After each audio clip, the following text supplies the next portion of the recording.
Yeah. How's the family? How's everything going? Ah, great, man. Couldn't be better. Life is fantastic. Yeah. That's good. like life, man. You do, really? Oh, my God. Wow. People that complain about it. First of all, you're lucky enough to be alive when you think about it. You know what I'm saying? Your mother had to have sex with your father. That your grandparents had to have sex. Great-grandparents had to have sex. It's lucky you're alive, my God. It's amazing. And I'm so happy every day that I'm alive because it's just a fluke. There's so many more people that never got to be alive. You know? And, that's an interesting point. I guess you're right. If you do the math. So when people carp about it, I'm like, man, it's the greatest gig in the world, being alive. You get to eat at Denny's, wear a hat, whatever you want to do. Yeah, get haircuts. It is. Well, good. I'm glad life is going well. I know. Ridiculous. Now, I've never asked you this before, and we've been good friends for many years. Ah. Okay, I made that up. But No. We haven't? No, we're friends. We're good friends. But I don't know what your... Macdonald, is that Irish? Is that Scottish? What's your ethnic background? My ethnic background is Polish. Are you really Polish? Wow. Polish people, I didn't realize that. Yeah. Macdonald, you don't... Well, my parents changed their names. They had to because of the constant ribbing they'd get for being Polish, you know. And so they changed their name to Macdonald. But, you know, it's one of the things that you can, you know, I mean, I get a little upset about it, you know. Because, you know, all the Polish jokes and stuff. you can't make jokes about other people, but for some reason you make jokes about Polish people, you know? Right. I don't like it. Right. You shouldn't. That sounds bad, yeah. I mean, I had an experience, you know. I go in and I order a Polish sausage, you know, from this guy, you know. And so the guy says to me, you must be Polish. And I said, come on, man. I mean, come on. Think about it, what you're saying. You know, I'm trying to knock some sense into this fellow's head, maybe give him a wider world view, you know? Sure, yeah. I said, you think because I order a Polish sausage, I'm Polish. I said, what if somebody came in here and ordered French toast? Would you think he was French, you know? Right. I mean, what if somebody came in here and ordered a Belgian waffle? Would you consider that guy a Belgian, you know? I mean, if a guy came in and ordered a German bratwurst, would you consider that fellow to be a German fella?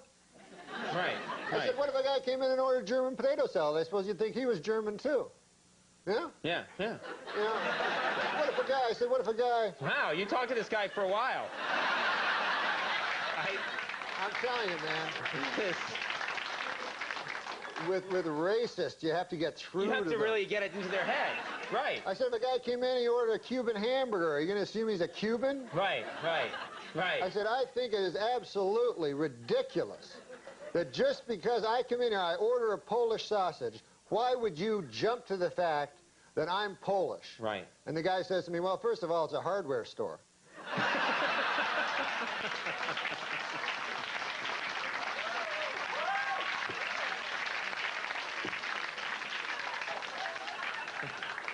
And you hate Polish jokes, don't you? You just hate them. No, I think they're disgusting.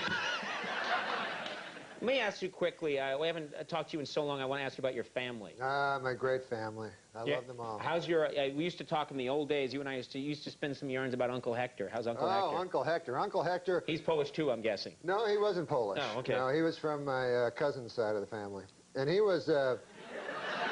he was a great man, my uncle, you know. Right. He was an old fella. He actually rode the rails during the Depression. Oh. You know, he was a hobo. Hobo. As you might call him. I don't like that term, but whatever. Tramp or whatever, Yeah, what have you. Railroad bum. But he wasn't a bum. He was just out. He was a good, honest man during the Depression searching for work, you know.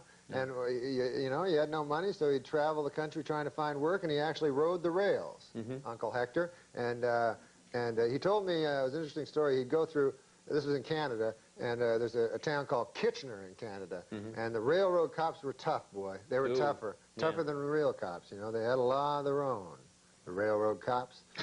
I feel like I should be tucked into bed listening to you. Anyway, a law of their own, those railroad cops. But there was not a railroad cop tougher than Kitchener Leslie. Oh, boy. He was well known. He was well known for beating hobos to death. Really? He found a hobo on his train. He beat him to death. He beat him to death. And so what the railroad bums would all do is, as Kitchener approached, of course, oh, hey, hey, Norm, how you doing? So, wow, such focus on these stories. That wasn't a mirror. That was another guy. Okay, oh, it was a guy named Norm. Yeah. So the railroad bums would all hop off before they got to Kitchener, right, to avoid being beaten to death by Kitchener Leslie. Yeah.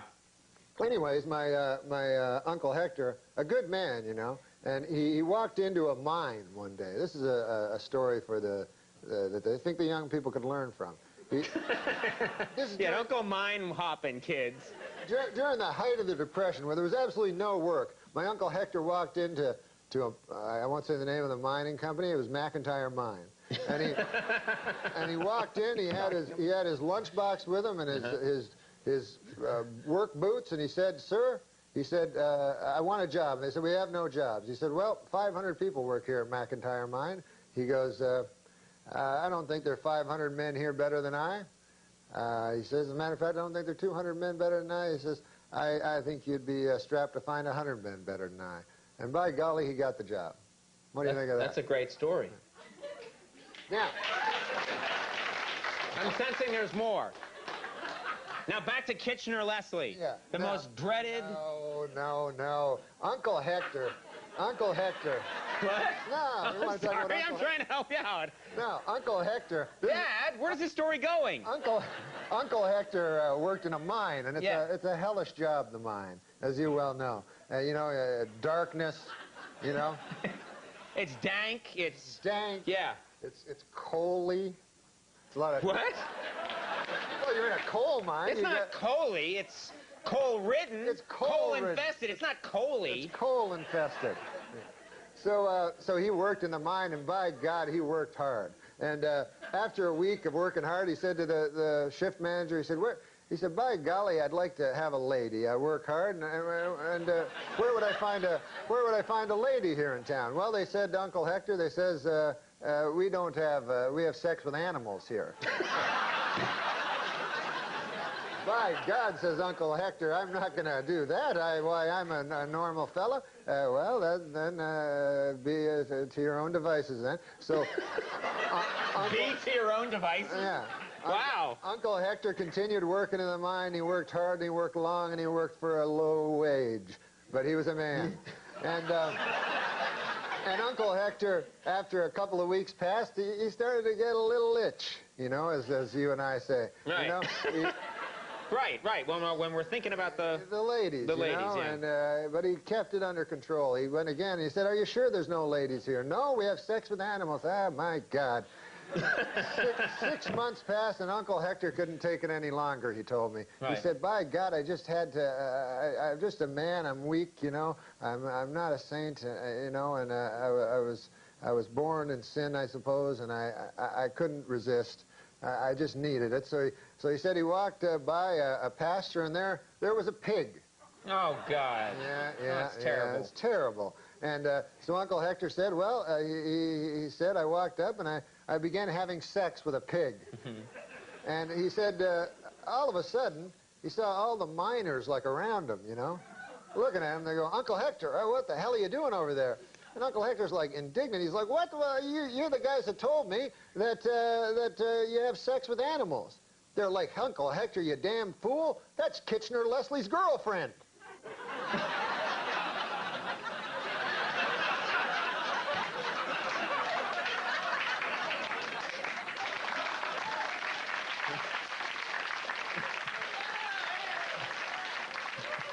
Of all the animals. All the animals to have sex with. You don't want to have sex And not with Kitchener Leslie's pig. No, that's terrible. Not Kitchener Leslie's pig. Kitchener Leslie's lady. Oh, yeah.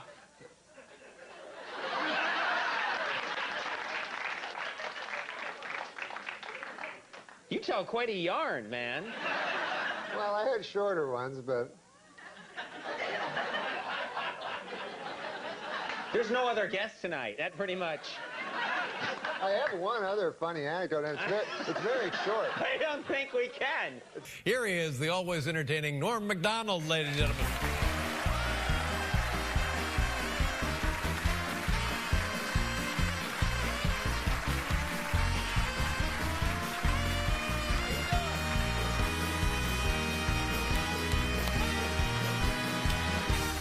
Yeah. I saw that show today, Norm. Very funny. What show? The TV show? Yeah, your TV show. Oh, yeah, congratulations. And by the way, you look very youthful. And how come we haven't seen you in 2 years? Oh, how come I haven't been here in 2 years? Yeah. Oh, man, I've been busy. I got a kid, you know. I know. How old well, you got a kid? Yeah, I do. How old's Harry? He's 7. Yeah, man, they grow up so slow. You know, it's barely discernible. Isn't it? Yes, how old is your son? He's 18. They get far less cute. Yeah. They're Good not as cute when they're out on the lawn punching you in the chest. Yeah. Well, anyway, it's good to have you here. Oh, it's good to be here, and, man. In addition to the new show, the Norm Macdonald Sports Show, you have like your was it your first stand-up special? Yes, I did a Comedy Central special. Great. One of 40 they did this year on Comedy Central. And but it was fun. But I got a weird time. They showed it at 11:30 and on Saturday, and it turned out that was during this thing called Earth Hour. I think some people know what it is. Yeah. On Earth Hour, you have to turn off your electricity. So. Wow. That's horrible. And as you know, and as I know, and as they apparently know, TVs are powered by electricity. Yeah. So, and furthermore, my key demographic is damn dirty hippies. Yeah.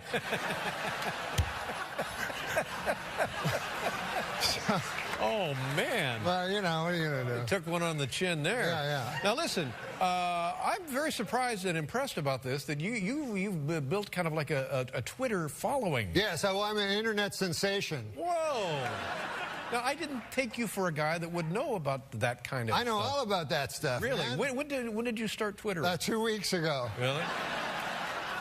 But this is what I know. I did it for the Oscars. The guy told me how to do it, and I was watching the Oscars, and you know how horrible those were. And so it was pretty easy to do just jokes constantly on how horrible everyone was, you know. And you know, and some of the things were nice, like it was nice to see Kirk Douglas, of course, you know, and he had that terrible stroke, which didn't affect his comic timing at all. But so I Twittered, and I ended up Twittering 190 tweets. Whoa. And it turns out it's way too much. Really? So people started telling me to stop. Anyways, get this, just earlier this happened, right before we came on the show. I walked out here. Yeah. I'm in some kind of Twitter feud with Steve Martin. I know that Steve also actively Twitters. Yeah, so this is what happened. Dig this. You know how to tweet? No. You don't know how to tweet? No. Where you been? He writes a tweet. I misunderstand it. I reply. Let's hear what he says. What he said? Yeah. Okay. Well, this is what he said. I'm not really that great at it, but he said, has anybody seen my hat? Now, I'm looked everywhere for it. I can't find my hat. Right. So I say, was it a brown fedora with a red hat band? But what I didn't know is he sent a twit pic.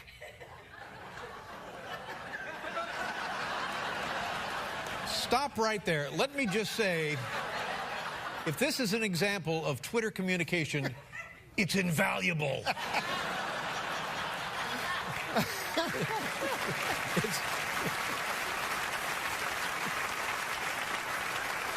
What do you think I should answer him? This is the last thing he said to me. He goes, this just came in 9 seconds ago. He goes, still mulling over this tweet from Norm to me. It's so enigmatic. Is it a put down? Honestly, I mean, he lost a hat, right? Yeah. And then you responded, is it with a red hat band? Yeah. None of this makes any sense. Yeah, it's a generational thing. Oh, that's it. I guess so. Well, what is it? Now, I will tell you what's cool about the internet and being an internet sensation and stuff. On the YouTube now, everybody, you know, I don't know if you remember, but the and did you ever hear the Andy Williams quote? In the future, everybody will be famous for 25 minutes. Yes, I think it was Andy Warhol. Andy Williams was Moon River. Andy, it's a generational thing. Yeah, okay.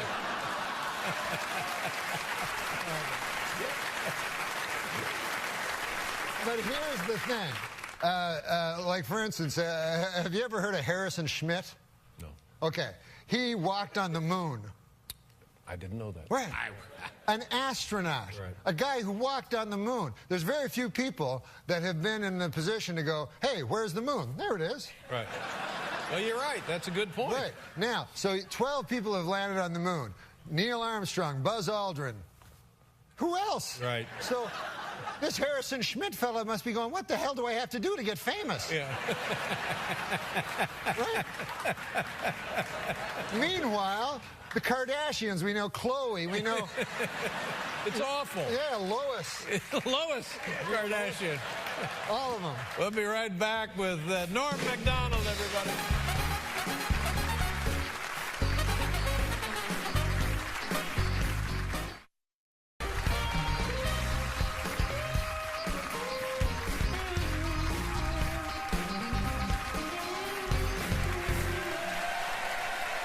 I don't know.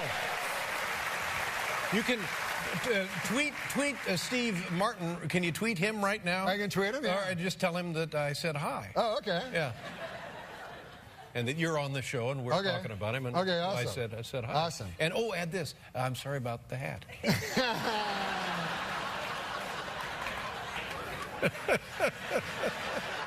You know what's great also, while I do this, I'll tell you this. The great thing about the blogosphere... Now, the great thing is this, that you have friends, you see what I mean? Yeah. Now, on the computer, I have about 160,000 friends. Whoa. In real life, I have 2. But I actually like my friends on the blogosphere here, because this is the thing. Like they can go like in real life, right? Your friend will go, hey, my grandmother died this morning, and then you go, oh, good. Do you want to come over to my house and talk about it for 4 hours? And then on this thing, your friend can go, hey, my grandmother died today, and then you go, unfollow. Now, Norm, are you? Do I remember that you were? I'm talking to Steve Martin. Okay, I'm sorry. I mean, if you just get that over to him by Labor Day, that'd be. Do you still gamble? Somebody told me that you did. Or did we know that? Yeah, I used to gamble. You don't gamble anymore. Don't gamble anymore. Was it a problem? Did it get to be a problem? Yeah, it got to be a problem, man. And then I tried to do it smart. Every time I tried to do it smart, a bad thing would happen. Like you know? What do you mean? Well, one time I was trying to handicap baseball, you know, which you can actually beat baseball if you handicap it properly. So I was trying to handicap, and I figured it out for like 3 hours, and I went down to the book in Mirage, the sports book, went up to the fella, you know, and there was a guy beside me, a big fat guy, you know, and he was dressed like real rich, you know, and he opened a big attaché case filled with $10,000 chips, pulls out like $750,000, and he's going to bet on this boxer, you know, a fighter, you know? Yeah. And it was a 4-to-1 underdog. So I said, I'm not going to bet my baseball bet. I'll just bet on this 4-to-1 underdog, you know? He must know something. Yeah, because this guy must know something. He's probably in the mafia. So I go and watch the boxing match, Dave, and the guy, my guy that I bet on, gets knocked out in 25 seconds. Oh, no. Whoa. So I go back to the book. I go, what, that guy from the mafia? What? He goes, that guy's not from the mafia. He goes, that's old long shot Louis. He goes, he's a rich guy, loves long shots. Well, there's just no winning, is there? No, there's no winning. Nobody ever wins. Now, this sports show with Norm Macdonald premieres, you know, it's my birthday, April 12th. That's your birthday? I saw it this afternoon. Very funny show, and I think it's going to be a huge hit for you. You want to hear a sports joke? Yeah. Oh, you like racing cars, right? Yeah. How about that Daytona 500? Yeah. How about that kid that won? Right. How old was he? Like 20? Yeah. He raced all around. You know why he went so fast, apparently? He was texting the whole time. It's generational.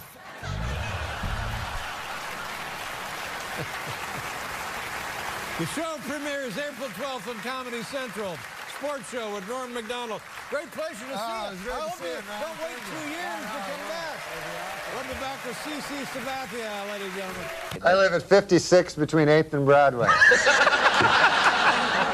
Okay, and what's your phone number? Just give me 7 digits. All right. What? Your neighbors nice people? The people that live around you? Great people. Every day I meet somebody new. You know, this city's great because of the neighborly people. You know. I don't know.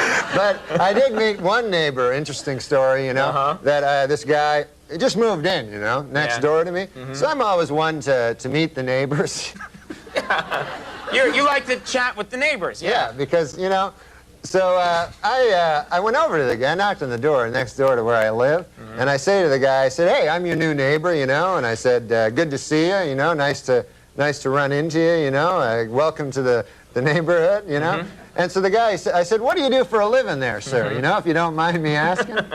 You know, what do you do for a living? I'm a nightclub comic, I tell the guy. So he says to me, he says, I work down at the University of Science there. He says, that's a good school, by the way. I can't remember the exact place. Sure. But he says, I'm a professor of logic. Oh. So he says to the guy, he says, logic. Now, what the hell is that? I never heard tell of that. He says, oh, well, he says it's a kind of a pattern of syllogistic. Well, he says it's hard to explain. He says, why don't I give you an example? So I said, fair enough. Why don't you do that? So the guy says, well, he says, let me ask you a question. He says, do you own a doghouse? So I go, yes, I do. He says, well, then that means you probably have a dog. I said, yes. He says, well, that means you're likely you have a family if you have a dog. I said, yes, I do. He said, well, then that means you got kids, you're married? I said, yes, yes, I am. He says, well, then you're a heterosexual man. I said, yes, sir, I am. He says, well, you see, that's logic there. I asked if simply from finding out you had a doghouse, I made this series of inferences, and I found that you're a heterosexual man simply from the fact that you had a doghouse. Well, I said, good God, isn't that something? Okay. So I said, well, I won't waste any more of your time there, neighbor. And I said, I'll see you later. See you around. Okay. So I said, come by one day and have a chicken with me. So anyways, I left. So I left. So I go to get a bus, you know, to the bus stop.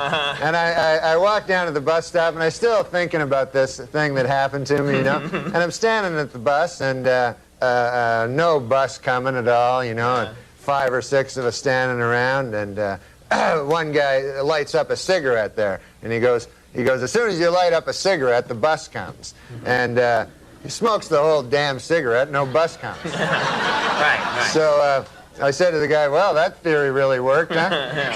And the guy goes, well, sometimes it works. Anyways, the guy goes, what's new with you? I go, well, I had an interesting thing happen to me today. I said, I met my neighbor.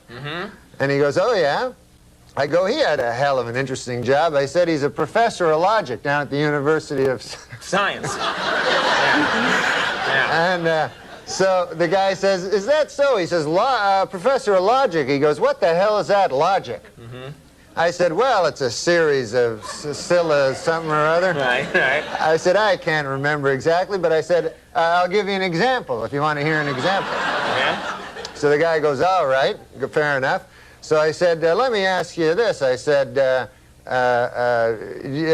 me ask you a question. Do you own a doghouse?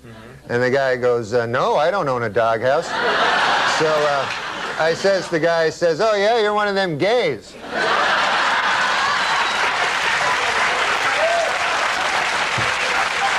And it worked, right?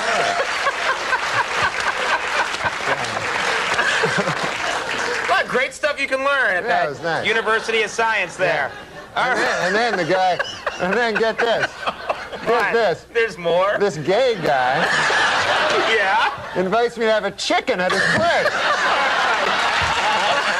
That's some kind of euphemism. Watch out. All right. Saturday Night Live. It's one coming up on October 19th. You guys got Bill Pullman and New Edition. That's going to be a good show. That's going to be great. That's going to rock and roll. Oh. All right. Norm Macdonald, God dang, one of my favorite guests. Thank you for coming. Norm Macdonald, everybody. Steve Buscemi. The Connells are coming up. We'll be right back.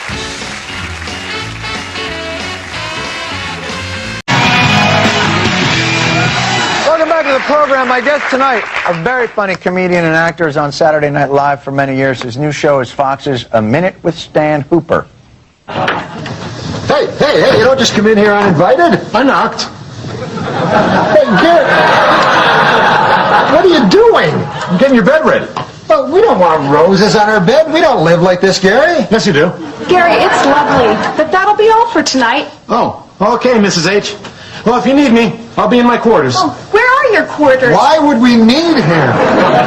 They're right next door. The house has 5 bedrooms, Gary. Yes, and mine is next to yours.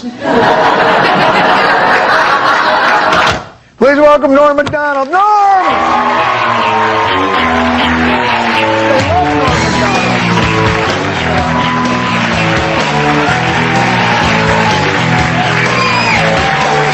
Hello! Hey, Johnny. That clip didn't seem that entertaining. That's not the whole show, is it? That's the best part. You picked that out especially for I us? miss you, Johnny. I miss you. TV is Congratulations. better in my mind. Stop it. On TV your is better. Academy Award. Don't even talk about it. Just wait. Ah, you won an Emmy. Wait till the revelations come out. We're going to be top-notch.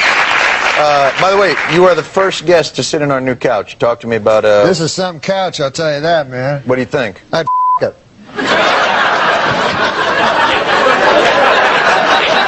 That's the highest compliment you can pay a couch. It is a high compliment. It's just we have a minivan of nuns that is... Have you ever felt a couch that you felt that way before this couch? No, this is the first one, man. I'm a normal fella, you know. Uh-huh. Do you think it's the ultra suede? It may be the, it has a alluring come-hither look. It has a bit of a nice slant to it, I believe. It's a goddamn whore, let's be honest. No, it's a nice couch. It's a nice couch. I don't mean to disparage the couch. Now, we're talking backstage. You mentioned Arnold. What were you saying? Oh, I was just telling that I love Arnold Schwarzenegger. You love Arnold Schwarzenegger? I can already see him turning the state around. And I thought it was very unfair when people said that he wasn't qualified for the office, you know, Really? because they said, you know, because he's a movie star, you know, an action hero, you know, that shouldn't qualify him to be governor of California. Mm-hmm. But what they don't remember is, and maybe I'm wrong with this, but wasn't he at one point in his life Mr. Universe? That's right. Well, yeah. You bring up a cogent point. I mean, this is a tiny state on a globe in the Milky Way. Right. Just to, yeah. You see the big picture. Exactly, yeah. Ridiculous. You know, you're a smart fellow. You should think about running for office with that. Well, I do feel that one day I might do that. In all humility, I think that I might have some ideas, you know. Really? Yeah. But you know, I'm not ready yet. I think you have to prepare for these things. Yeah. So I started weightlifting. You're working out. You look good, I guess. Yeah, I got my abs. Yeah, are those abs? Are they supposed to stick out like that? I thought the abs went in. I didn't realize. So your abs are so powerful, they're actually coming forward. Wow, that's amazing. And they're hairy. Your hairy abs. Yeah, I don't want to see it. But I don't even know what I'm supposed to do when I get the abs, really. Do you just show them to people? Did you injure yourself? Did you? You know, I worked out, man. I went to this trainer. He was a personal trainer. Yeah. And this guy, man, I don't know if you've ever lifted weights. You look like you have, you know? Yeah. But, no, he looks like a strong guy. But I went there, and I'd never lifted weights, you know, and I was new to it. And so the idea is you take the weight, you're like, ah, and you lift it up, and then you put it down. Right, yeah. And then right away, you go, ah, you lift it again. And you put it down. And you do this 20 times, Right. and then the weight's where it was when it started, you know. And then So you don't really gain anything. you gain, No. the weight is the same place, and your muscles hurt, you're all sore and everything. And very repetitious, you know. It's It's the same problem I have with sex. I know it's too much of the same. Too much of the same. Yeah. You can't get into it. And so then this character, my trainer, finally, after 2 weeks of like lifting these crazy amounts of weights, I go, geez, I think I finally, it's getting a little easier. He goes, I'll put more weight on it. I go, what? Then I'm like, it's the same thing again. Just a never-ending cycle. I know. Did you hurt It's not yourself? like Did you slip a like disc or in something? sex, if you finally figure that out, it's not like they bring a heavier lady in. Right. I guess that's true. Got a bigger girl? Look, we'll take a break. More with Norm right after this. Figure the heavier lady. He anchors the Weekend Update on Saturday Night Live, and he has recently quit the nasty habit of smoking. Norm Macdonald. Norm! All right.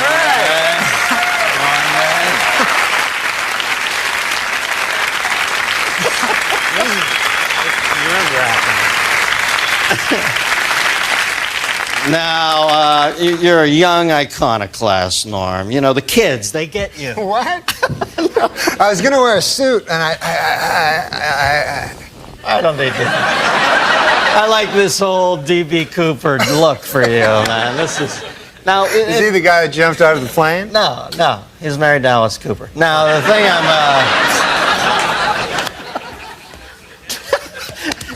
remember you wrote for my first talk show? Yeah, you gave me my first job. And I used to come in the room, and you and Drake Sather had no lights on. It was like some fucking Anton LaVey Satan cult in there, and you guys used to turn out the sickest jokes ever, and everybody was always smoking. Then I see you on Saturday Night Live during the opening credits, and one of the things I like about you is you're completely unfiltered on that show. You'll say anything, and I saw in the picture you had a cigarette in your mouth. I thought, this guy just doesn't give a shit. So I asked you to come on. I find out you pussed out on me and quit smoking. What is that all about? No, because it's bad for you. They have these fucking things on the side. You have to read the fine print where it says, it's bad. Now, when did you first start smoking? I started smoking when I was a kid, like when I was, I think I was like 14, and I thought, I'll look really cool, like if I start smoking, because I didn't get along with anybody. So I started smoking. Wouldn't you know it, I did look cool. All of a sudden, all these broads like me and everything. Not broads, but ladies, girls. And it was hard though, man, because I was guilty about it all the time I smoked, because I always thought, I always knew it was bad for me, you know? Like, even though some guys will say that it's good because their uncle lived long or something, he smoked, and they'll go, hey, what about, that old guy, Bert Mustin, what about that guy, And then he just because he lived long, that doesn't mean anything, right? That's just one guy. You can't, just because Bert Mustin lived long, you're all of a sudden... You did your master's thesis on this, didn't you? Now, did people bother you a lot when you're smoking? Were people pissed off when... Yeah, people don't like when you smoke, they're bothered. Like, I gotta admit, though, secondhand smoke is bad. Like, I don't like... When I smoked, I didn't like secondhand smoke. Yeah. I like that first-hand smoke, because you get to suck it right out of the cigarette, And the second-hand... Any fucking thing that's already been ingested by someone is not as good, You know what I mean? Like a pork sandwich is delicious, but after a digested pork sandwich, that's fucking shit.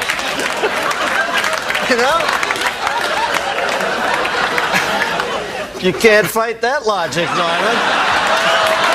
You cannot. Do you think advertising brings kids to smoking? There's a lot of fight with the Joe Camel thing. Do you think they really? Yeah, definitely they got it. Because the thing is this, the advertisers, they got to go after kids because they're not going to get adults. Like, there's not going to be a 50-year-old guy going, hey, I should start smoking. That goddamn Camel. Look at him. They gotta get little children. Joe Camel. Yeah. That's a frightening-looking beast. He looks like a cock. I read it. I didn't make this up. And I know you don't mind first-hand cock, but... You don't know that.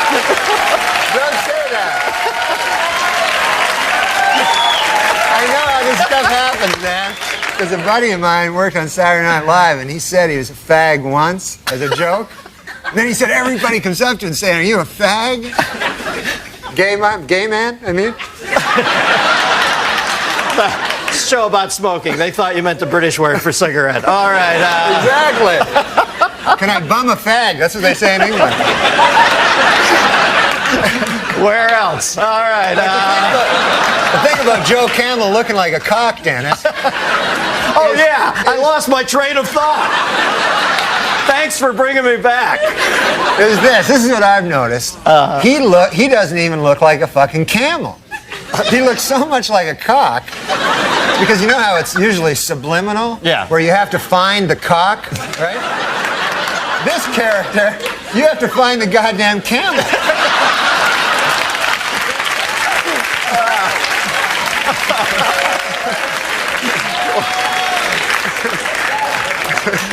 Yeah, believe me, when you only get 2 humps out of a cock, it's not worth smoking. All right, now, line 2, we got a phone call for you. Although I can't believe they'd still be on the line after this departure. Line 2, we've got Beverly from Middletown, Ohio. Beverly? Yeah, hi, Dennis. Hi, Norm. Hi, you didn't know my name, I don't think. Yes, I did. I watched Saturday Night. Do you like it? Yeah. I liked it when Dennis was on it. Yeah, I do too. I watch Dennis every Friday. Get out of here. You're great at that, man. You're great at this. You know why? Because you don't give a shit about Dennis. You know what I mean? It's like the best thing you can do. Whenever I'd go on, they'd go, "What's it like following Chevy?" And I like Chevy. He makes me laugh. I mean, what the fuck do I think about Chevy? I'm trying to make a living here. Right, you know what I mean? Yeah. When I see you, I know you're thinking the same thing. Like, screw Dennis. I'm killing. Okay. Anyway, go ahead. What's your question? Okay, since nicotine is such an addictive drug, do you think someday you'll have to have a prescription to buy a pack of cigarettes? Well, you know, they always bring up the Constitution and talk about how we should still have the right to a militia and all that. But let's face facts, this country was built on tobacco growers. So, you know, if you're going to start changing, if you're not going to change one thing because it comes from way back then, you can't change this either. There are farmers out there who make a living. Tobacco is one of the crops that got this country going. So, no, I don't think they'll ever make it illegal. Yeah, no, they shouldn't make it illegal. I know. I think Norm's backing me up on that. What motivated you to quit? Well, I guess I read this thing about how it was like a phallic symbol, and my doctor went in. He said, "You probably have an oral fixation," which you know what that means. Let's not kid ourselves, right? So that's why I always smoke like cigarettes instead of cigars, because if I'm going to have I like a little white thin cock, you know? Are we back to cocks again? I go away to Ohio, Middletown, the center of the universe, to take a nice clean call, and then I space out. I'm thinking, I can't listen to Norm for a second. I got to get a time cue here. I come back, and you're talking about having a thin white cock in your... I don't have a thin white cock. In my cock, you mean? No. In my mouth. No, you misunderstand. What I'm saying is this. I'm just saying... Don't make the mistake of thinking I fucking listen to you. I just want to make it clear about that cock thing. I was just saying, if I ever was gay, if they like suddenly made it mandatory or something, then I would choose the smallest cock, and I would like a guy that came fast. I don't know. I thought the subject was cocks. No, cocks is next week. I'm sorry. Does that answer your question? Yes, it does. Norm Macdonald, ladies and gentlemen. Stick around. Luckily, we have the good taste to bring tonight's guest back. Every season, he is as uncensored a wit as they come. His new sitcom, The Norm Show, is on ABC Wednesdays at 9:30. Please welcome George Wendt, ladies and gentlemen. They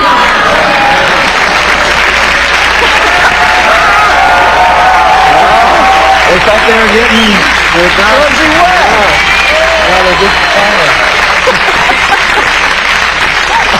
How you doing, man?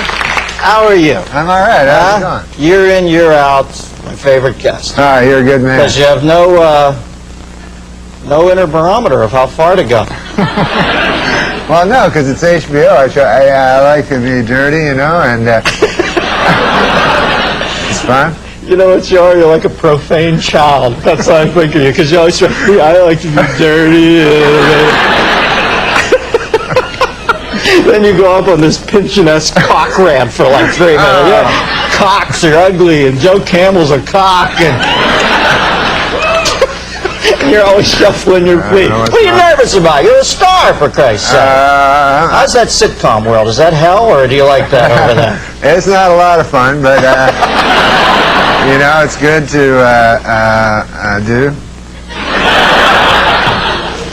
No, it's not on Ohlmeyer's. Has Ohlmeyer sent you a congratulatory telegram, or what word am I looking for there? Ohlmeyer, I haven't heard any missive, I think. Who's the Ohlmeyer at your network? This lady, Jamie Tarsis. She think you're funny? Yeah. Ohlmeyer's not even there anymore, isn't it? Isn't one of his last official duties to whack you? Yeah. He took off, and they got this other guy, I think it's maybe Sammy Sosa. Scott Sassa. Scott Sassa.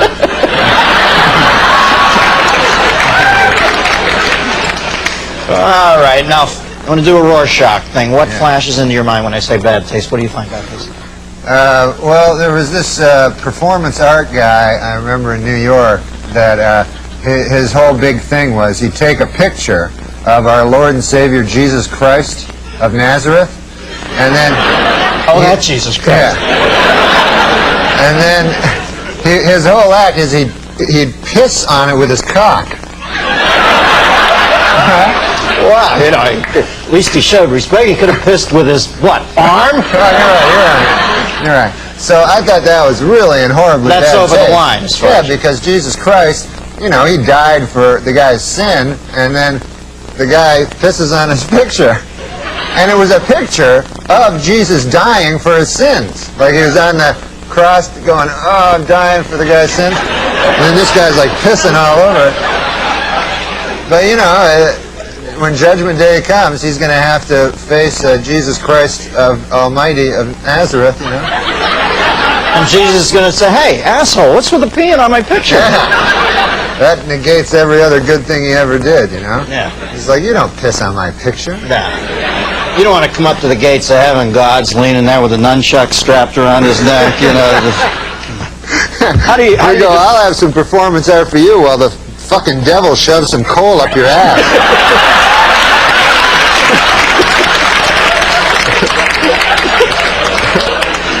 As I said before, the childlike outro.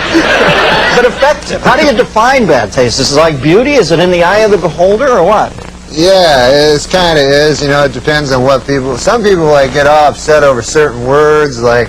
They think that, like, girls all the time, man, when I'm talking to them, like, if I go, hey, how about you and I, like, fuck, you know? and then the girl always goes, like, I don't fuck, I make love. I make love. And I go, I don't care, whatever you want to call, as long as my dirty cock's involved, you know? I don't care. I'm not going to not going to get in a semantic argument. You know, you can call it making a grilled cheese sandwich as long as there's a lot of me doing that kind of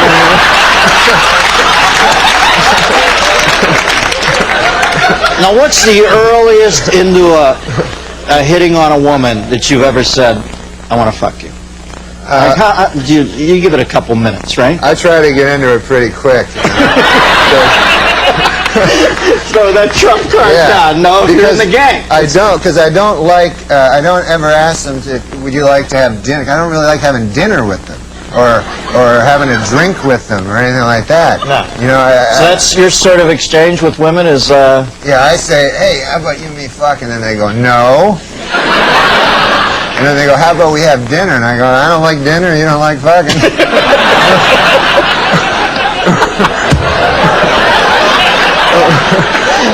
So it's a pretty basic thing you have with them. Kind of a basic exchange. I'm not good with it. Now, Norm, have you ever done anything in your long and storied career that you consider specifically to be in bad taste, as you look back on it? Maybe at the time you thought it was a good play, but you look back on it and you think that was in bad taste. Well, sometimes, like in stand-up, I'll do jokes that are like one time I was doing this thing in San Francisco, and they were all gay people in the audience. They told me, so I figured I'd in San Francisco? Yeah. No.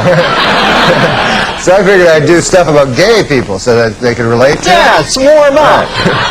They love that. And so I was talking about, because I went to this gay pride parade, and I saw in it there were these old men and old ladies like with these signs that said, "We are proud of our gay son," you know. And so I was saying that's an odd thing to be proud of, you know, because it's not an achievement, you know. It's not like something you work all your life to be gay or anything like that. And I just wondered. I had a hard time believing that these 50, 60-year-old men are actually bragging, you know, at work like they're, "Hey, Bill, you know, my kid, oh my God, we're proud of him, Johnny. He graduated from Harvard, you know, first in his class, you know what I mean? And now he's articling over at a law firm, and, oh yeah, he loves cock." You know? This kid,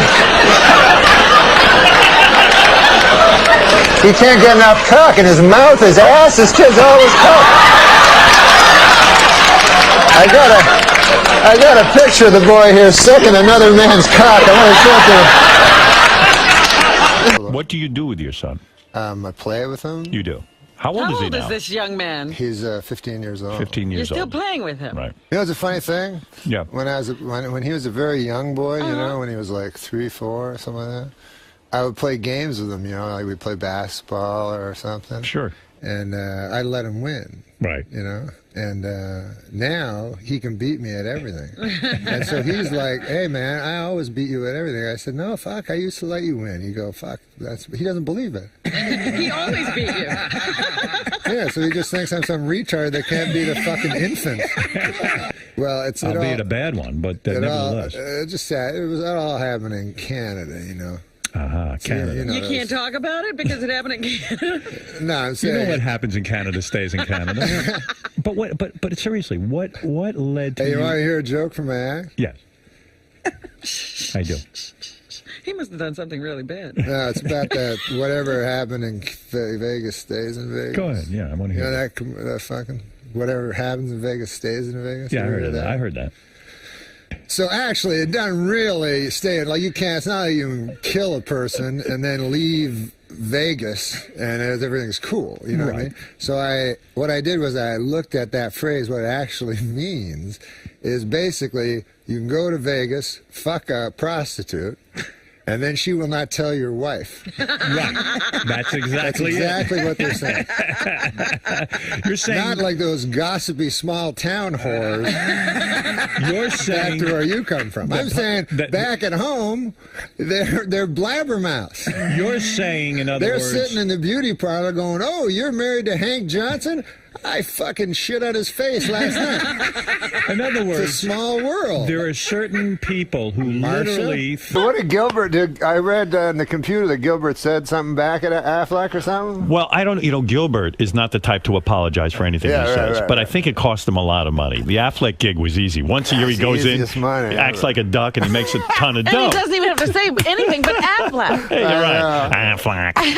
So you know, he didn't know Affleck, I guess, has 75% of their business in Japan. And they got a bit offended by what was going on. So I did an audition for it. Did you really? Did you? It seems like everyone is being auditioned Now, for the what Affleck did you do? Did you try to sound like Gilbert, or did you try to change the duck? They said I went. I have only been on like 5 auditions in my life, and everyone's been a fucking nightmare. You don't strike me as an auditioning kind of guy. I'm the worst fucking ever. So I go in, and then the woman goes like, I just thought I'd have to say Affleck once. Right, that's easy. So she goes, "Listen, I want you to create a story.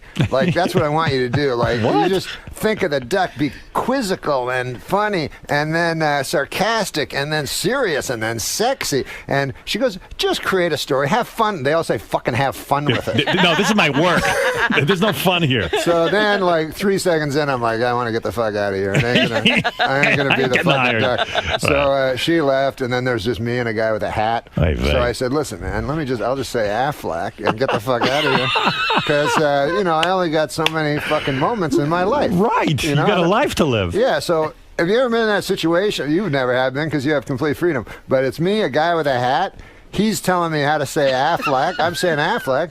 I'm going, I don't have that many years left. It dawned on you that this is actual. This is time. Like if a doctor told you had 3 weeks to live, you'd say, God, I'm spending too much time here. Yeah, exactly. So you go to psychiatrist? Yeah. Do you go to psychiatrist? I went for 4 times. I could see you'd be difficult. I started making up shit. Right. And it was like routines. bad. Did you feel Not routines, but I'd exaggerate things. And then I go, well, no, it wasn't that bad.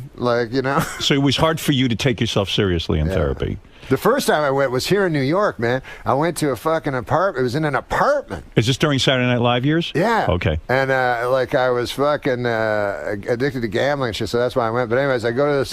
You're not addicted anymore to that? You went and got cured? I got cured. Yeah, look at him. He's cured. He's only gambling $100,000 a hand now. So it's a lady. It was a lady. Yeah. A lady psychiatrist. Yes. Attractive? No. Thank God. Man. You're like such a seductress. I could see you. Like the things at the bottom of the fish tank? Yeah. Like the that. Sucking fish? Yeah, she looked like that. But she was a nice lady. Like a flounder. And smart from the universities and shit, right? Right. Did someone recommend you? Someone from Lorne Michaels say this Somebody said go to this lady. So I go in, right? And I never been to no psychiatrist. So she starts asking me questions. And I'm making little jokes and shit, right? Everything she's asking. So she says, enough with the fucking jokes. What's that shit, right? Don't do jokes. Right, take it seriously. You're talking about your father and stuff, and you're making jokes. Right. Like, say really what it is.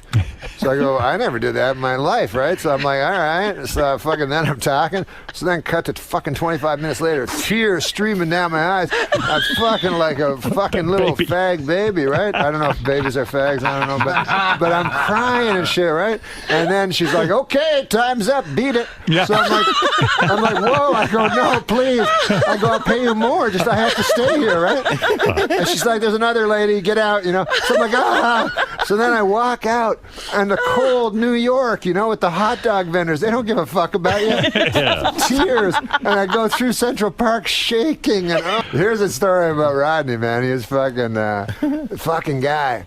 Kept doing coke and shit, even when you get scared at some point. You stop doing drugs. Yeah. Right. Most humans. Not him. This fucker, 80, whatever he was, doing all kinds of shit. Saga told me the story, right? So he's in the hospital, and he's got a fucking brain tumor that's going to cause a heart attack. All this crazy shit, right? Right. So everybody's worried about him.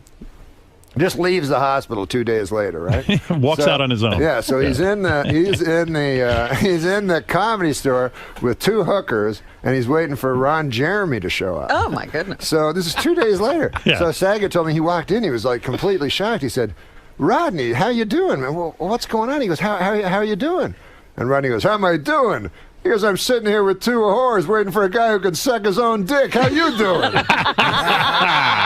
Still very quick. Yeah. He was a genuine character. I know guys who went into meetings with him about a movie. Yeah. He'd show up late in a bathrobe with his balls hanging out. Yeah. And like legendary stories of it. You talk about not giving a fuck. You worship that. You want to be that guy who doesn't give a fuck, right? I met Rodney, man, when I was fucking. I made the worst mistake ever, which I was in the fucking hotel, and I loved Rodney and shit. I didn't know him.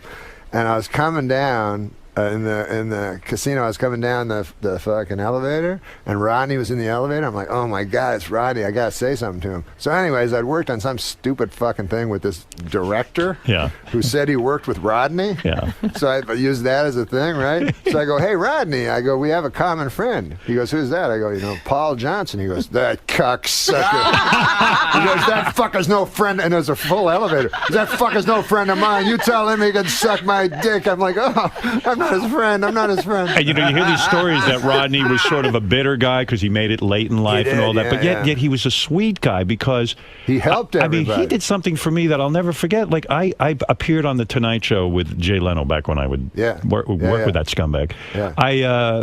I'm just fucking.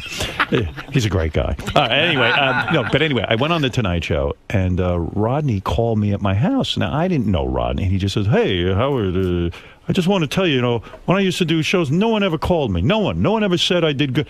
I knew what you were doing up there. You were great. You were doing a great job." Cool. And I was like, wow, Rodney Dangerfield. I mean, because he's the guy. If he thinks you did okay, I must have done okay. Yeah. So what a tremendous, nice thing to do for somebody. Unbelievable. Well, I met him on Saturday Night Live because he came and did, when I did Update, he came and did some jokes on his 75th birthday. So we have to do dress first at 8:30 and then at 11:30 the show, Right. So he comes and he's like, "Hey, Norm, I got to fucking talk to you, So I go in and I'm like, "Mr. Dangerfield, it's great to meet you." That's the first time I ever met him. He goes, "Listen, man." He goes, "What the fuck, man? Why am I doing it at 8:30? I know my fucking jokes. I'll just come back at 11:30.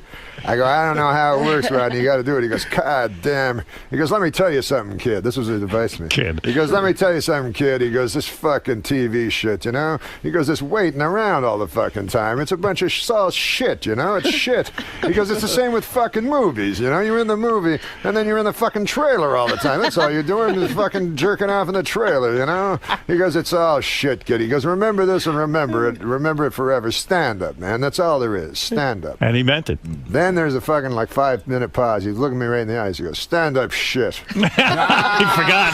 It's all shit. Okay, well. A negative guy. Yeah. I'll tell you the time I went to fucking, this guy Milos Forman. Yeah, he's a big director. So he saw me on Saturday Night Live, so he got the idea I was smart. I always thought that. Everybody always thought that. Because I'm reading the news and shit like that. So he's come to, we go out to eat at Nobu and shit, right? And so I go with him. So it's me, him, and two guys from, two foreigners. Right. And so these guys know everything, And so they're like, what about the situation in the Balkans or something like that? Yeah, you're the newsman. Yeah, so I'm just sitting there like a retard. They know everything, right? Right. They're concerned. Yeah. Right. So he thought, and I just kind of play along like by repeating what they'd said 3 sentences ago. Right, yeah. And so anyways, he goes, "I put you in the movie, man. I need a guy to..." And he was going to give me a big part. Right. So I was like, no, don't do that. Like, I can't act. And he's like, don't worry about it. I go, "Seriously, Milos, I don't want you to give me a big part." So he's like, "What do you want?" I go, "Just give me a small part. That'd be cool." So he made me a reporter, right, in this People versus Larry Flint. Right, Okay. yes. Yeah. I played one of the people. Right. So originally, I think it sounds like you were about to be Larry Flint. Right. Oh my God. Hey, I'm Larry Flint. I have stories about that fucker too. Yeah. But we go to we do the movie, right? And I'm a reporter, So he goes, "You drive up and get out of the car and run in." I go, "Well, I can't drive." He goes, "Oh." So he goes, "Okay, a cab will drive you." So it doesn't make sense, like a reporter's in a cab. So I get to, so we do the scene. It's me and Larry Flint, and me and Woody Harrelson. Yeah. So, he has all these cameras. He goes, "Okay," he goes, "You don't have to worry too much about the script. Just, he's a really cool guy." And he goes, "Just whenever you're ready, do it, So then, anyways, Woody Harrelson's really cool. And fucking actors, man, when they're really good, it's like something different. Right. And because I'm just waiting for the other fucker to stop talking and hope to God I remember You're my not even line. paying attention. No, I'm just hoping to remember my words. So anyways, fucking what's his name? Woody Harrelson asked me if I want a beer, Mm-hmm. He goes, "You want a beer?" I go, "No, it's cool. I don't drink, He goes, "You don't want a beer?" I go, "No, I don't drink, but thanks, man." And then I go, "You drink? Like, I thought you just smoke weed and all that shit." And then all of a sudden, Milos Forman goes, "Cut! What the fuck is going on?" Like we were in the movie. You didn't know. No. You thought he was talking to you. Because he was looking at me and talking like a regular person. Oy vey. There was nothing fake about it. You got caught up in the movie. He was such a good actor. You said you'd rather play Frogger than have sex. Oh yeah, well you have to know Frogger, it's a game. It's an arcade game where a little frog has to go across the river. Yeah. And they have like little logs that he has to, and sometimes the log's a crocodile and tries to eat him. You're like totally into that? Yeah, I like a lot of things better than sex. I don't care for sex that much. See, that's the thing with me too, because I'm totally I don't have any. Yeah. It hasn't, like, gotten better over the centuries, you know? It's always the same thing. It's very, like, I had sex when I was young, man, and then I had it for a while, and then I realized it's kind of always the same thing, you know? There's only a few things you can do. You can go like this and then over, you know what I mean? You go, I'll do this for a while, and then... Do you think that we're being drugged by the government to lose interest in sex? Oh, no, I just think it's a thing that... like, you know, when people go, hey, you know, that guy's he's good in bed, you know? And to me, like, how hard is it? You know? It's not like if you're good in badminton or something, you know, that's a hard thing, badminton. You gotta, and Frogger, you know? But sex, you can figure it out in like 10 minutes, you know? Yeah, and like goats do it and stuff. You know, like goats and pigs and stuff all do it, so how special can it be? Exactly. Show me a goat that can get past the 3rd level of frog. That's right, Norm. That's right. The writers write it, and then you say it, so then if it's not funny, the audience hates you, you know? Right, that's exactly why you have to be so mean to writers. Right. Like the audience is going to watch the Roseanne show and go, oh, that dirty Bruce Rasmussen, he's not funny at all. Right? They don't get that. Yeah. The writers don't get that. It's your ass out there. They go like, no, it is funny. I'd be like, I don't think it's funny. Yeah. Well, I wrote it and I say it's funny. Well, then you go out there and say it. They want they kind of want a robot that'll just say anything. Yeah, but they're good people, the writers, you know. I have to go back and talk to them after the show. Yeah, remember when I used to make y'all wear numbers? Yeah. Yeah, Roseanne made us all wear numbers on our shirts so she wouldn't have to speak to us as human beings. So, you know, she'd say, hey, just number 9. And actually, we have some writers on this show that worked at Roseanne, your show. Yeah, so... We have 3 and 8. Are they any good? I remember those guys. Are they any good now? Oh, yeah, they're great. They're great. So... Yeah. I know that the guy that used to write the, what do you call it, in Hustler magazine... What? He used to write the jokes, the captions under the comics in Hustler magazine. Where is he? He's the one that created your show. He is? He's the most talented. Yeah, he's the most talented of all of them. He also did Drew Carey. He's the most talented number I ever had on that show. Yeah. And I wish him the best. Yeah, and he's Bruce Halford. Yeah, 3. Yeah, he started out at Hustler magazine. Yeah, I didn't know that. Those things were hysterical. He never told me that. You mean like the really dirty cartoons with the blood and everything? Yeah. Yeah, and then they have those captions. They were funny. Yeah, they're hilarious. That one time I had a psychiatrist. Yeah. Because they told me I should go see a psychiatrist. I didn't want to go see one or anything like that. But so I go to see this dude, the psychiatrist, and I'm talking to the guy, and I couldn't think of any problems or anything that I had. You know, I was just like, guy I'm working with is kind of a troublemaker, you know, and the boss is always... So I'm just like, I had nothing to say, and the guy's like sitting there, you know. So then I go to the guy twice, right? And then I'm reading the paper, the guy kills himself. Really? Yeah, he killed himself. And then I was reading his horrible life, like he was on all these drugs, and he was one of those guys that like to hang themselves there to have sex, and all this weird stuff. Anyway. Oh, my God! Yeah. And then I just kept thinking, good God, like the last week of his life, he was listening to my boring problems, you know? He's all troubled, and I'm going, anyways, the guy, you know, I don't think he respects me, my boss, you know?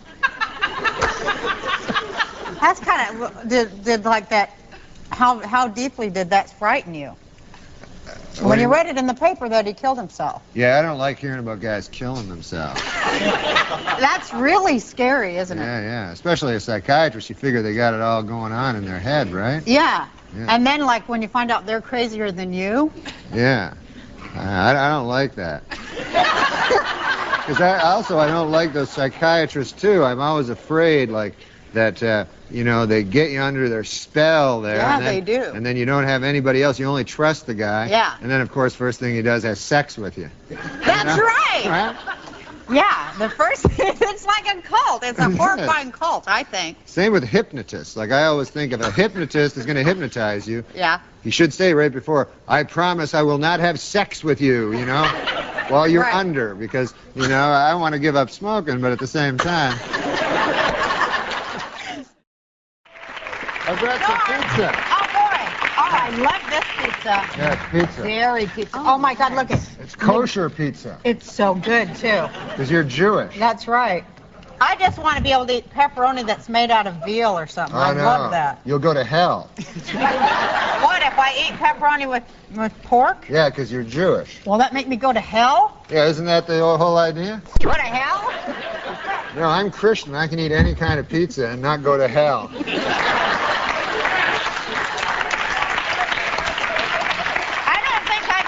For eating it either. Oh, you don't? No, I don't go to hell. Well, they don't specifically mention pizza in the Old Testament, but it's But they do mention pepperoni. Yeah.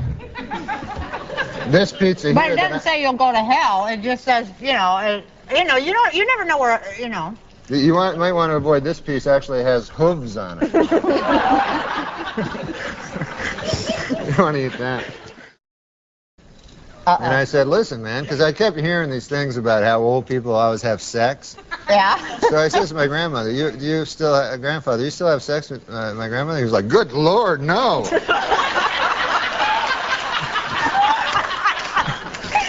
And then he was explaining it to me. He was like, because in his own head, he thinks he's like a young dude. Yeah. You know? And so he says, like, when you get old, it's not like all of a sudden your taste change where you go, hey, that wrinkly old lady looks good. He told you that? Yeah. Wow. He said that people still look good when they're in their 20s to, like, real old guys? Yeah, yeah. Because he said whenever he looked in the mirror, he was always shocked because he thought he was like a doughboy back in the First World War. You know? He thought he was a handsome dude. And even if he did know he was ugly, he still was not attracted to the old bags. Norm Macdonald is on the Adam Carolla Show. Great to see you, Norm. Hey, Adam. Hey, Teresa. Hi, Norm.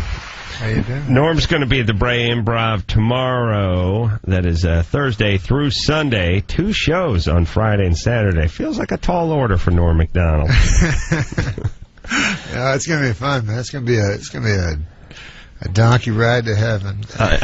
Sure will be. Hey, Norm, I don't know if you can remember this story, but somebody, I think, told it to me about you gambling, coming in late, and calling for a wake-up call that was probably just a few minutes after you went to bed. Do you remember that story? Yes. How did that story go? I remember laughing hysterically, but I don't remember all the details. It was back when I was drinking, and I was really drinking a lot. And I was gambling and everything, and then I went up to the room and I said, I phoned down to the, I'm trying to remember, I phoned back down to the front desk and I said, listen, give me a wake-up call for 6 o'clock. And I was like, oh, it's 5 to 6. And I said, I better let you go, you'll be dialing soon. Norm, it's like Ty Pennington got to your head and made you over. The last time I saw you, you had a gray beard. Oh, yeah. You really... Why did you say I was sober? I don't drink. Wow. You don't drink? I don't drink and I don't do drugs, but it's an odd thing. Really? Yeah, I don't do anything. Hold on, You've never been a drinker? Oh, I have in the past when I was a young boy, but I get scared, like, you know, when you're young, do anything, you know what I'm saying? Right. Because you don't think you're going to die, so when I was young, people just hand me pills, I'd eat them, and then I got older, and I was like, God damn, man, I'm going to die, I'm not going to do nothing. Right. So, but you still gamble. That's a vice, right? It's a vice, but it's not life-threatening in any way. Right, unless your bookie kills you. Right. It's quality of life-threatening, arguably. I'll tell you something, bookies don't really kill you. They don't. They want their money back. They want the money. They want to make a deal. Norm... I had a bookie take all my money, and because I won so much, and then my buddy's like, oh, man, you got to break his leg and stuff, right? And I'm like, what? I'm already out all this money. I'm not going to Yeah, you won a bet. What was it, like $100,000 or something? Yeah, and a lot it just of didn't money. pay off. Now, what were you betting on? Were you betting on football? What was football mostly? Yeah, but it became crazy where it was like basketball every single day. So, Norm, you have not had a drink in how long? Well, first of all, I'm not an alcoholic. Mm-hmm. That's so I don't count the first thing alcoholics say. No, alcoholics count the days of they know how long it's been. Mm-hmm. So sometimes I'll go to a party, a guy will go, hey, what do you want to drink? I go, just give me a water. And then they'll go, are you alcoholic? And I'm like, no, man, you're the guys that are drinking. Right. You know, I want a water. And they go, oh, yeah, no, we understand. So you don't... All right, I'll drink. So you don't... I'll get drunk out of my mind and barf all over myself if it'll take away the stigma of being an alcoholic. But I knew a friend, man, that some guys can get any women they want. Yeah. You know? And I'm sure you know the type, you know. It's not like they're incredibly handsome or anything, but just somehow they have something about them. And my buddy Bill... Mm-hmm. Yeah. This guy could get any lady. I'm telling you, literally had sex with a different woman every night. I asked him, I said, what's your secret, you know? He said, I'm a serial rapist. Stop. Did you say that on The View the other day when you were on The View? I didn't go on The View. They don't want me on there. I thought you were on The View. No, they don't like me anymore. Why won't they have you? Well, one time they wanted me to go on The View, right? Mm. So I was like up all night, like for a long time, because I was in my gambling days and stuff like that. Mm-hmm. And so the guy kept phoning me, the producer of The View, you know? Mm-hmm. Yeah, and, Bill Geddes. Yeah, that's the guy. Yeah. And so he kept having ideas, like funny ideas I could do, you know? Right. Like they have those guys. You know? Right. So here's a funny idea. Let's not talk about rape. Like ideas like that. Is that bad? No, it's fine with me. It's just funny. It strikes me with Norm and with me sometimes. You talk to producers about funny ideas maybe you shouldn't be doing. Oh, they do that a lot. More do-nots than do's. Yeah, they do that. They go, hey, don't swear on The View like you're going to swear. Like right. You're that retarded. Here's an idea for your segment. Don't use the N-word. Yeah. Well, what happened? How did you end up offending? So anyways, the guy kept following me with these crazy ideas. He'd go like, hey, why don't you come out with like a red wig on? And I'm like, why would I do that? And he goes, the gals are teasing Barbara about her new hair tint. I'm like, yeah, that seems all right. Because I'm trying to be nice. I have a hard time saying no, you know. So yeah, maybe. He goes, and then so finally I go, I'll think of something, you know. So and I'm at a poker table the whole time talking to him, and you know, because I used to play for like 70 hours straight, and so he keeps phone. He's like, I got it, man. He's like, you carry out a cell phone onto the show, right? And then he goes, halfway during the show, your cell phone rings, you know, and it's your agent Morty, you know. So you pick it up, you're like, hey, man, I'm on The View. This is no time to talk here, Morty. You know, he goes, Morty's not on the line. You just pretend, you know. Right. And, this is a terrible time, Morty. I'm on the TV, you know. So I go, oh, yeah, that sounds good, you know, with no intention of really doing it. Right. Now, what time did you go to bed that night? I didn't go to bed. So I'm driving to the stupid View, right? And I go, I had this story about Cosby. So I go, I'll do that story about meeting Bill Cosby, you know. So I show up and they put makeup on. I go, what are you going to talk about? I go, I'm cool, man. Just tell them, do you ever meet Bill Cosby? So as I'm walking in, the producer, unbeknownst to me, slips the cell phone in. You know, he goes, remember our bit? And I go, yeah. You got out of the red wig, though. Yeah, I know. I didn't have to do that. This is got to be a long story. But what happened was, it's good though. I went on to The View. And, you know, they're supposed to just talk to you. Now, this was when, this was a long time, but this was when President Bush was, he wasn't the president, he was running for the presidency. Right? Right. So I don't know nothing about politics. Right. But Ben Stein had called me, and he said that, you know Ben Stein? So, you know, like, when Clinton came, like, there was like 10,000, like, Streisand and Schwarzenegger, everybody, you know, showed up. And then when Bush showed up, it was just me and Ben Stein. He used to be a speechwriter for Nixon. Yeah. That is a very sobering homecoming for Bush. Just Norm Macdonald and Ben Stein at the airport. Good God. I got to talk to him for a half hour in the Air Force One. Anyway, wow. The story is I go on The View, and as soon as I get on The View, I'm all tired and everything. I'm like, all right, ladies, what's going on in the news? Bill Cosby? What's going on? And so all of a sudden, they show a picture of me standing next to George Bush, who's running for presidency, and they go, hey, check this out. Whoa, Norm, like, you know, as if it was a picture of Kurt Waldheim standing beside Hitler in the woods or something, you know? And I'm like, they're like, what's this all about? You know, like I'm crazy. Right. And I go, I don't know. So just to get on their nerves, I go, well, it's better than that last guy, Clinton. He murdered a guy.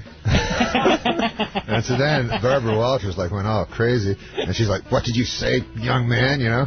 And I'm like, oh, I thought it was a matter of public record, like I just try to get more. I go, didn't he murder a guy? I heard he murdered that Vince Foster guy, and they pretended it was a suicide or something. And I'm like, isn't that a matter of public record? She's like, listen, you're treading on thin ice, mister. He should come out and call me mister. I'm like, no, I thought he murdered a guy. I said it about 6 times, you know. So, and she's like, what about Bill Cosby? To be fair to her, she thought you were Tim Meadows. To be fair to her. So anyways, and so the whole audience is all in shock and awe and everything. They don't know how to react to this, all craziness. And all of a sudden, like, my cell phone rings, right?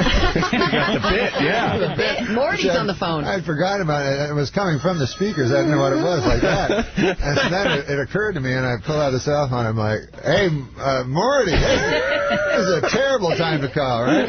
So then Barbara Walters goes, what are you doing, you know? And I go, I don't know. So that retard in the back told me to pretend Morty was calling. And then she goes, she just stared at me for like 3 seconds. She goes, you are one piece of work, mister. Wow. And that was the end of that. Should have said it was Vince Foster calling from the beyond. He's calling from hell. Says he'll see you soon. Norm's got a new CD out called Ridiculous. Norm, when we left off, we were talking about Bill Cosby and you never getting to tell your Bill Cosby story on The View, but you can certainly tell it here. Oh, Bill Cosby? Well, I opened for Bill Cosby, and I was really excited, you know, because I'm a comedian, and he was like the first comedian I ever heard and everything, and I still love him, you know. And so I was real excited and everything, and and we're performing, oh my Lord, it was like an entire football field, right? Well, where is it? It was LSU. Mm-hmm. And, I'm sorry, it was Tulsa. It doesn't matter. Right. And, you didn't have to correct yourself. And so I get there, and it's an entire football field in a little tiny stage, and I have no way of knowing how to, you know. So I'm like, you know, anyone have an answering machine? And then you're just, they're just talking to each other. Right. Know? I have no idea of how to talk to this many people, you know, so they completely ignore me for the whole thing. But, you know, they don't hate me or anything. They just don't notice me. They're ambivalent. So I'm like, how on earth, you know? So I was interested in seeing how Bill Cosby would do it. So Bill Cosby lands in a helicopter like 10 minutes before, and he's wearing a sweatshirt, and I'm in a suit and everything, you know? And he says, why are you wearing the suit? I said, Bill Cosby. He goes, college. He talks like just in words. He doesn't use He goes, college sweatshirt. And I'm like, okay. Doing a Mad Lib. Yeah. So he gets up, and so he's a guy's a genius. He's just stand beside the lady. He's not nervous at all, of course, you know. He says, anything going on in the school? She says, next week we play LSU, you know, we're Tulsa. He goes, it's okay, fine. And then they introduce me, walks out, and he goes, Tulsa! And everybody screams, right? And then he goes, LSU! And everybody boos. And then he goes, Tulsa! And everybody screams louder. And he goes, LSU! Exactly. So he says it about 5 times, every time slower. And now they're going up and down like they're in a lather, you know? Right. And then he goes, next week I will be performing LSU, and I'll be doing that bit backwards. They all laugh.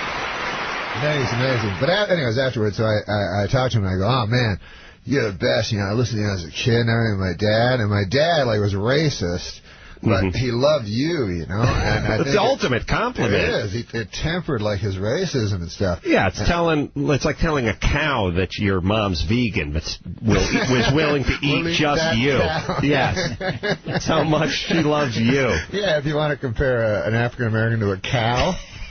That would be a good analogy. Well, you don't want to pick another animal, one that may climb a tree and eat bananas. This is getting ugly. Let's. All right, Norm, come on, reel it in. So Cosby says to me, so I said, yeah, my dad loves you. He goes, where does your dad live? I go, Ottawa. So he turns to his agent, whatever guy who was with him. He goes, Fred, am I not doing Ottawa? So he looks on his thing, and he says, oh, yes, so Mr. Cosby, you're doing Ottawa in August. And he goes, give me the man, father. He says, so now I'll get your father front row seat afterward. He'll come back to and talk with me, and I'll treat the man well. And I was like, oh, man, that's great. So he goes, give me a pen. The man needs a pen and a paper. Write down the phone number. And so I'm getting a pen and paper, and I realize my dad's dead, right? He's been dead like 10 years. Well, 666 would be the area code. He's a VIP. Sorry, buddy. So I go, oh, man, I don't want to now say my dad's dead and bring the whole conversation down. Right, sure. So I just write down 9 numbers, Is it 9, 10? I know You gave him a fake number for your dad. He's a mathematical genius, Norm Macdonald, everybody. I know the area code of where my dad lived. So anyways, I go, here you go. He'll enjoy it. He's alive, The guy He probably shouldn't have hit alive so hard. Yeah, that's a tell. So then, amazingly enough, first of all, this shows you how powerful people can find anybody, right? I was doing this. I was in this lame thing on the Drew Carey show, and as a little guest star, And the stage manager runs up. She goes, Bill Cosby's on the phone. What? He tracked you down. Yeah, he can find anybody. How long after you'd seen him on the field at Tulsa? 3 months later. Mm-hmm. So I get on the phone, and it's Bill Cosby. He's like, I found the number. The man is not, it's different than your father. The man is different. And I phoned twice I phoned the same man. And so I'm like, keep lying. I go, I'm sure that's his number. I don't know what to do. Norm, couldn't he have died in the interim? You could have said he just died. Oh, man, that's savvy. That's fast. That's really fast. The more you know. How to lie to Bill Cosby. So anyways, I did actually tell that story, and I was at Saturday Night Live. I told that story on a talk show, and the next day, man, I went into my office at Saturday Night Live, and there was about 600, flowers, whole big things of flowers. The office was, packed with flowers. It was so, crazy, and finally, on one of the little flowers, there was a little note, and it said, I'm sorry to be the one to tell you, but your father has long since died, Bill Cosby. Wow. So he was funny. He went to all that trouble to make a joke. Wow, what a guy. Seems like a great guy. Sweet man. Well, I'd be a bad pimp. You be my girl. All right. You two be my girls. Yeah. All right. I'll be a pimp. Okay, listen, girls, I got to talk to you. Yeah. Okay? Hey, Sir Magic Norm. Listen, I don't you guys have had attitude against me. Well, I just feel like you've been taking a lot of our money. A lot of you have not been paying me. What? Huh? You know I have the knife. I know you guys have never seen it. Uh-huh. But I'm the ones that found you at the bus stop and let you sleep on my couch. Yeah, that wasn't much of an upgrade. Especially with your constant raping. Futon. Yeah. Listen, I've had a good night that of was sleep. part of the deal. I thought that was the unspoken. But anyways, I want some of the money. Look, it doesn't have to be 90-10. I don't know. I understand the 90-10 was a little usurious on my part. But how about 50-50? You get to sleep here. Cheryl, what do you think? I don't think so. I don't know.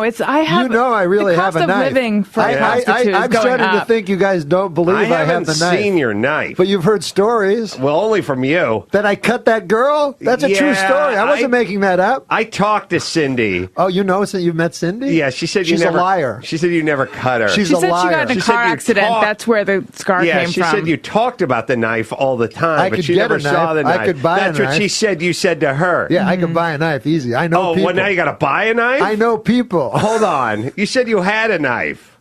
You have a knife, but it's in a catalog?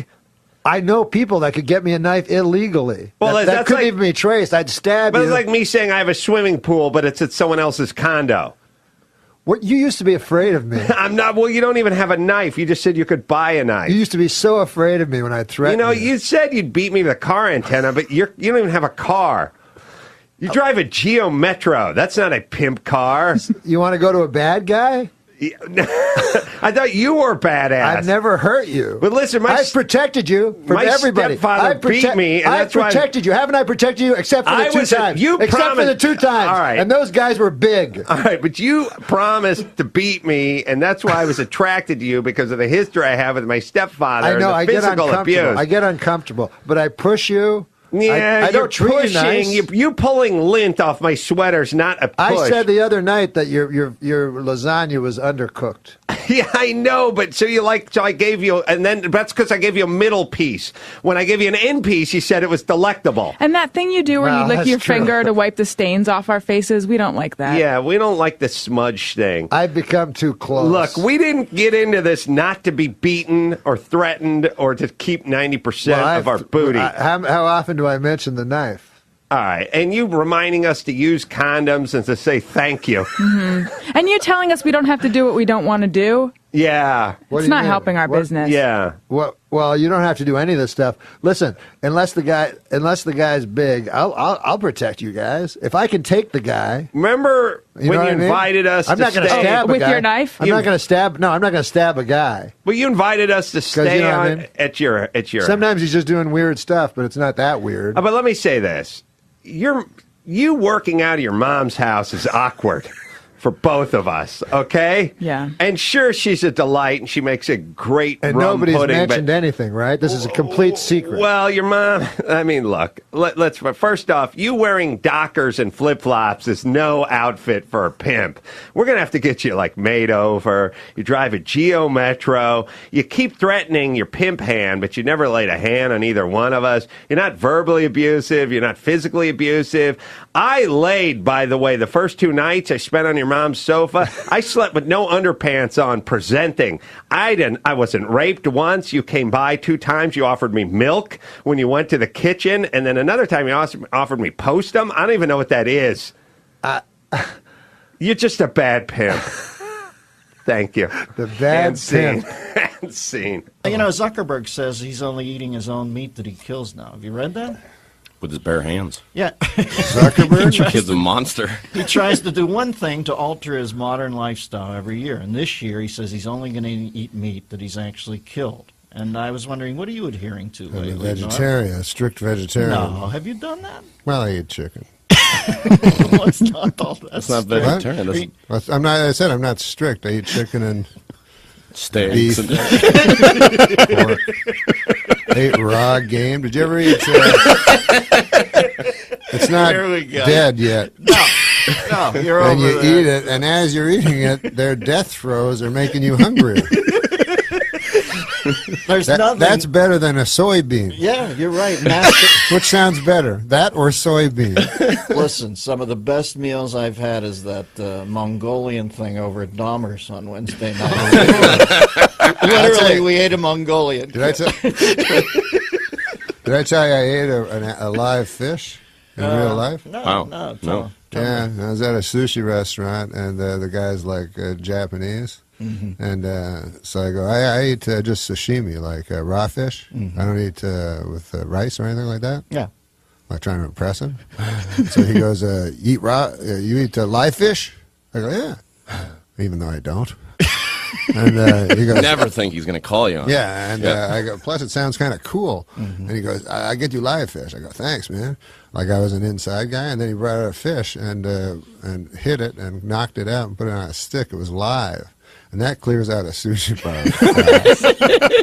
A lot of people, the girl I was in was barfing in a bathroom, and the only people interested was the guy, the Japanese sociopath guy, and all the Mexican help. They were all looking like I'd eat it, and so I had to cut it. And then they leave the fish that's on the skeleton that looks like the one Sylvester found on a garbage thing. Mm-hmm. To move. It's moving and like a dead bobblehead, and you had to put water in its mouth to keep it alive so you could watch it die as you ate. It was a nice meal. Jesus, I'm living such a pale life compared. I mean, But anyways, here I am, a young lad auditioning for the Joan Rivers show when it was on. Yeah. It's the first time I ever came to the United States. Me and Howard Busgang. Yeah. And so me and Howard Busgang and Mario Cantone, Joan Rivers likes us all, you know. So we're at the Hyatt Regency, which is across from the Comedy Store, where we auditioned for Joan Rivers. Yeah. And it's me and Howard Busgang are in the room, you know, and Howard Busgang smoked marijuana at the time, you know. Sure. I don't. Yeah. You know?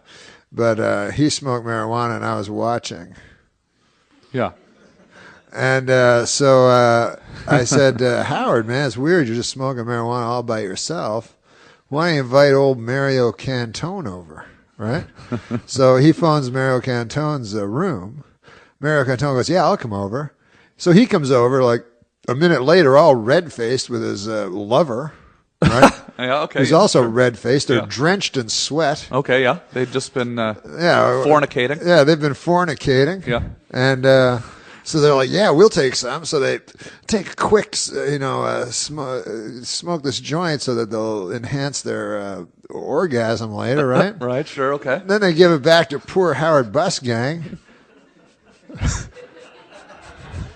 And he's sitting there with this joint that has God knows what on it. Yeah. Yeah. Yeah, so Howard Busgang, in an effort to be politically correct, even though they're gone, smokes the joint and gets full-blown AIDS. No. I just made up that last part. No, Howard Busgang's a great guy. He's doing a show right now. Wow, yeah. In Canada. Well, let's... Why are we talking about me here? If I said, Tom, would you give me $1 million if I cut off your leg?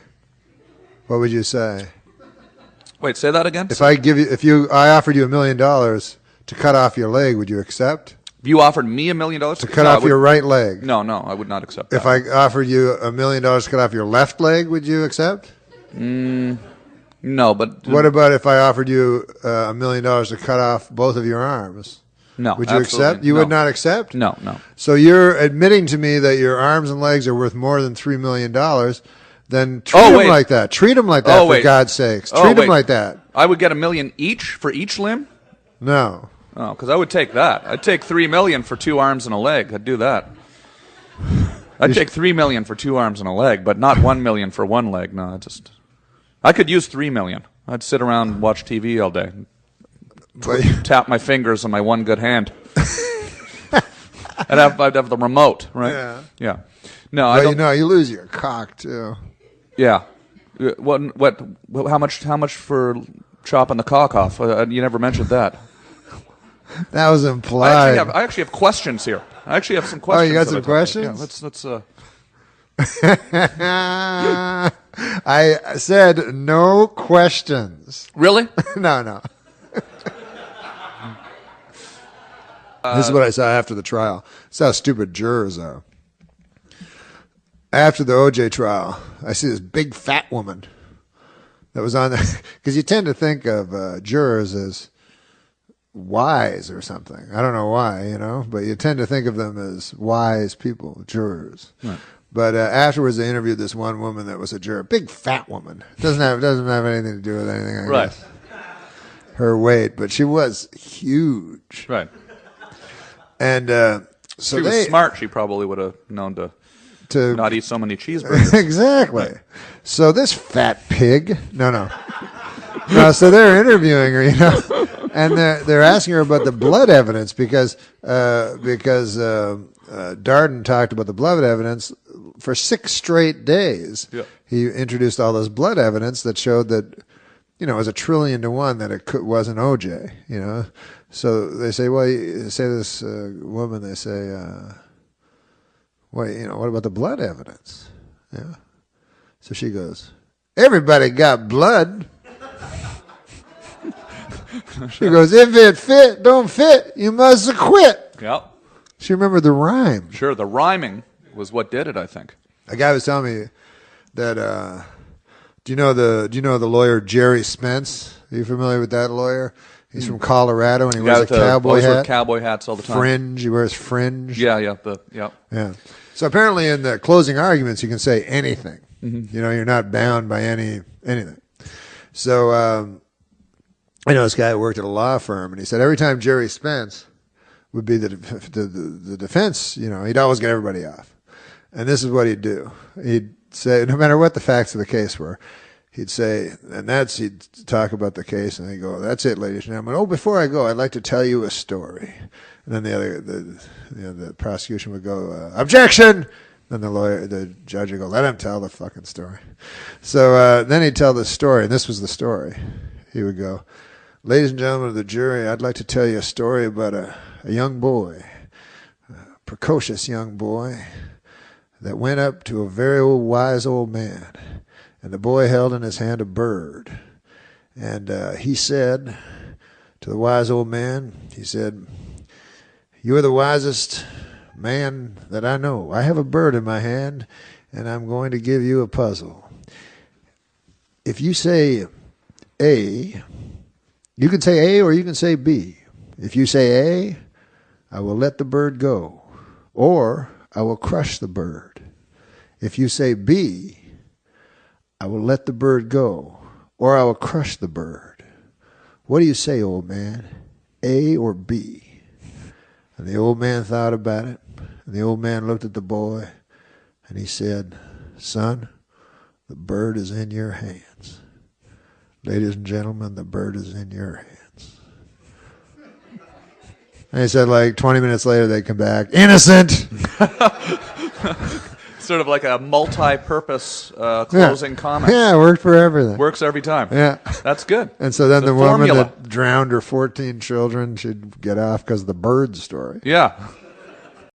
Have you ever done anything in your long and storied career that you consider specifically to be in bad taste as you look back on it? Maybe at the time you thought it was a good play, but you look back on it and you think that was in bad taste. Well, sometimes, like in stand-up, I'll do jokes that are like one time I was doing this thing in San Francisco, and they were all gay people in the audience. They told me, so I figured I'll do. In San Francisco? Yeah. No. So I figured I'd do stuff about gay people so that they could relate to it. Yeah, it's warm up. Right. They love that. And so I was talking about, because I went to this gay pride parade, and I saw in it there were these old men and old ladies like with these signs that said, we are proud of our gay son, you know? And so I was saying, that's an odd thing to be proud of, you know, because it's not an achievement, you know? It's not like something you work all your life to be gay or anything like that. And I just wondered, I had a hard time believing that these 50, 60-year-old men are actually bragging, you know, at work like they're, hey, Bill, you know, my kid, oh my God, we're proud of him, Johnny. He graduated from Harvard, you know, first in his class, you know what I mean? Now he's articling over at a law firm, and, oh yeah, he loves cock. You know? This kid. He can't get enough cock in his mouth, his ass, his kid's always cock. I got a picture of the boy here sucking another man's cock. I want to show it to you. To watch the maturation of you as an artist, to realize it took you 9.5 minutes to get around to the sucking cock stuff. Well, thank you very much. I'm very excited to be here, you know, and I was asked to host the ESPYs this year. Yeah, hi, that's my name, Espen. When I was asked to host the ESPYs this year, folks, I said yes immediately for one reason and one reason only. This show has interns.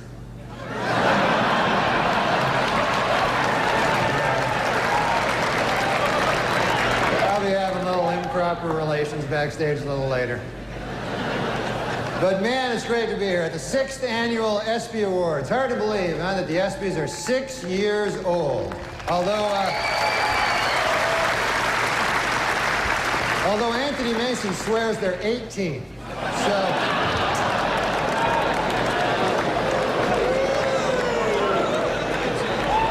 Yeah, he'll be having sex with the ESPYs in about 12 years. So. I wanted to talk about the crocodile hunter. Did you? Because I think you're gonna make him sad. Because I think, you know, it was tragic at the time, but I think I don't know, people calling me, man, they're shocked. Oh, hey, you wouldn't believe it, who got killed? The crocodile hunter. Please don't make me laugh at this. This is not good. He was 44 years old. I'm like, that's a ripe old age for a crocodile hunter. That's not... And you know who had to be pissed about it were the crocodiles, because he got killed by some fruity fish. And so you know the crocodiles were like, hey man, that crocodile hunter got killed. Who did it, Frank? You don't even want to know, man. Please don't do this anymore. Yo, Bill, man, you had a chance once. The guy go, man, I had a chance. I had that mother... He was Tommy with a stick. I could have eat him and his kid.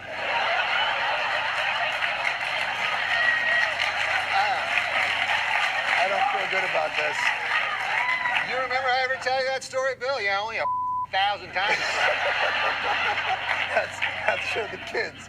I was a little late here tonight. I took a cab to the theater, folks. And I don't know if you've ever been in these New York City cabs, but I got one of those cabbies, couldn't speak English, you know. Saw his name there on the dash. I couldn't even pronounce it. I think it was something like Hideki Arabu. Something like that.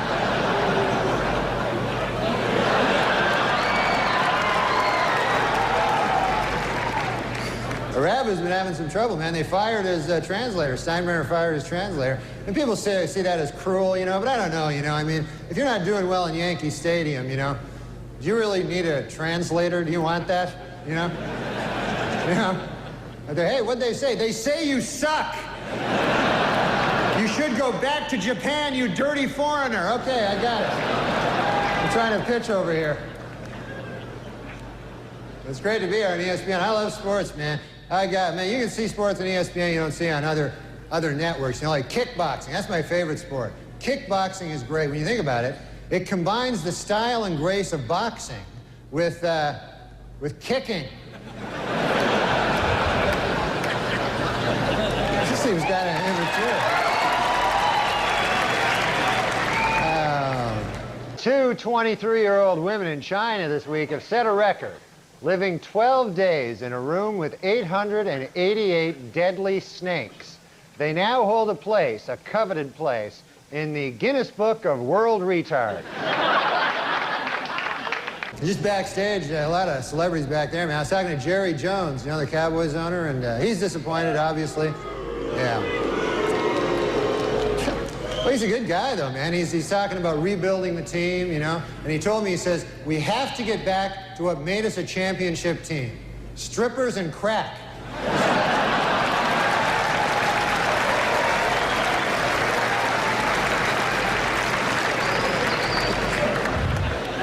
Hey, have you heard about this? Ted Turner and NBC plan to start their own rival football league to compete with the NFL. And not much known about the specifics of this new league, except for this, it will suck. They know that.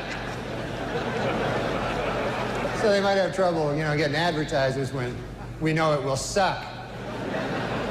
I've never asked you this before, and we've been good friends for many years. Ah. Okay, I made that up, but... No. We haven't? No, we're friends. We're good friends, but I don't know what your... Macdonald, is that Irish? Is that Scottish? What's your ethnic background? My ethnic background is Polish. Are you really Polish? Wow. Polish people, I didn't realize that. Yeah. Macdonald, you don't... Well, my parents changed their names. They had to because of the constant ribbing they'd get for being Polish, you know. Mm-hmm. And so they changed their name to Macdonald. But, you know, it's one of the things that you can, you know... I mean, I get a little upset about it, you know. Because, you know, all the Polish jokes and stuff. Yeah, you can't make jokes about other people, but for some reason you make jokes about Polish people, you know? Right. I don't like it. Right. You shouldn't. That sounds bad, yeah. I mean, I had an experience, you know. I go in and I order a Polish sausage, you know, from this guy, you know. And so the guy says to me, you must be Polish. And I said, come on, man. I mean, come on. Think about it, what you're saying. You know, I'm trying to knock some sense into this fellow's head, maybe give him a wider world view, you know? Sure, yeah. I said, you think because I order a Polish sausage, I'm Polish. I said, what if somebody came in here and ordered French toast? Would you think he was French, you know? Right. I mean, what if somebody came in here and ordered a Belgian waffle? Would you consider that guy a Belgian? You know? I mean, if a guy came in and ordered a German bratwurst, would you consider that fella to be a German fella? Right.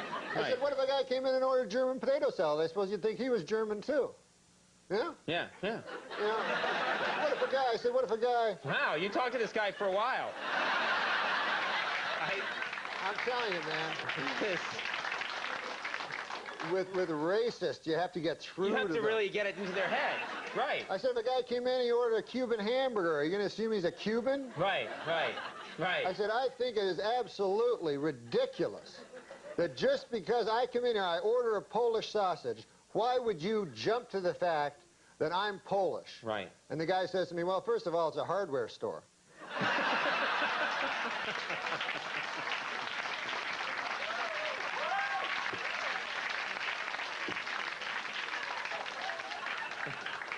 And you hate Polish jokes, don't you? You just hate them. No, I think they're disgusting.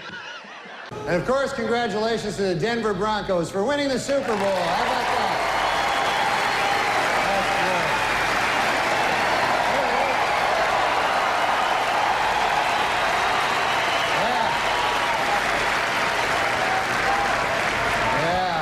Denver did great, you know.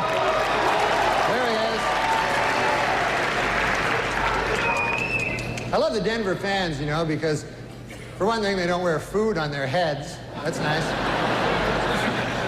And they had a wild celebration in Denver after that Super Bowl, man. And now city officials expect an even wilder celebration if the Nuggets win 10 games this year. They say they're going to... say the whole city's going to go nuts. Yeah, the Nuggets are having a bad year this year, man. Matter of fact, they're making a film about the team. They got a pretty catchy title. It's Black Men Can't Jump Either.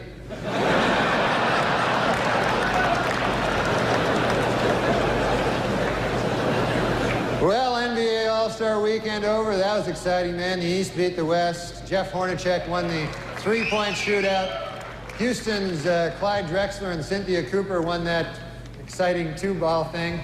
And Charles Barkley won the throw a guy through a plate glass window contest. So that was quite a game, you know. I mean, you know who impressed me the most yesterday was Kobe Bryant. Unbelievable.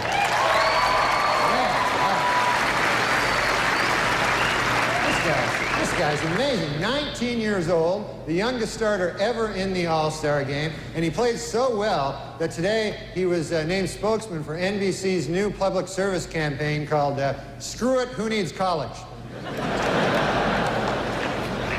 No, you think Jack Benny is funny?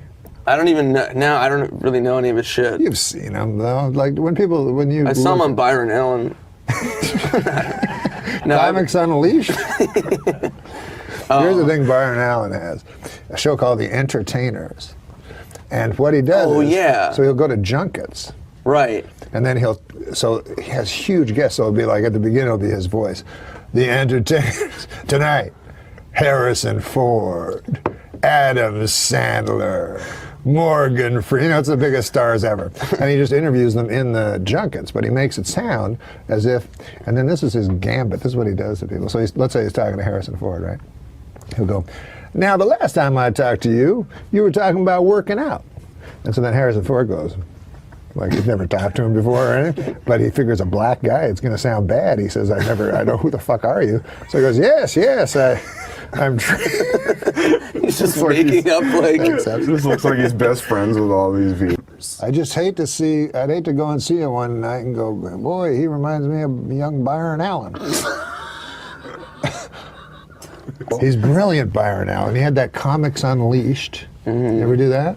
Mm-hmm. Oh, you couldn't be more leashed. There's nothing. It's not like there's nothing unleashed about it. It's not like you would have like Lenny Bruce on and like. And he has no segue. So this is what he said to John Lovitz one time. He said, he just turned to him from, he's talking to Schimmel, and then he goes to John Lovitz. He goes, now, John, I understand you're growing older. Of course, the biggest story in basketball, no question about it, Michael Jordan may retire.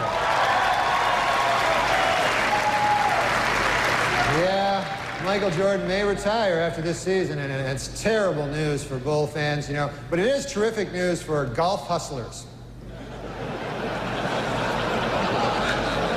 They're happy about it.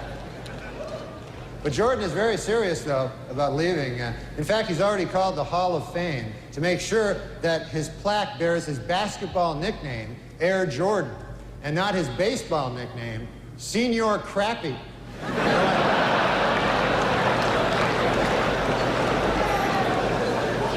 That would just be disrespectful, you know? Well, how about them Winter Olympics? They're finally underway, so we've got a lot of great stuff to look forward to the next 2 weeks, like hockey and, well, just hockey, really.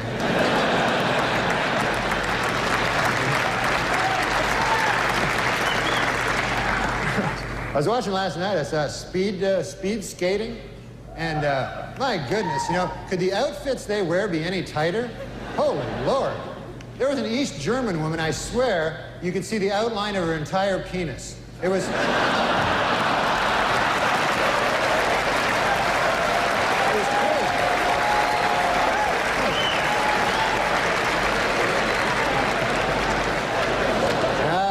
Goodness.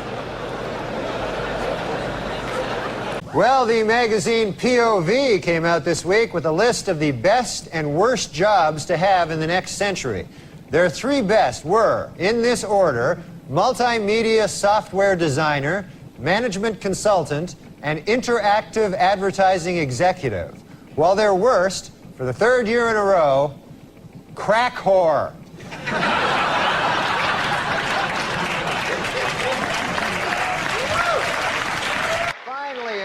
News and World Report's list of the best and worst jobs for 1996 is out. Last year's best job, multimedia software consultant, was replaced by a new best job, bioindustrial engineer. And in the worst job category, last year's winner, crack whore,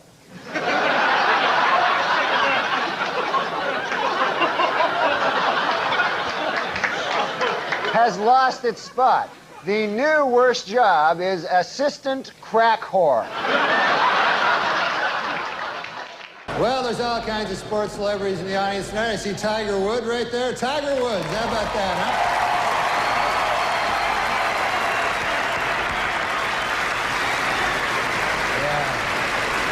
Yeah, he's up for golf. Of course, he's up for Golfer of the Year this ESPYs. And you know who I feel sorry for, folks? Is the other 2 guys nominated for Golfer of the Year. You see these guys getting ready, you know, it's like, hey, honey, have you seen my tuxedo? No, not the good one. The one I wear when I'm going to get my ass kicked. Have you seen that one?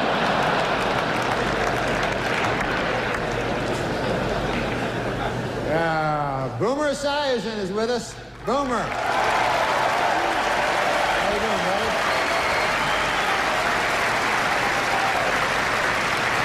Boomer, of course, will replace Frank Gifford on Monday Night Football next season. And Frank told reporters that this will allow him to spend more time with his wife and children. Then he broke down and cried for 45 minutes. So.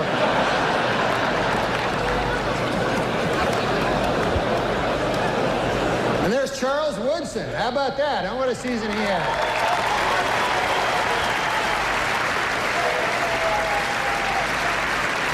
Great, man. He became the first defensive player to win the Heisman Trophy. And congratulations, Charles. That is something that no one can ever take away from you. Unless you kill your wife and a waiter, in which case... all bets are off. Just a word of advice. The iron horse of broadcasting. It's iron. You don't pronounce it iron. That's what everybody tells me. It's the iron horse. Like Lou Gehrig was the iron horse of baseball. Yes. The word I-R-O-N is iron. No, iron. Iron. That's what makes English the world's toughest language. Yeah. You know, right? Sure. It is the Because toughest language. To me, it's the easiest. Yeah, well, you were born with it. Yeah. Say what you want about how huge and fat my head has gotten, but who'll forget it. Try iron. Why doesn't that clock work? Why doesn't that cock work? That No, clock it's, works. my cock works Oh, just this fine. clock It's over here. Your mind is going Yeah. somewhere, Norm. No, I thought that's what you said. I heard you had Larry King on here. Cast Your iron. show that's amazing, by the way. No one gets on Larry King. Larry King gets you.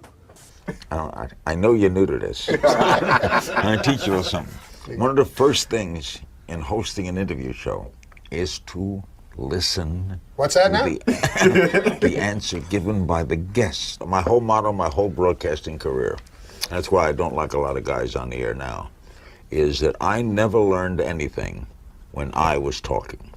Can I interrupt you there? Yeah. But Now, I wanna ask you I was this. with Carlos Slim all day today, the richest man in the world. He's partnering. The richest man in the world is Carlos Slim? Correct, from Mexico.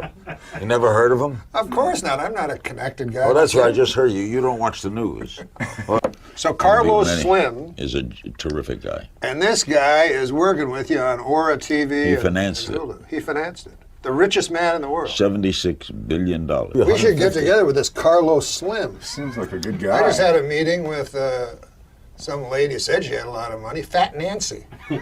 Oh, Fat Nancy. And what, she want to finance something with you? What does she want to do with you? You know what? So I loved Liberace, but with all due respect, man, if you kicked that guy in the ass, 100 cocks would fall out. Now, this is not what I do on Hulu. No, you wouldn't do that. No. Because I have respect for Carlos Slim. Literally selling you death. That's the one thing I fear is dying. Me, man, that haunts me. Because the thought of not existing, it's like, you know what the new thing they call it is? Dirt nap.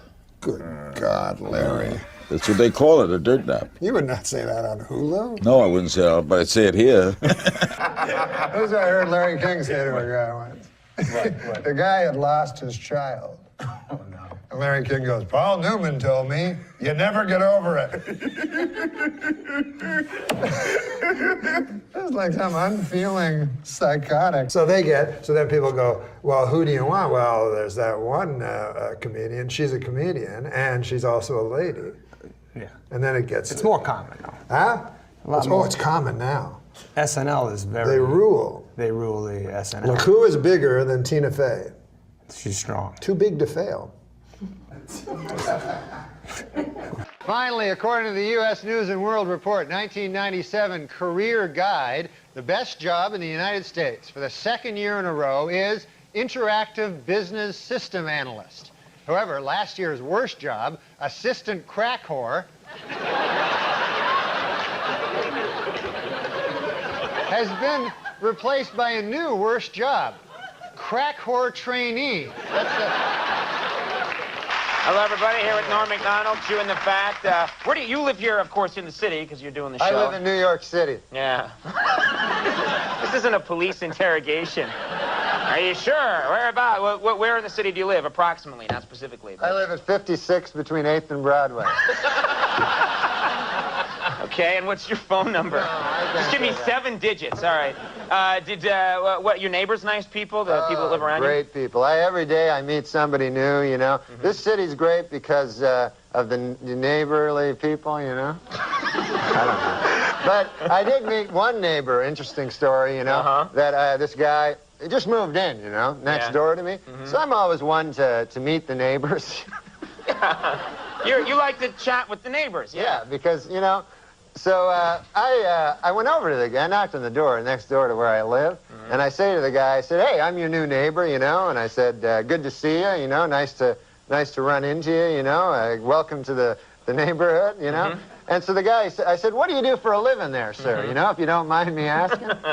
You know, what do you do for a living? I'm a nightclub comic, I tell the guy. So he says to me, he says, I work down at the University of Science there. He says, that's a good school, by the way. I can't remember the exact place. Sure. But he says, I'm a professor of logic. Oh. So he says, the guy says, logic. Now, what the hell is that? I never heard tell of that. He says, oh, well, he says it's a kind of a pattern of syllogistic. Well, he says it's hard to explain. He says, why don't I give you an example? So I said, fair enough. Why don't you do that? So the guy says, well, he says, let me ask you a question. He says, do you own a doghouse? So I go, yes, I do. He says, well, then that means you probably have a dog. I said, yes. He says, well, that means you're likely you have a family if you have a dog. I said, yes, I do. He said, well, then that means you got kids, you're married. I said, yes, yes, I am. He says, well, then you're a heterosexual man. I said, yes, sir, I am. He says, well, you see, that's logic there. I asked if simply from finding out you had a doghouse, I made this series of inferences, and I found that you're a heterosexual man simply from the fact that you had a doghouse. Well, I said, good God, isn't that something? Okay. So I said, well, I won't waste any more of your time there, neighbor. And I said, I'll see you later. See you around. Okay. So I said, come by one day and have a chicken with me. So anyways, I left. So I left. So I go to get a bus, you know, to the bus stop. And I walk down to the bus stop, and I'm still thinking about this thing that happened to me, you know. And I'm standing at the bus, and no bus coming at all, you know, and 5 or 6 of us standing around, and one guy lights up a cigarette there, and he goes, as soon as you light up a cigarette, the bus comes.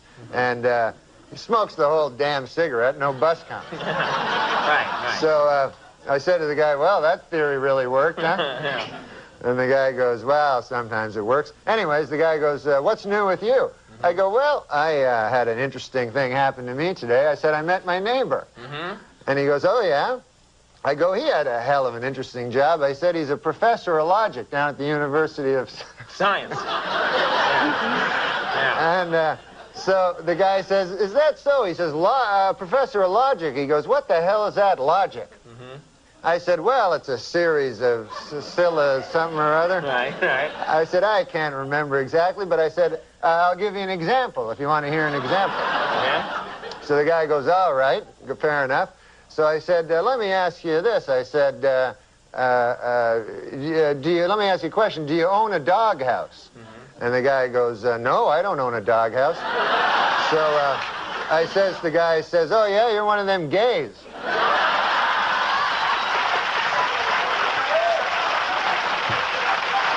And it worked, right?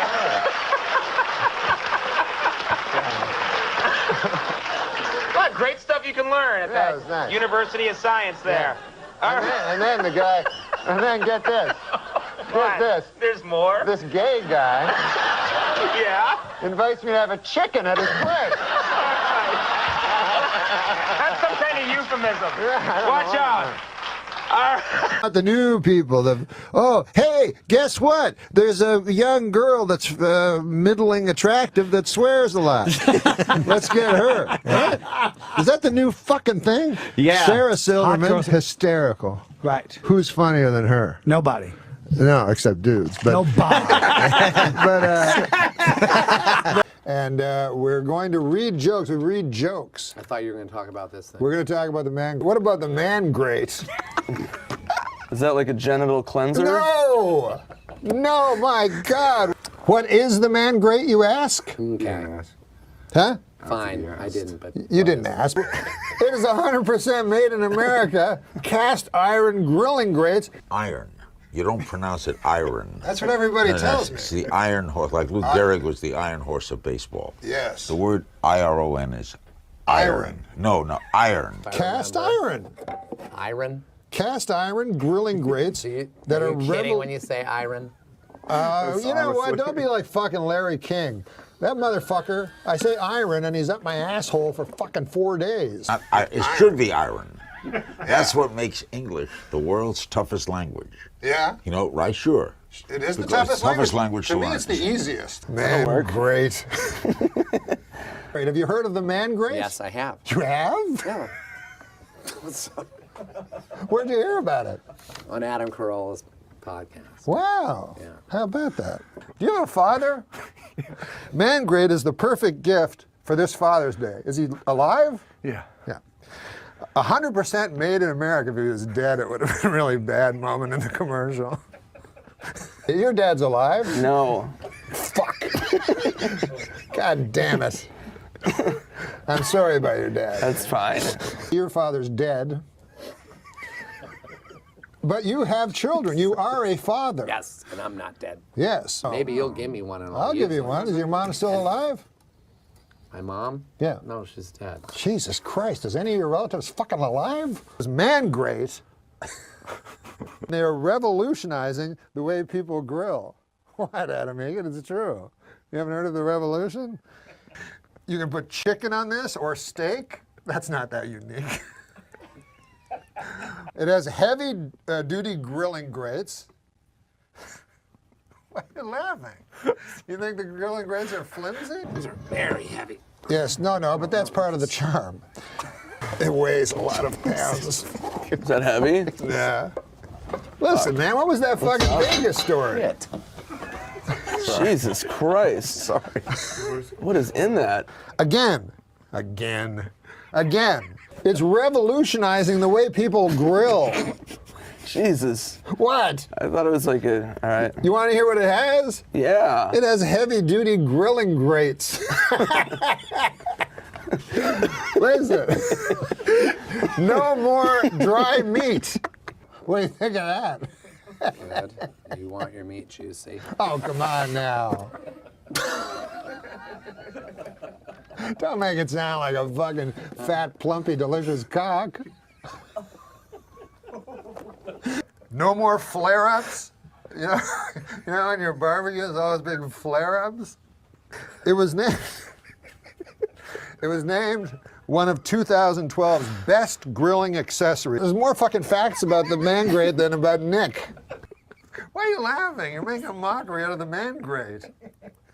Chicken, steak, has never tasted so good.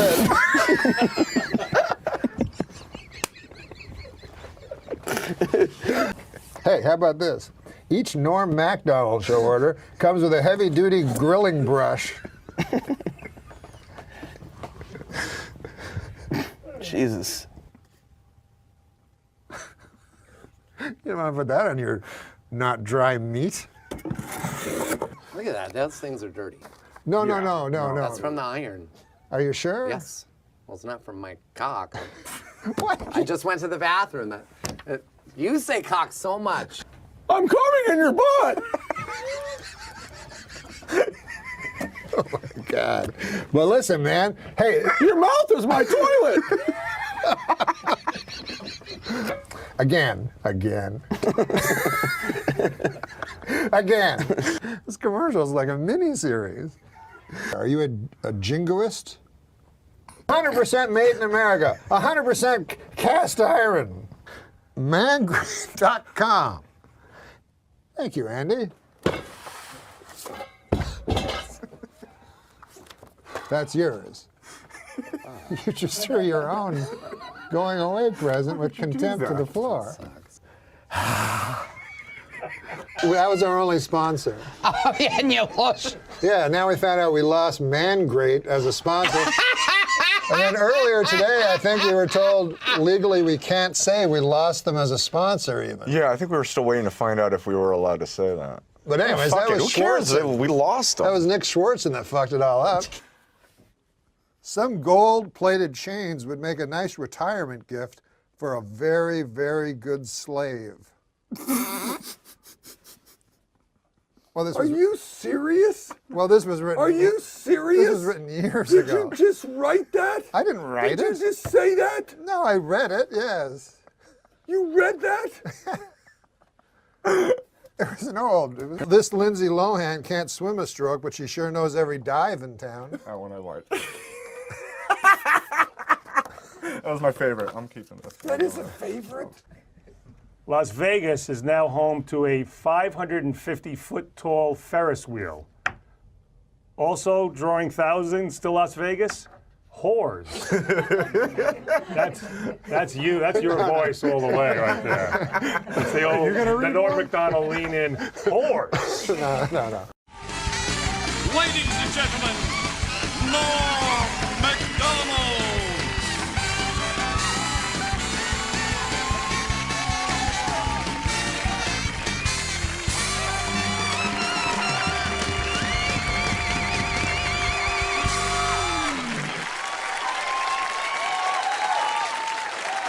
Thank you.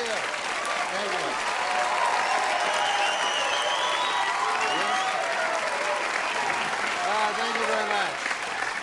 You're very kind. You know, in the, what's that? Oh, yeah, no, you're absolutely right. That is my name. You know, when the people here asked me to do the show, you know, I gotta say, I felt kind of weird, you know. I don't know if you remember this, but I used to actually be on this show, you know. I used to do the weekend update news routine. You remember that? And, yeah. That's where I did the make-believe news jokes, you know. That was me, right? So then, a year and a half ago, right, I had a sort of a disagreement with the management at the NBC. I wanted to keep my job, right? And they felt the exact opposite. So you see, they fired me because they said that I wasn't funny, you know? Now, with most jobs, I could have had a hell of a lawsuit on my hands for that, but see, this is a comedy show. So they got me, you know, you don't want. But now, this is the weird part, right? It's only a year and a half later, and now they asked me to host the show. So I wondered, I go, hey, wait a second here. Hey! I go, how did I go in a year and a half from being not funny enough to be even allowed in the building to being so funny that I'm now hosting the show? How did I suddenly get so damn funny?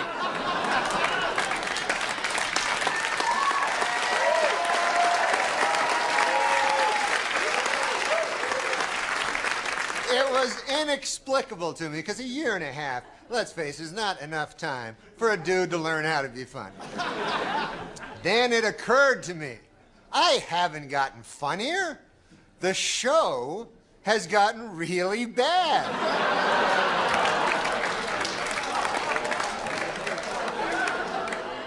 So yeah, I'm funny compared to, you know, well, you'll see later. But okay, so let's recap. The bad news is, I'm still not funny. The good news is, the show blows. All right, folks, we got a bad show for you tonight. Dr. Dre, Snoop Doggy Dogg, and Eminem are here. We'll be right back.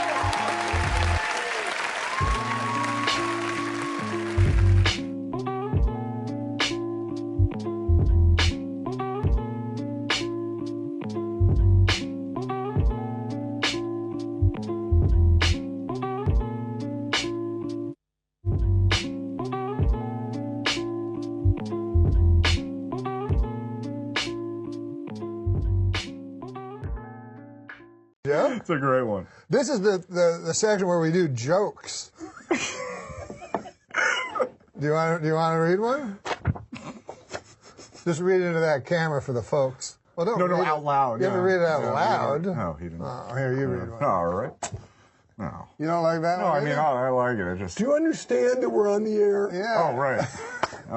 We all know that the Swiss are officially neutral. Who wrote this? Who wrote this? Who wrote this? Well, I screwed up my time. Who wrote this? We don't have a name on it. Do you have writers? It's anonymous. Well, it's like an old. I didn't write it. I didn't write that one. We all know the Swiss are officially neutral. Unofficially, however, they're filthy sons of bitches. Now the Swiss think I hate them. It's great. Thanks. This one says, remember the old days when tweeting meant stabbing a hooker? Bob liked that one. Super Dave, why is there an app for everything except how to rape a baby? Jesus. Some gold-plated chains would make a nice retirement gift for a very, very good slave. Well, Are you serious? Well, this was written. Are you serious? This was written years ago. Did you just write that? I didn't write it. Did you just say that? No, I read it. Yes. You read that? It was an old. It was written, obviously. Oh my God Almighty! I'm not part of this. No, it was written. No, before. I'm not part of this. No, you can't read that. Well. What about this? Go ahead. Read this one. I can prove God exists if I can just find that damn receipt from our brunch in heaven. That is so funny.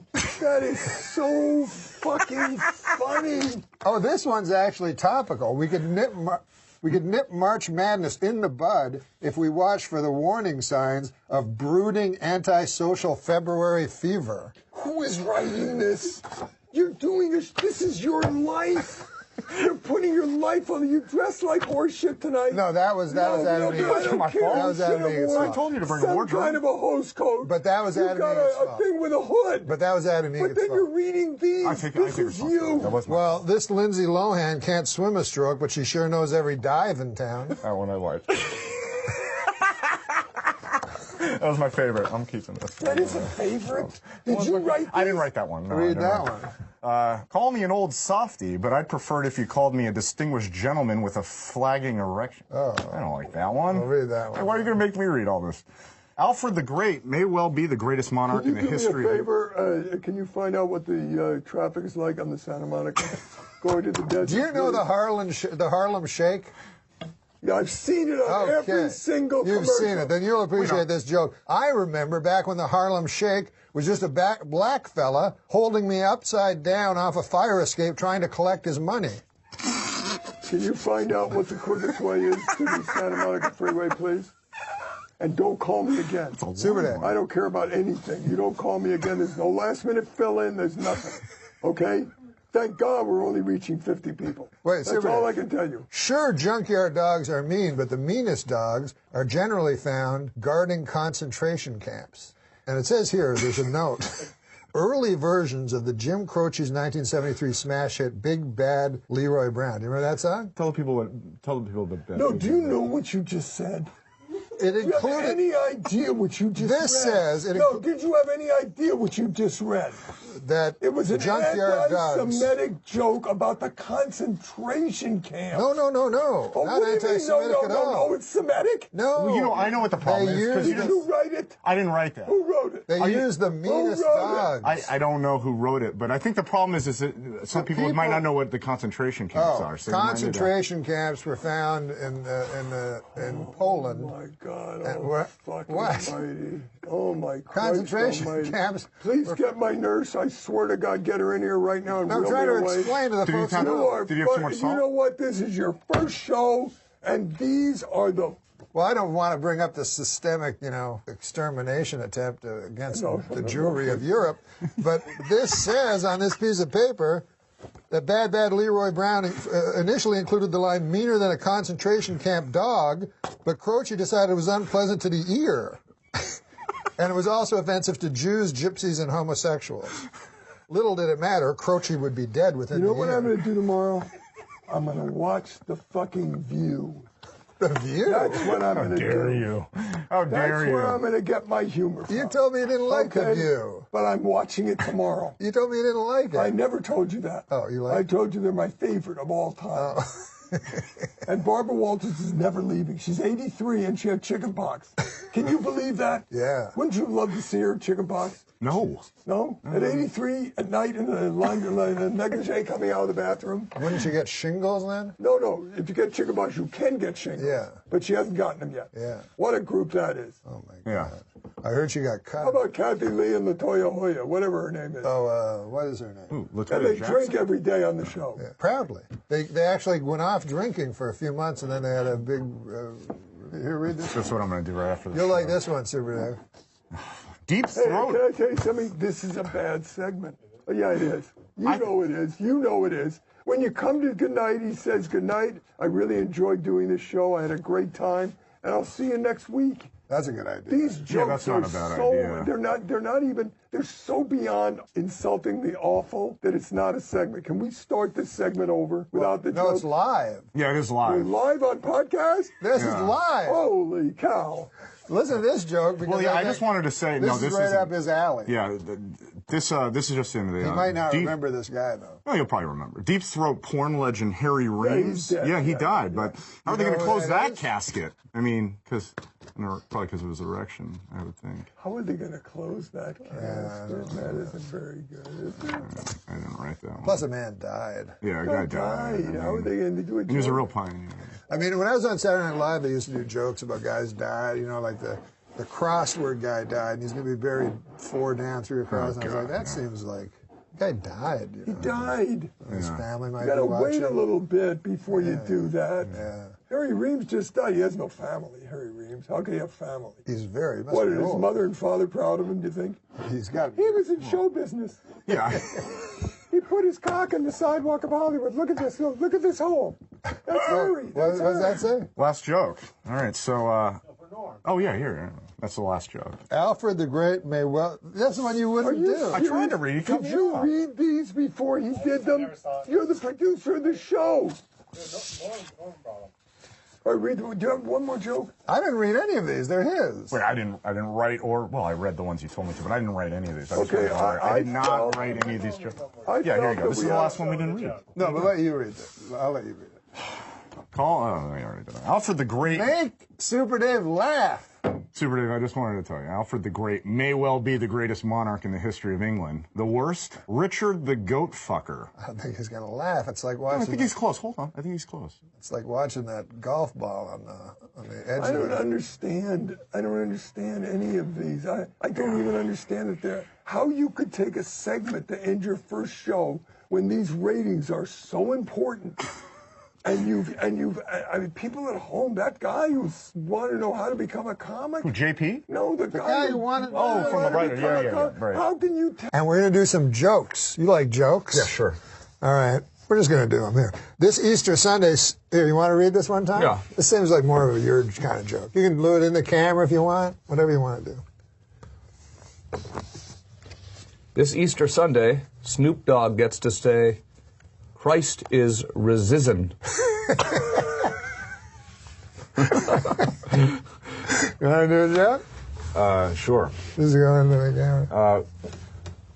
We wear new clothes on Easter to represent Christ's triumphant appearance to the stunned apostles in his sharp 2-button blazer by Hugo Boss. The fuck? I don't know about that one. The guy who did the voice of Charlie Brown, he was arrested for stalking his girlfriend this week.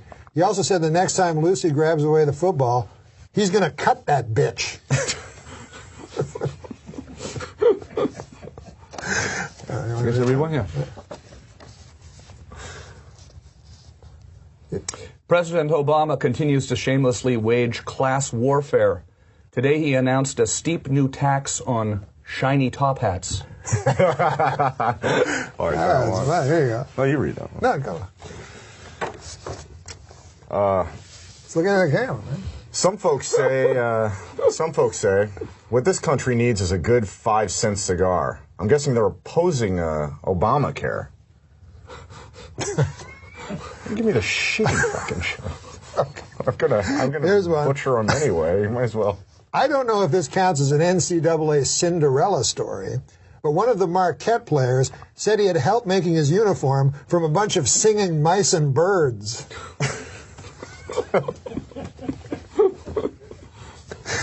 I think this is perfect for Tom Green. Tom Green just reading ahead. Yeah. I read a story. A 17-year-old kid who stole a plane, crashed it, and survived. Why don't we make the whole plane out of that kid? That seems logical, right? Makes sense, right? There you go. Adam Egan. Warning to the Easter Bunny, don't put all your eggs in one basket, fella. You handpicked these. I do feel like I'm getting the good ones here. They say the world's a smaller place than it used to be, but I think that's an optical illusion based on me becoming a big fat guy. Here's one that's good for you. Growing up, I never would have believed that one day I'd need a computer just to masturbate.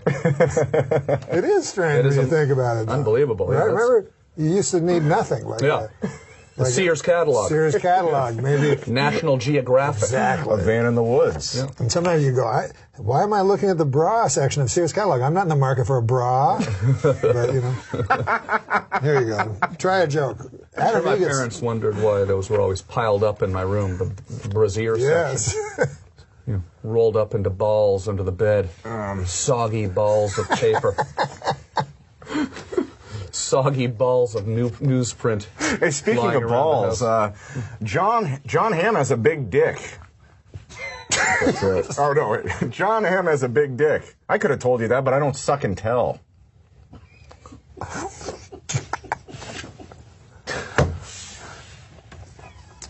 Okay. A Swedish Bond girl, Britt Eklund, told Piers Morgan this week that she was seduced by Warren Beatty after the legendary Lothario took her to an X-rated movie for their first date. This is what I have to say about that. Hey, Warren, stop stealing my moves. That's my favorite this week. Unbelievable. Oh, I think you'll like this one. I'm giving Tom the best ones. That is your move, by the way. Thank you. Thomas Edison invented the light bulb, but I invented the light bulb up my ass. Always ahead of his time. Oh, come on, man. Oh, yeah. Come on, man. Come on, it's fun doing jokes. Yeah. It's the delivery. You're getting better. Octomom is facing jail time for committing welfare fraud. Who didn't see that one coming? I mean, seriously, a single mother of 8. Is that even a joke? They're your joke, fucker. I am not a big fan of video games where you cannot kill a prostitute. I like the ones where... Oh, like Grand Theft Auto. Yes.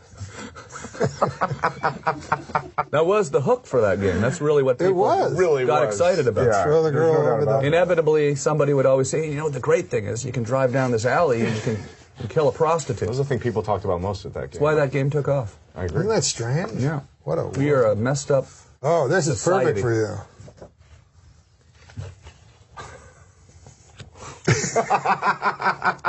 I don't know if my mom would let... No, that's not what it means. You're just thinking of the Canadian translation of What is the Canadian translation? Of that. That's not a mother. No, what's your old lady in Canada? Your old lady. No, in America, your old lady is like your. Well, I definitely girlfriend. can't read it now. Okay. Here, you can read it. The thing I miss most about the 70s is rolling a number and giving my old lady some head. You fucking hate out your mother? No, not my old lady. Shit, I guess it does kind of... Yeah, that's what I thought. That's why I passed the card to you. Oh, fuck. Celebrating April 1st birthdays. This is a sort of news thing. Russian pianist Sergei Rachmaninoff, who was born on this day in 1872. Yeah, I know that dude. Rapper Method Man is 41. Debbie Reynolds turns 80 today. Rachel Maddow is 39. And former German Chancellor Helmut Schmidt would have been 95 today. April Fools. Former German Chancellor Helmut Schmidt is alive and well. We got to do an April Fools, right? Oh, my God, Tom. What about this one, Tom? I love Lou Gehrig, but I'm not going to stand up in front of 1 million people and brag that I'm the luckiest man in the world because some doctor's named a disease after me. Confidence is one thing, but arrogance is the worst disease of them all. I agree with that. I also agree with that. It's funny and true. One day, in the hopefully not too distant future, North Korean dictator Kim Jong-un is going to hear a loud popping sound. The sound of his head coming out of his own ass.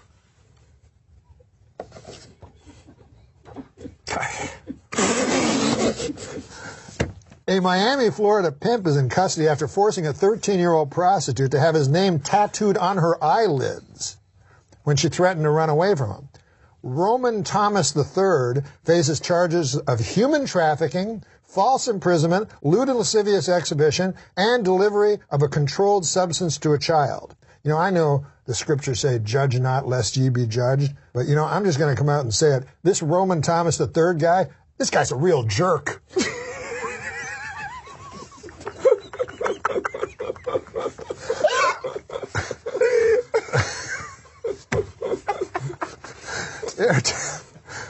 It's fun doing jokes. Yeah. For you.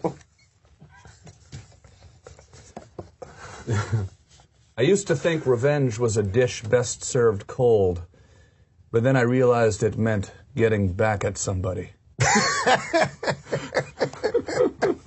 I like that one. Here you go. Let's do it. Let's do it funny. This one's like two pages long and cut off at the end. Come on, man.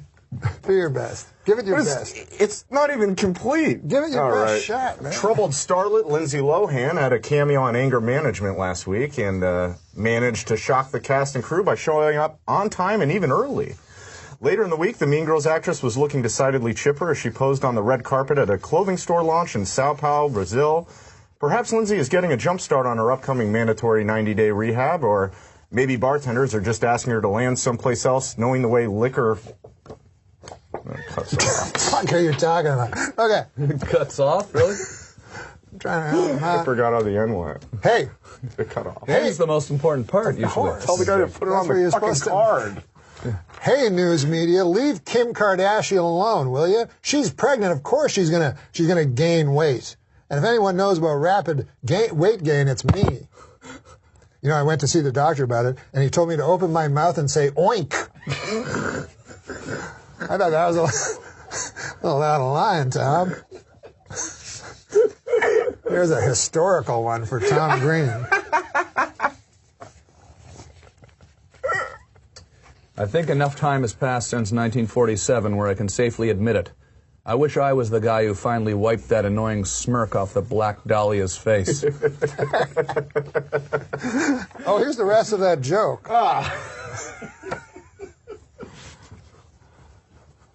Adam Egan finishing off the joke. Makes her fly. Note, you know I can understand why someone in show business would want to drink liquor to soothe and steady her nerves. Why some people I know I drink liquor and get so steady they can't even move. Oh, my God. Okay. Let's get back to Tom. You wrote all these, Norm, or? You sit up and write all these? Or? Music is the universal language, but one day soon it will be replaced by Chinese. Yeah. That's right. I feel the same way about slaves as I do about shirts with flame patterns on them. I don't want to be friends with anyone who owns either of them. Another funny and true one. There is a good one. Okay. Mickey Mantle knew two things: drinking and playing drunk baseball.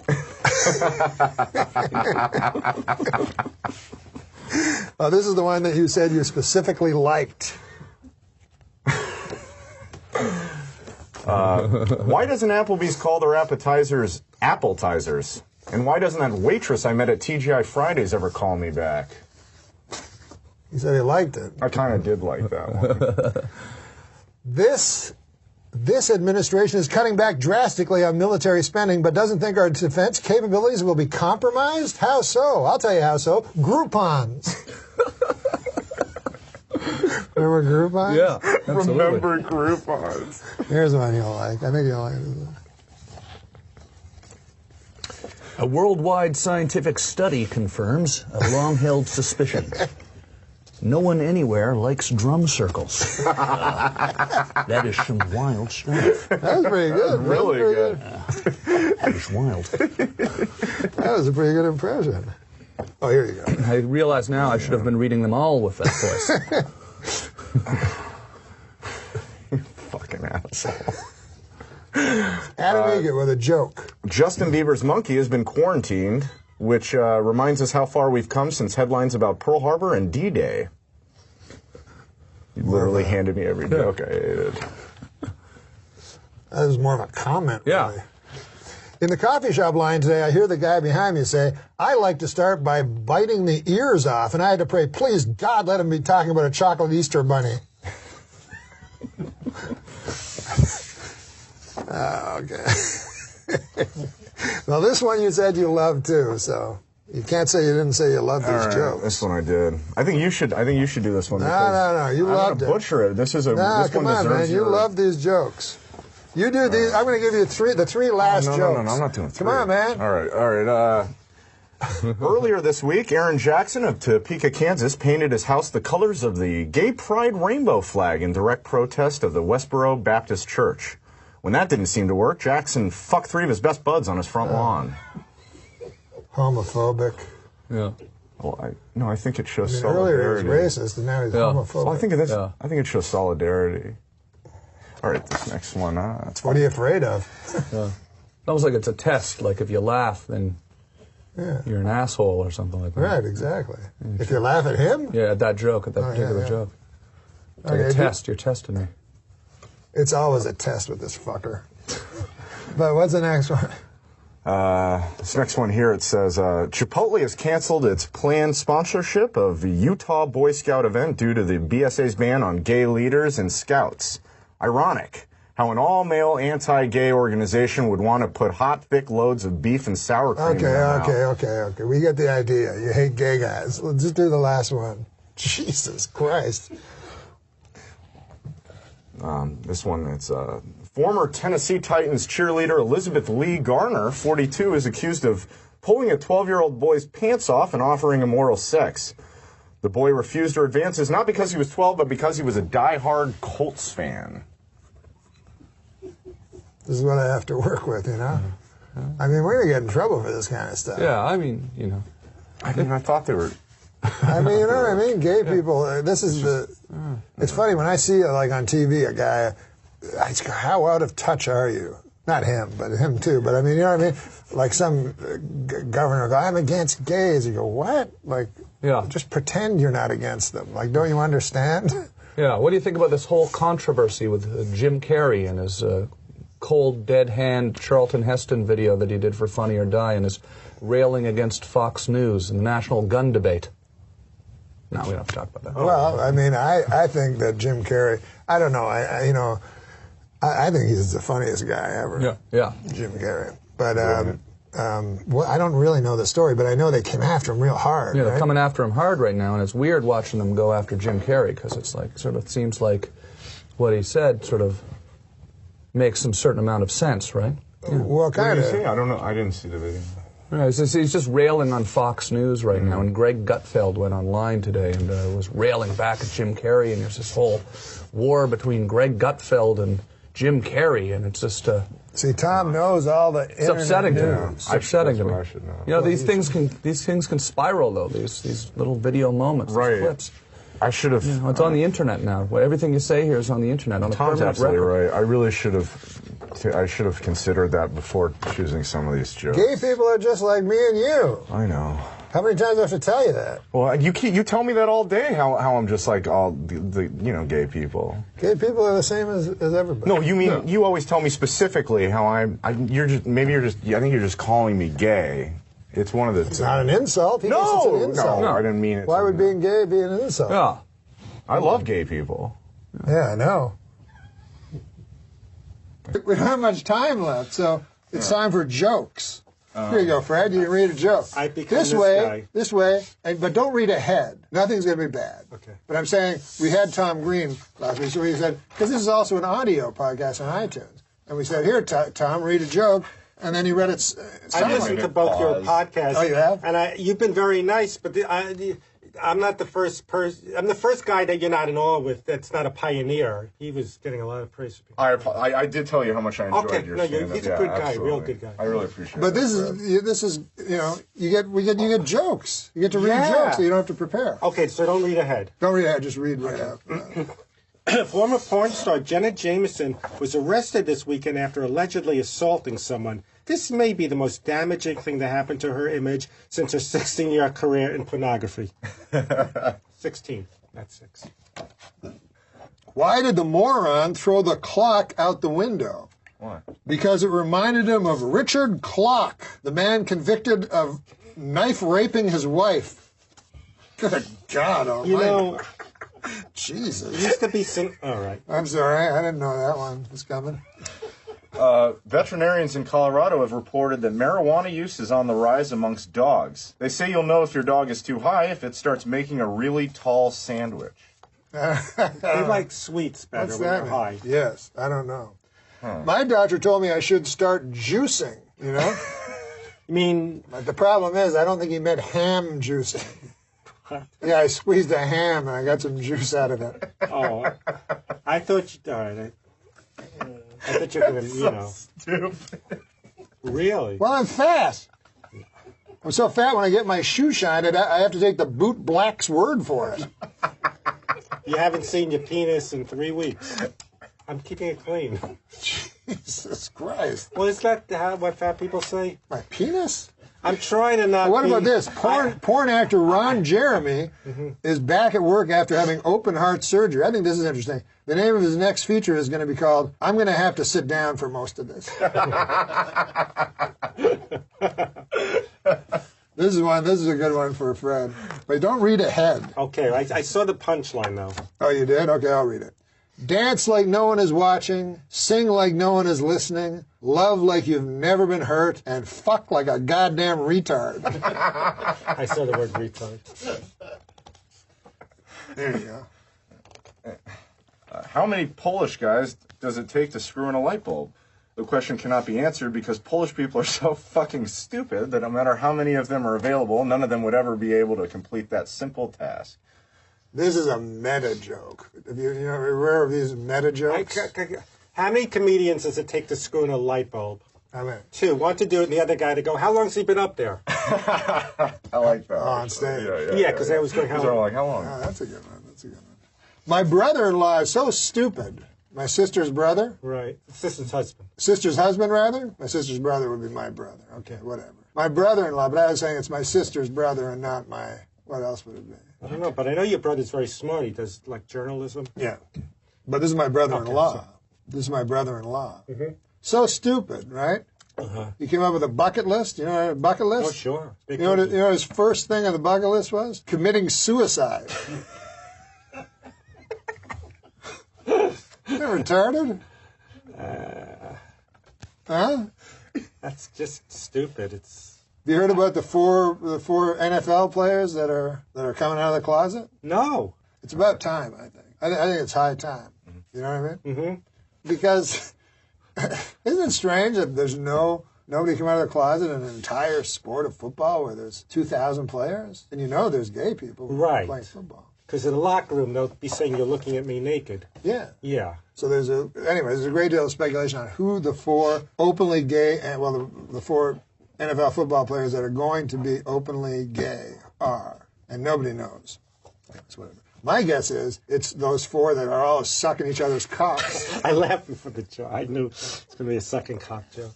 Right here, man. You want to read a joke? Sure. You read them so good. But do you like his meta jokes? He's a deep guy, you know. He's a young guy that's still finding themselves, so he's meta. Yeah.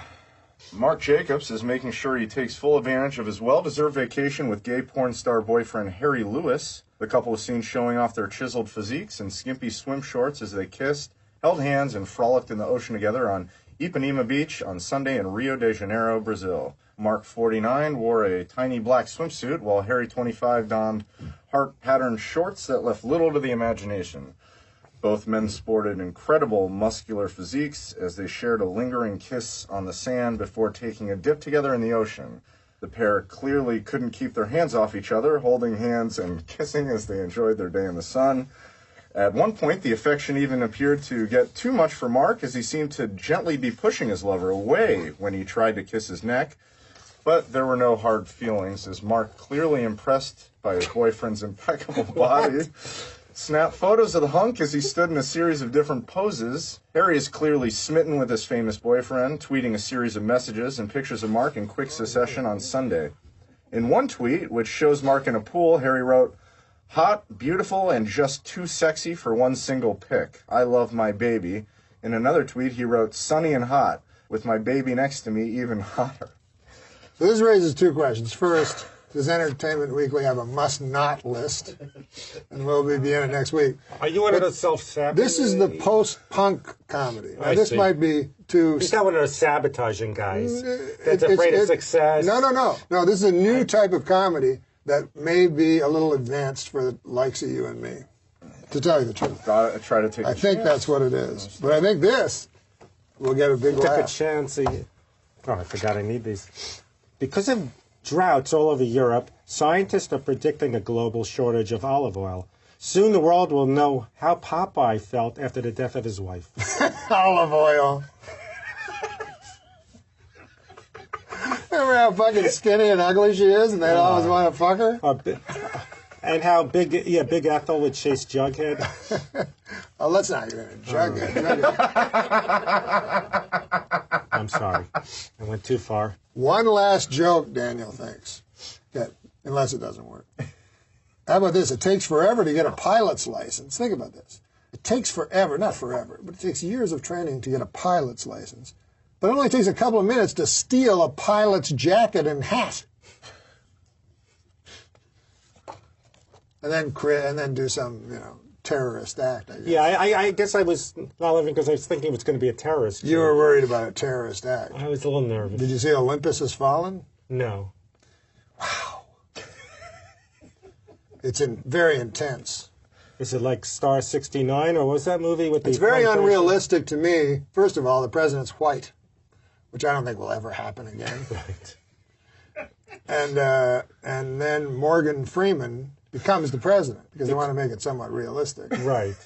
He's the Secretary of Defense. Oh, so the president dies and... Yeah. And then the Koreans, Very enlightened. a Renaissance man. Absolutely. So anyways, that means we have to do the jokes. We do the jokes, as the folks at home know, usually with when the guest is here. Right. But Russell Brand had to run. Who knows why? I'm sure. I didn't really want to.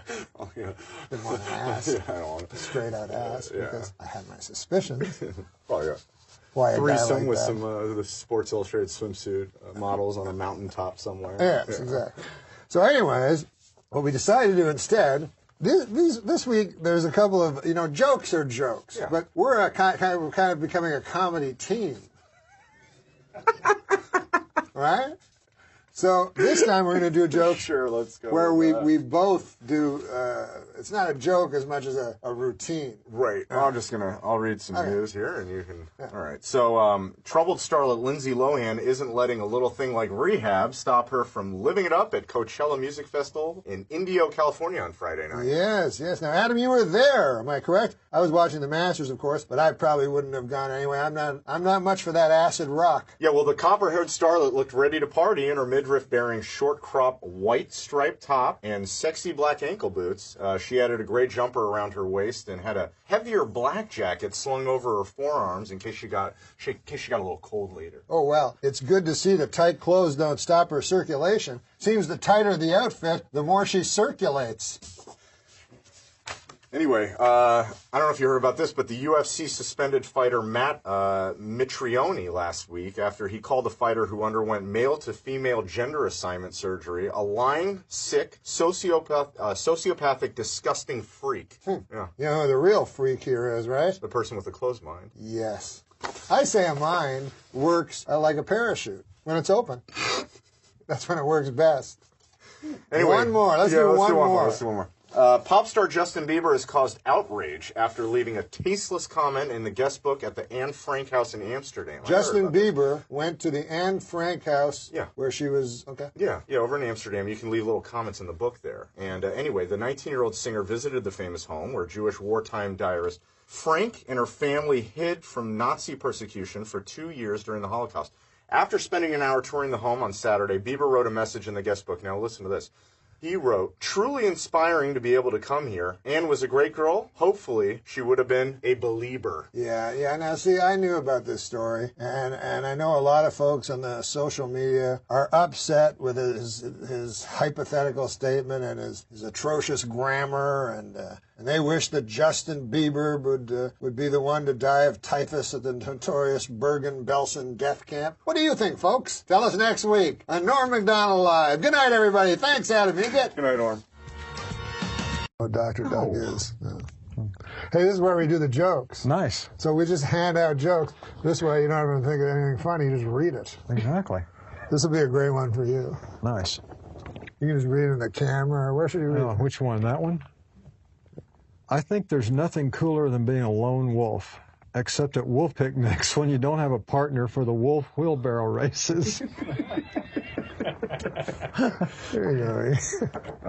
The Octomom has reportedly been evicted from her California home. The mother of 14 children packed up and left her property in Palmdale after being asked to leave for not paying her rent for the month of April. The single parent, whose real name is Nadia Suleman, exited leaving a huge mess and the stench of urine inside the pad. Wait, it says here the urine has been traced back to Adam Egget. I don't know. No, call me crazy. Call me crazy. But I take orders from Martians who send secret messages beamed out from the antenna at the top of the Empire State Building. Oh, this will be good for Billy Bob. Okay.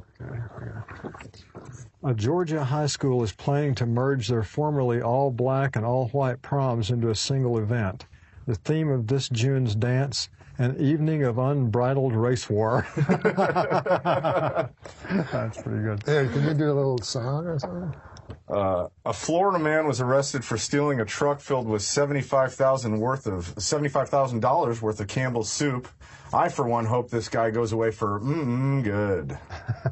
Wow, there you go. My girlfriend and I have a deal. What are they called there, where you get to have sex with a certain list of people? I should put that on there. But you know what I'm talking about. Yeah. So my girlfriend and I have a deal where we have one celebrity that we can sleep with, and it's not considered cheating. Mine is that woman who plays Medea. I don't know that. It's Tyler Perry. Oh, okay. Oh, here's another one. These are themes. Oh, okay. In Kansas, a gay rights activist named Aaron Jackson paid $83,000 to buy a house across from the homophobic Westboro Baptist Church and had it painted rainbow colors. Mr. Jackson plans to recoup his investment by, well, actually, there's no plan. Have fun living in a hideous house in Kansas across from some vicious bigots. That's pretty good. It's Earth Day, the one day of the year where you can jerk off outside and nothing bad can happen. I don't know what Earth Day is. I'm not sure. All right. So much of these are gay. Hey, wait a second.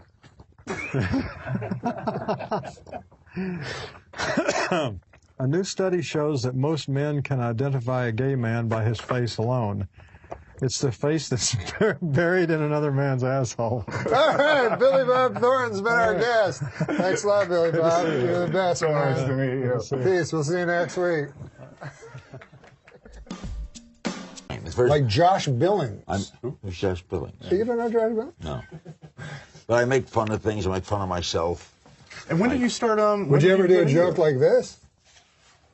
These are pre-vetted, so they're not filthy. Apparently, someone in Germany stole 5 metric tons of Nutella. Police haven't arrested anyone yet, but they are questioning Gunther Hogsbargen, the 700-pound man that smells like chocolate and hazelnuts, who guards the Nutella storage facility. That's funny. What about this? This is what you were talking about earlier, 42. I love the movie 42. It's Chadwick Boseman like you've never seen him before. Of course, you've never seen him before. I get that. Yeah, man. Here, you want to do a joke? Yeah, sure. Let's do jokes. Don't be dirty, because Larry King's here. All right. There's no wrong way to eat a Reese's, says the guy who didn't shove a bunch of Reese's up his ass. I just asked you. What? Larry, you like this one. It wasn't too bad. Amanda Bynes is a lush blonde who's quickly turning into a blonde lush. See, I tend to laugh at my own. When I read a joke that's funny. I love jokes. That's good to laugh at. You know what my dad would do? Henny Youngman was a great friend of mine. He was? Oh, he was. He was the best. The best. Nothing made...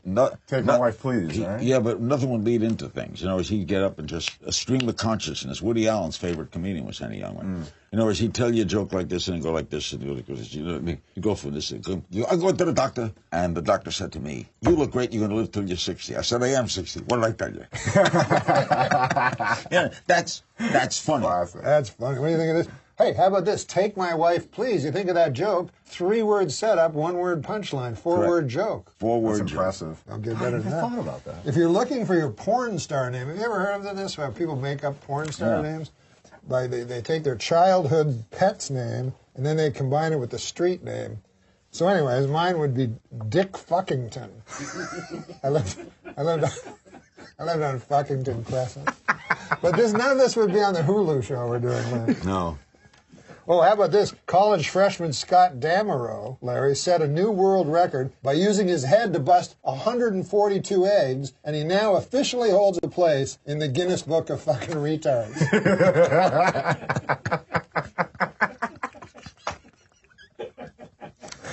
Oh, it's ridiculous. It's just ridiculous. Why are these dirty?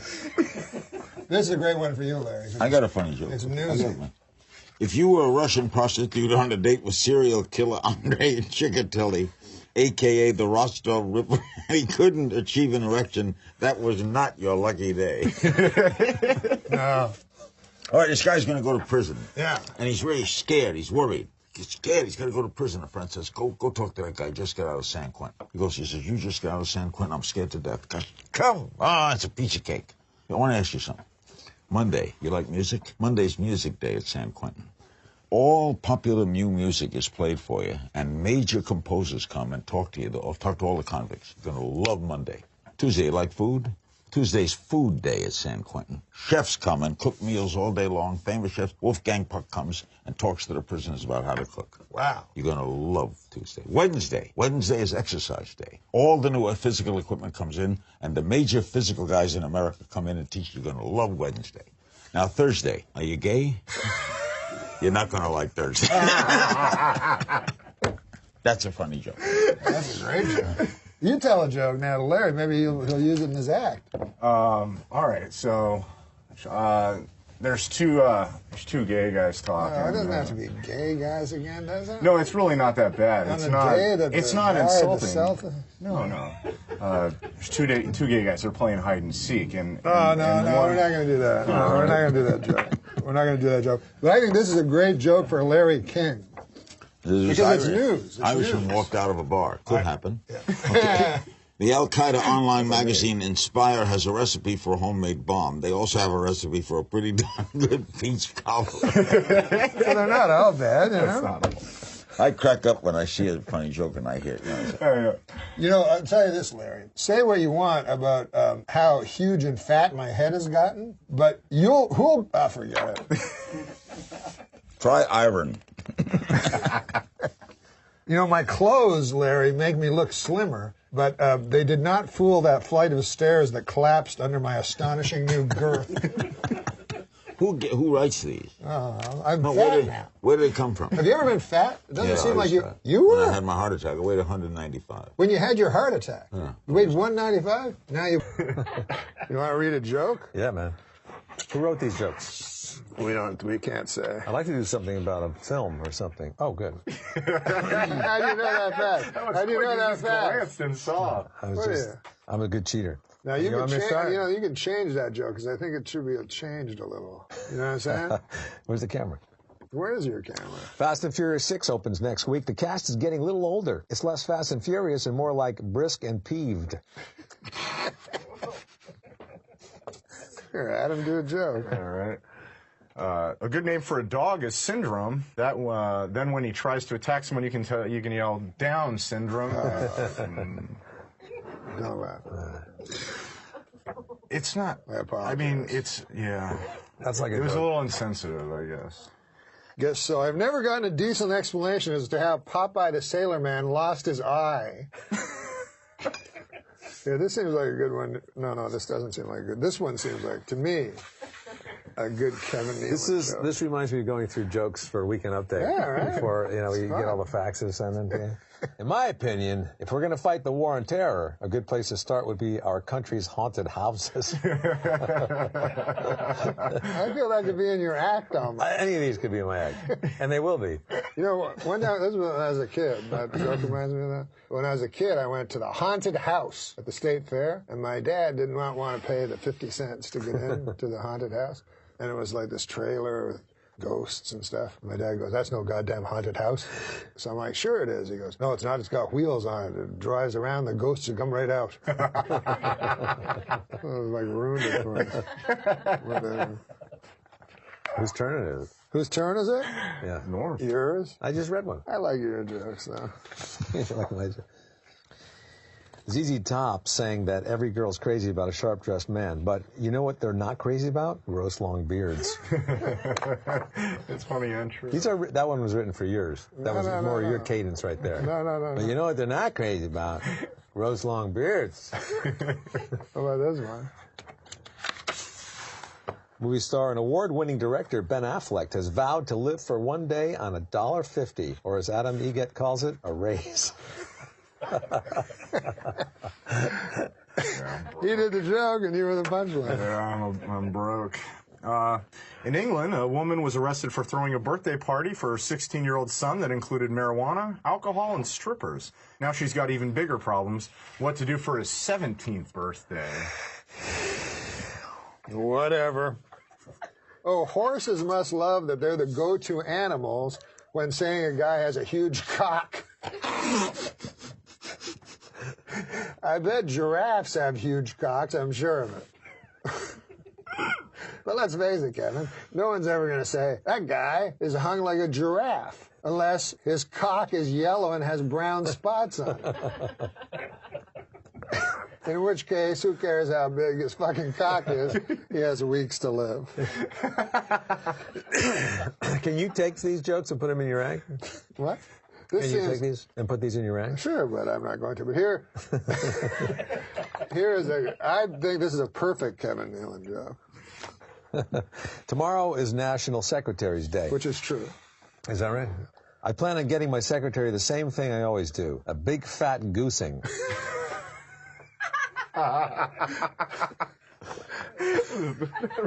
Because you can imagine Kevin having a secretary and goosing her, right? No. Kind of, right? He's a no, I don't but think like he's an old maybe in the guy. 50s. Oh, That's yeah, what I mean. Sure. I don't even know what goosing means.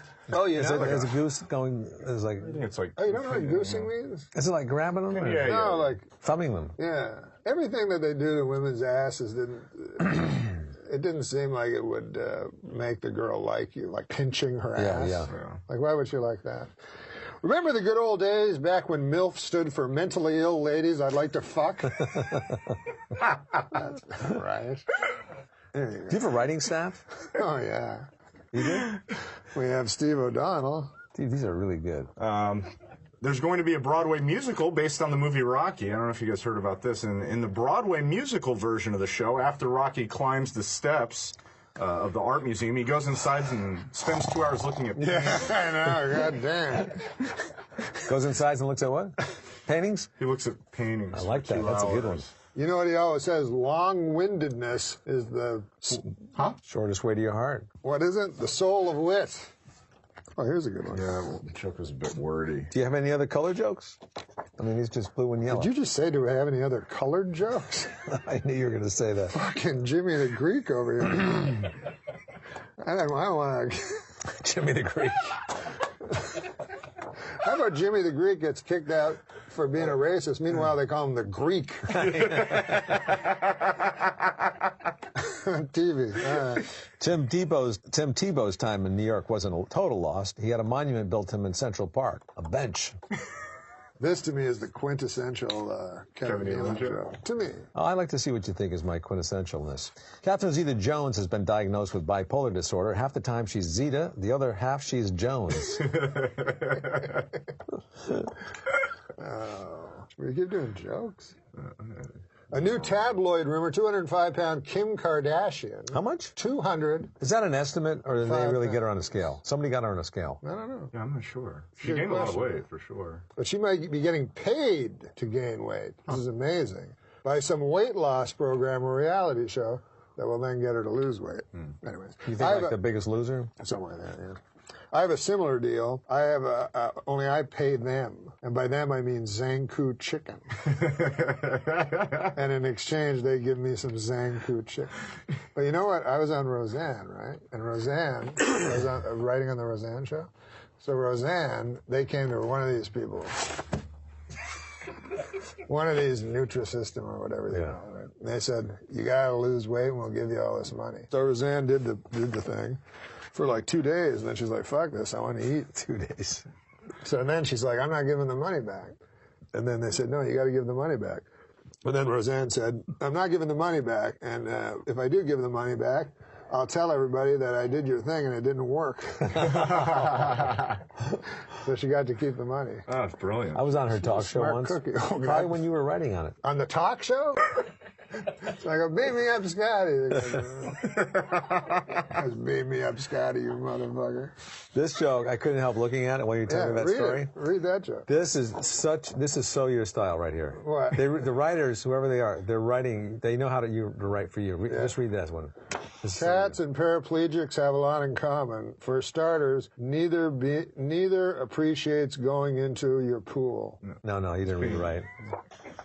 Neither appreciates being tossed in your neighbor's pool. Yeah, they deserve a raise. This sounds like a joke you would do.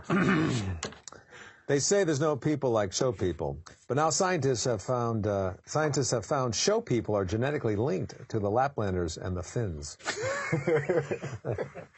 That's a good one. I give that an A. More jokes, man. That's just talk. I know. What's going on? Goddamn bunch of fucking jokes. Those aren't professional jokes like that. Yeah, funny that shit up. You want me to read this? Yeah, man. Oh. This is where we read jokes. I had a feeling. Okay.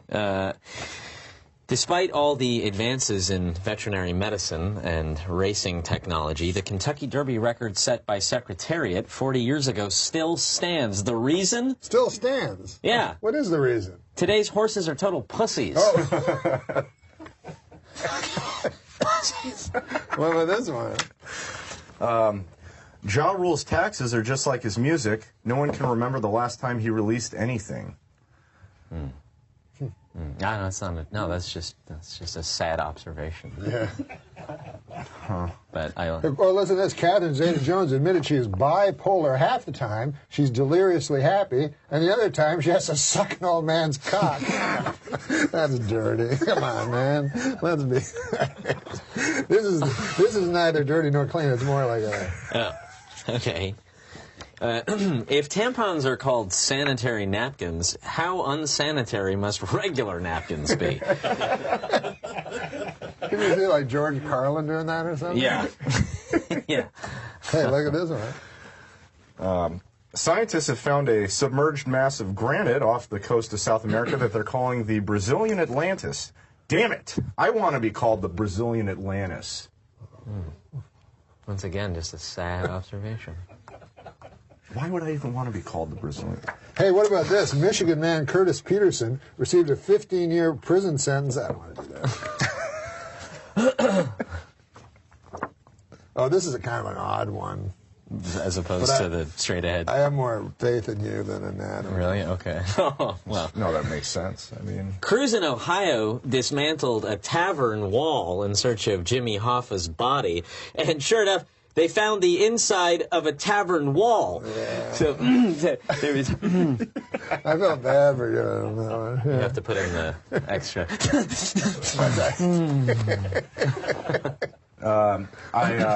It's a true story, actually. I once missed a day of cosmetology school, and later I had to make a makeup class. Wow. Did you ad-lib that? That's a true story? No, yeah. And it said, help save it. It's funny that the expression came about, it's a true story, because it's always a not. Right, It's not a true story. Yeah, right. It is. Like nobody ever goes, hey, I got a hooker last night and I paid money in exchange for sex. True story. Yeah.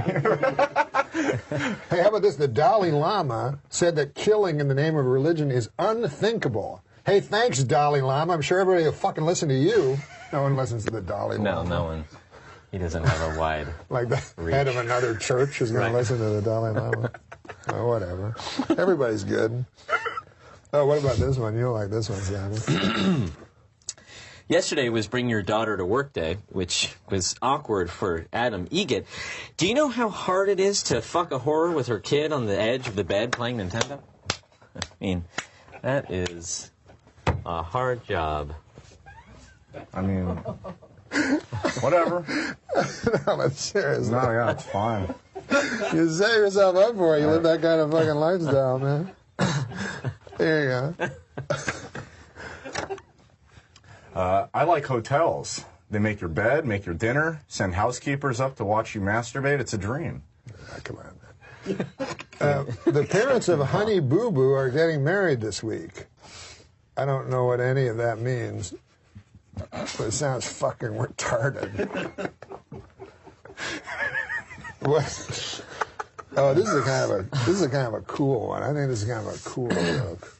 Yeah. Simon Helberg. Cool. Recent studies show fish can communicate with each other using subtle physical gestures. One of their most common messages, let's leave this party early. I don't know, what is that? Yeah. What does that mean? Well, it's a subtle, it's fucking his joke. Let's leave this party. Do fish... No, like a subtle message, so it's like, you know. Oh. Is that what it is? Like, yeah, let's Oh, yeah, it's not speaking. Like, should I not have spoke that part? You had to speak it. Though. I had to speak it for the joke, but let's you wanted more this like party early. You did it perfect. You wanted this little thing. What about this I can't one, believe I'm man? really trying to get into that. I assume anyone smiling is on meth. Period. That's it. I don't know that. But do you watch Breaking Bad? Yeah. Isn't that amazing? That's pretty good. You seen it all the way through? I haven't. I'm a Oh, you little haven't? behind. I'm a little behind. It's interesting that people are at different levels of everything now. Yeah, it's okay. You can only do that today. You couldn't do that 5 years ago. What's that? Netflix, you know, to be behind it. It's like you missed a show. Guess what? You're not watching it. Yeah, it comes on right. Nick at Night in a few years. Yeah, In the House old of days. Cards is Yeah, all... before that, they didn't even have TVs. Before Sure. TVs, you Yeah, mean? sure. Yeah. You're saying before TVs? Yeah, nobody there talked were about no Bryan TVs. Cranston. I don't know. That's debatable, I think. According to a new survey, Robin Roberts is America's most trusted news anchor. America's... No. This is a super funny joke. Okay, I'm excited. According to a new survey, Robin Roberts, do you know who she is? She had myodysplasia. Yeah, According to a new survey, Robin Roberts is America's most trusted news anchor. And America's least trusted news anchor? Matt Lyer. Wow. It's a very Dickensian It is. joke. I like that. Matt Lyer. It's like a Sesame Street. It's either Sesame Street or Dickensian. I don't know which one. But you know there's a Matt Lauer. Yes. There we are. I It's very funny. did Very, put very that funny. together. Here's one. A man who jumped off the 86th floor of the Empire State Building survived Oh, for that's good 7 news. seconds. I fucked that all That's out. okay. I fucked it. We're not used to. Yeah, that's not a very good But joke. it was. Sounds he's- like an Adam Egget joke. Yeah, it does actually say by Adam Egget. Copyright, yeah. Sorry for that. This is a good Trying one. my best. Ariel Castro. This is Yeah. fresh from the... No, this is very. Yeah, headlines. this is fresh ripped from the headlines. I don't topical. from that It's a paper, topical but- joke. Ripped from the headlines of the newspaper. Oh, Jesus. You almost Oh. ripped me in half, but No, you didn't it's because perfect. that's like it was planned that way. Ariel Castro, the Cleveland kidnapper and rapist, must have had a very difficult upbringing. His last name's the same as a ruthless dictator, and his first name's the same as an adorable little red-haired mermaid. Mermaid? Mermaid. It's mermaid. There was a lot of error along the way to the Yeah. a lot of stumbles down the road. Sorry, Steve. Oh, yeah. But I 'cause- get it though. I mean, Right. I think it's Yeah, implying Little that Mermaid, yeah. So it's just It is time for the last joke. Oh, good. Ready? Thank God. A new study found that men with beards are more attractive. This is a study that took place at the University of... Yeah, I'll do it another week. It's such a funny joke. another week. Well, it's such a funny All right, joke. I don't. Yeah. No, I'll say it. All right. A new study found that men with beards are more attractive than men without beards. More great work from the University of Bob Seger. I never laugh if I don't do that. But so, I wrecked it all this week. It's because Simon has eyes. His eyes are very seductive. I've noticed that, yes. Somebody, I did something today where the interviewer told me that I had really pretty eyeballs. which takes away Jesus. from the Eyeballs? It takes away from any sort of seduct. You know, It's there's like nothing, saying nice head. Yeah. Well, it's like a compliment by nice Gacy. head is it can go both ways. But eyeballs, it doesn't have the same ring. It's No, saying you have really beautiful bedroom eyeballs. Yeah. Time to read jokes. Yes. We read jokes on this show, Nick. All right. It's easy. Then you don't have to think of them yourself. I love it. I hate thinking. To read that thing. I read it now? Yeah. A Florida University student was caught streaking on campus and apparently told police he was on acid and asked them to cut his dick off. Boy, these kids today are crazy. In my day, we didn't need drugs. We would just cut our own dicks off. Yeah, you didn't need no fucking acid and shit. What about this? There's a new 3D version of The Great Gatsby, coming. I saw it. I just saw it too. Did you? Yeah. Did you see it in 3D? No. Oh, in 3D. I don't like wearing glasses. It was almost like the sober examination of the unrestrained materialism and absolute moral center of the Roaring '20s jumped right out at you. Here, what about this, Nick? Read this one. That's a good one. I think my doctor might be retarded. Why? His name is Dr. Retardo. Oh. It's a good chance. What about this? 42-year-old Richard Swanson set out to dribble a soccer ball from Seattle to Brazil, but got hit by a car in Oregon and died. Well, at least he got to die loving what he do. At least he got to die doing what he loved, Nick. Dribbling a soccer ball in traffic. No, that's not nice. But here, okay. You like this. One of the most popular documentaries on Netflix. One of the most popular documentaries on Netflix is Jiro Dreams of Sushi? Jiro Dreams of Sushi. I've seen that. It's very good. That's You a have? fantastic documentary. One of the least popular documentaries, Jiro Nightmares of Asteroids. Oh, yeah. That unwatchable. I liked it, the DVD commentary. Pain and Gain, the new movie directed by Michael Bay. Reviewers are calling it everything from shit to fucking shit. Doesn't that look like the worst thing ever? Yeah. Oh, well, whatever. Hey, listen, have you noticed my enormous weight gain? I've gained 45 pounds. I'm telling you, my manager, my landlord, rather, he managed to get rid of 230 pounds of ugly fat. He evicted me. What? Here, read this. I thought you... No, read this. I want to read that one again. Here, read that. Sure, we all know about Norm's astonishing weight gain, but I think it's become a bit wearisome. So let's agree to stop having fun at his expense. Here, let Adam Eager read one. Yeah, Adam, what the fuck? I give you 3 good ones. Dick. 4 of the top 5 picks in the NFL draft were offensive tackles, which is a great thing to tell your wife as the love drains from her eyes. This one's more like a factoid. Danny DeVito looks like one of those guys with a short but thick penis. Right? He has to have the thickest fucking cock. It's true. You know, dogs and humans love to run because it apparently gives them a natural high similar to that of marijuana, according to the University of Arizona. Wow. After running what are called cannabinoids, the chemical found in marijuana that gives you a feeling of euphoria, are higher in humans and dogs, and this encourages them to run again. To 7-Eleven for a Slurpee. They got the munchies. You want to check it? Let me fact check this. Oh, this is your kind of joke, man. Out. This reminds me of your kind of joke. All right. Just from hearing you read jokes. Oh, I like this. I like the theme that this one has. A man in Taiwan reportedly cut off his own penis to win an argument with his wife.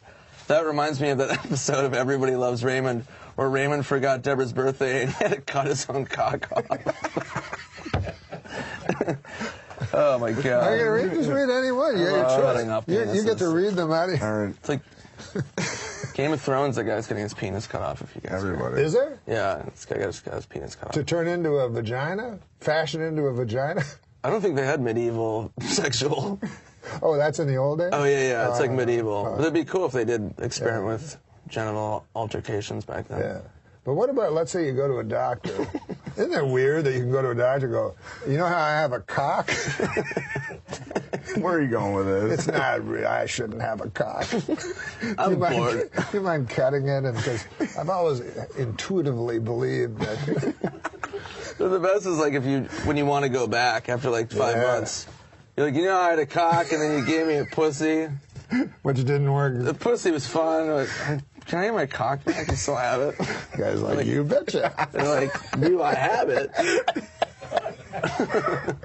He's like, do I have it? Is a sex change a good gift for a Christmas? Sex change? Yeah, like a gift certificate. Like, Mom, I know you always wanted a fucking penis. Is your mom still alive? Yeah, she is. Oh, that's nice. Yeah, that's nice.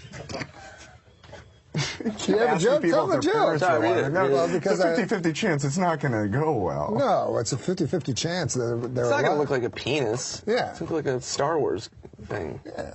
I guess you're right.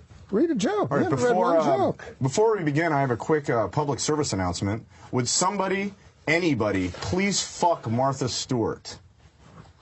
Oh, I got that one. What? I don't understand that. What? That's weird, right? Too soon. It's meta. Meta. Do you like the meta comedy? Meta world peace comedy. Yeah. Only comedy I like. Hey, Barbara Walters is retiring. I can understand why Barbara Walters is retiring. It must be exhausting occasionally appearing on The View. Right? We're fucking going on the road doing all kinds of shit. Yeah, doing our shit acts. Not you. Your act's good. It's pretty shitty. But she gets to sit there and just fucking talk. Yeah, just yap. The fuck? You ever been on that show? I've been on it so many times. I'm against hate speech, but read that. Engaging in hate speech is wrong and terrible and should never be tolerated. But you have to admit, engaging in a hate stutter would be kind of cute. How would that go? Fuck, suck, queer. Fuck, Chinese boy. Hey, a Papa, what do you call that? Papa John's? Oh, okay. A Papa John's delivery man has been arrested for allegedly selling more than $40,000 in cocaine hidden in pizza boxes. Jesus.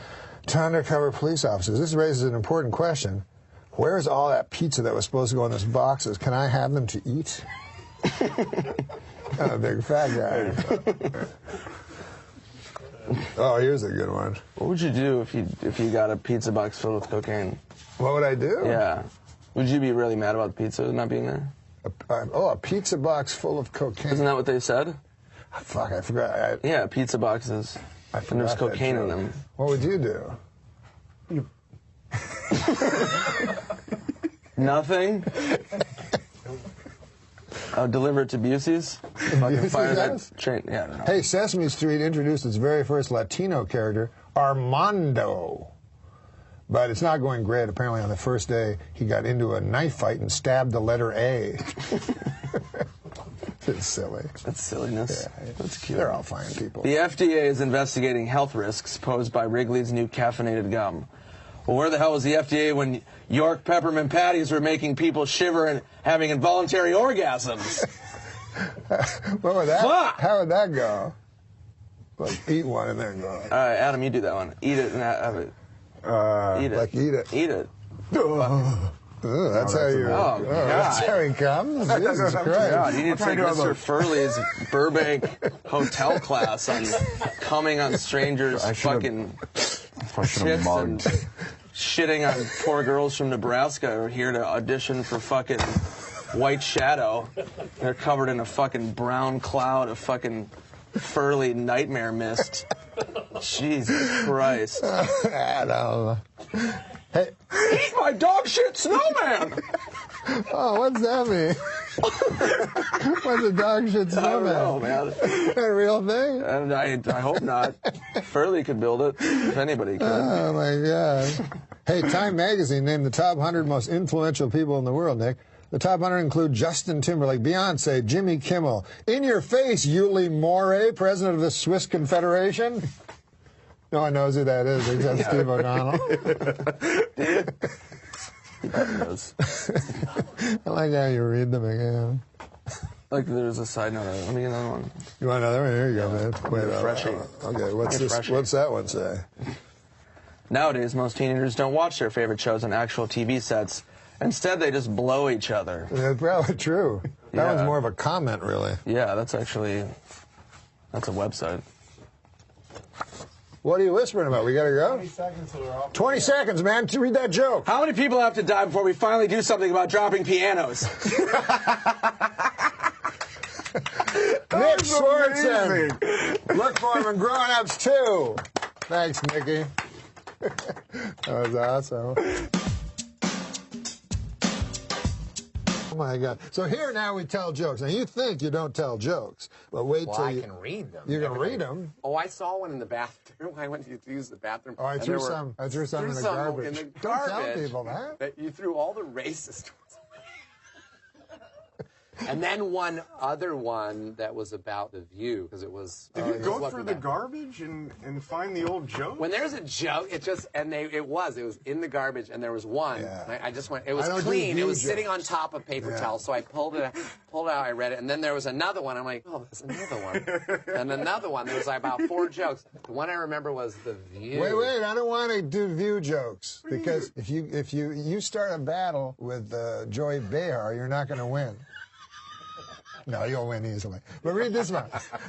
read this one. Read this joke. I will, but why did you throw the one about The View away? That was the one I'm like, well, this one's kind of, it made me laugh. And I'm like, well, I wonder why. I didn't know you Because threw our them out. standards are so high that even that one didn't make it. You didn't think it was funny? I thought it was very funny, but not funny enough for Andy Dick.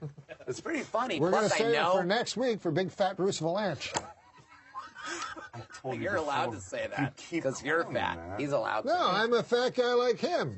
So he's allowed to. Look Like, at I'm this. allowed to say the word faggot. Yeah.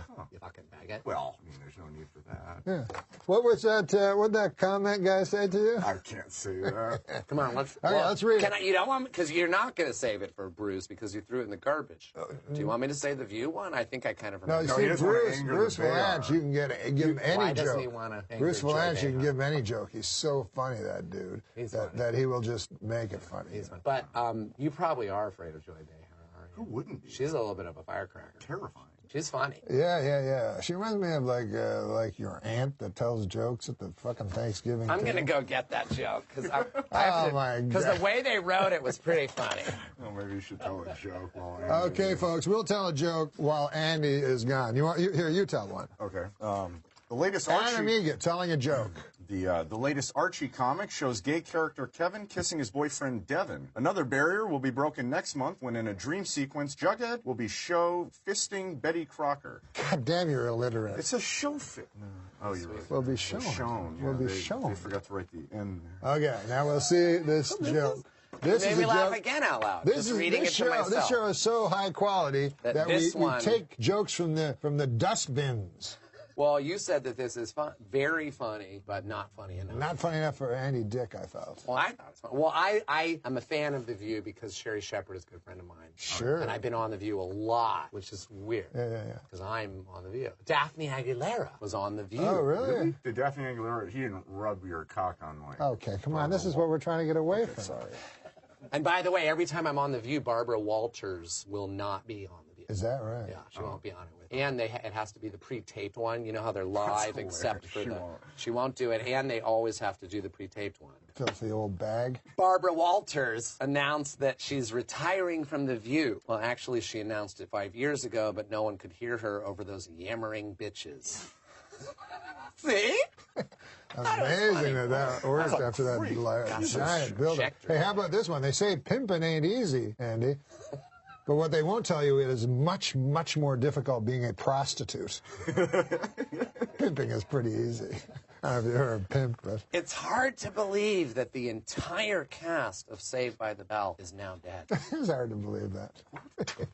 Hey, George Clooney may be a dapper fellow, dude. Don't forget, he whacks off just like the rest of us. I wonder if he does. I don't even know if that's true. If there's 2 things I'm 100% sure are true, it's that... No, don't read ahead. I don't know One who of that the is. rules is we're not supposed to read ahead. Oh, okay. Well, hand me other ones then. I read those. I will. Oh, yeah, do it. If there's 2 things I'm 100% sure are true, it's that number 1, no means no, and number 2, you should never take no for an answer. Kind of a puzzle. That's a little conundrum. There is a new service called Sidecar, where if you need a ride somewhere, you will be picked up by a stranger and driven to your location. However, in a few months, the company plans on going back to its original name, Murder. Yeah, do this one now. That's great. Accomplished comedian. What is accomplished? Did you write this one? This is not against Accomplished.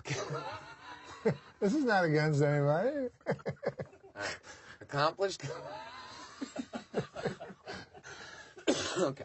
Accomplished comedian Sinbad has a. He's accomplished. Yeah, you're right. Very He is. accomplished. It's like Byron Allen. Yes. Accomplished comedian Sinbad has announced he's filing for bankruptcy for the second time. The second time. Oh God, it's so retarded. Sounds like things have gone from Sinbad to sin worse. All right, listen, man. A lot of people talk about masturbating to the Sears catalog when they were younger, you know? Yes, I've looked through them. You know, because of nowadays with the porn and everything. But I'm a lot older than that. Back in my days, you actually had to go to a Sears store and fucking whack off. I don't know. I used to love mannequins. That doesn't make sense because Sears started as a catalog. It did? Yeah. Sears? Oh, you're right. You're right. That didn't make sense. Did you write that one? Well, you're right, though, because you know what? They used it in the old outhouses. They would use the Sears catalog as toilet paper. Toilet paper. Because the paper was so thin, probably. Organist Ray Manzarek died this week at the age of 74. The Curse of the Doors. Oh, this is about your aunt. My aunt? Is she fucking dead? Yes. You don't have a living aunt? Maybe. Maybe. I have to read it? Yeah. Well, it's your aunt. Okay, you're right. I do have one. I have a couple aunts. My aunt turned her house into a bed and breakfast. I guess she woke up and said, not enough strangers are fucking here. It is kind of weird when you think about it, right? You make your house a bed and breakfast, and then damn dirty hippies are fucking upstairs, and you... There are over 10,000 missing person cases in America. I hope I'm not telling tales out of school, but I think the answer to where these missing people is very clear. Johan Vandersloot. You don't remember that guy? He killed Natalie Portman. No, it was Natalie Holloway. Natalie Holloway. Did you have anything to do with that case? No, I'm kidding. No, you know, a true story. Never trust a black guy wearing a Dirk Nowitzki jersey. You know, I came to the store. Which one? You wanted me to give him one? Here you go. I came to the store the other day, and Pauly Shore's interviewing an assistant, and this guy looks fucking familiar. Yeah. And Pauly's like, yeah, dude, remember that Johan Vandersloot? No way. A younger brother just looked just like him. Yeah? He didn't hire him, but wow. It wasn't that great of a story. Listen, whenever someone says, I have a couple irons in the fire, I think, is one of them a job-writing, blacksmithing metaphor? What? Why are I don't know. That's funny. But we're going to end... We're going to end the whole show with a joke for Andy Dick. I'm going to try to find a really funny one. Here's Can one. I do one more? I like it. No, you're going to do the last one. Okay. But let me tell you this. If the Miami Heat win the NBA championship this year, I will eat my hat. It's not that I care or think they're going to win. I just want to eat my hat. This is where most of my weight goes. Straight to whatever the fuck this is. I'm going to find a really good joke. You guys talk, and I'll find a good joke. So, Adam, is it hard to not drink? You know you've gained too much weight, by the way, when your chair guy refuses to work with you anymore. But go ahead. He's fat. Yeah, we need to help him out. Well, let's try to get him on Dancing with the Stars. That is the greatest idea I've ever heard. Yeah. Well, you know, Jeffrey Ross was on the Stars. He didn't make it past, I think, first episode. But it did well for him. It'll help this show, and it will help you. It'll help you. Yeah. Eating strawberry. The world's second oldest man died this week at 113. Good news for the third oldest man in the world, who also got bad news this week. He's dying. Second. We have to do math? Fuck, man. It's not. Let's say this joke. I mean, this is a joke that he gave. He says he's doing it in his act, and it's killing me. This one's great. But he closes with this, and everyone seems to relate to it. The answer machine for that? Yeah, right? Michael Douglas claims that oral sex can lead to throat cancer, which might shed some light on why Adam Egget prefers to lick men's assholes. I'll be doing that on Woody Woodbury's show next week. Hey, as long as it kills, it tastes like copper. Like cotton? Copper. He said it tasted like pennies. That's what you told me. Well, No, but it kills. That's good. All kidding aside, I hope you don't die of throat cancer.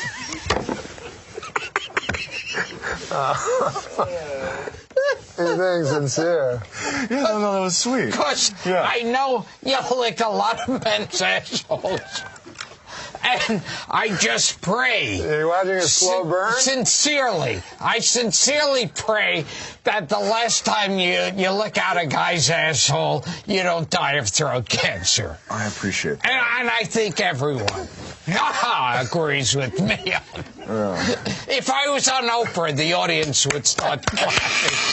I'd say, yes, ladies and gentlemen, I don't know how I can get through this without crying, but I hope next time Adam eats out a man's shit-filled asshole, he doesn't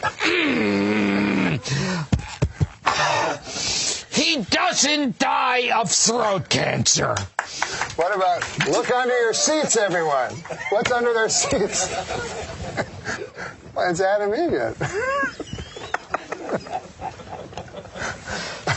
Look under your seat. It's Adam Egan licking your asshole out and giving himself throat cancer at the same time.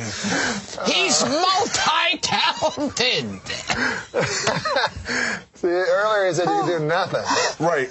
Now he's saying I could do two things. I could eat out a man's asshole and get throat cancer. And I'm a multitasker. It's like how Sammy Davis could sing and dance and do impressions. Right. I'm just like Sammy Davis Jr. of ass eating and... Eat out a man's asshole. So he's the Sammy Davis Jr. of ass eating. Ass eating and while he's got his tongue inserted in a man's asshole, he's going, Candyman, oh, the Candyman. Ray Romano. Not tonight. Not tonight. Here's you what I get get.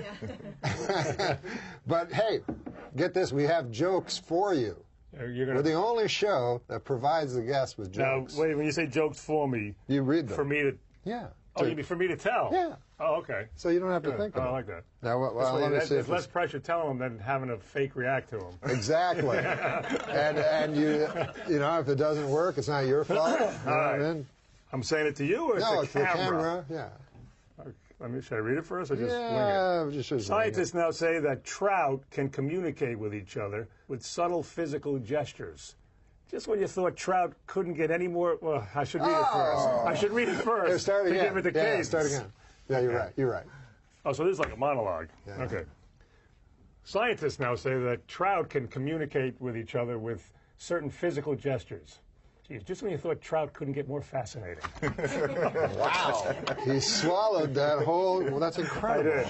Yeah. You shouldn't stop right before the last punchline word. You shouldn't go... How did you do that, though?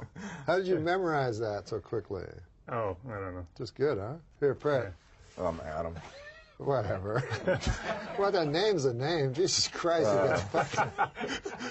You knew what he meant. Yeah. Mondays aren't actually worse than any other day, according to a group of researchers who've never read a Garfield comic. Fred? Yeah. You can't win with these. Now, you want to read it over first.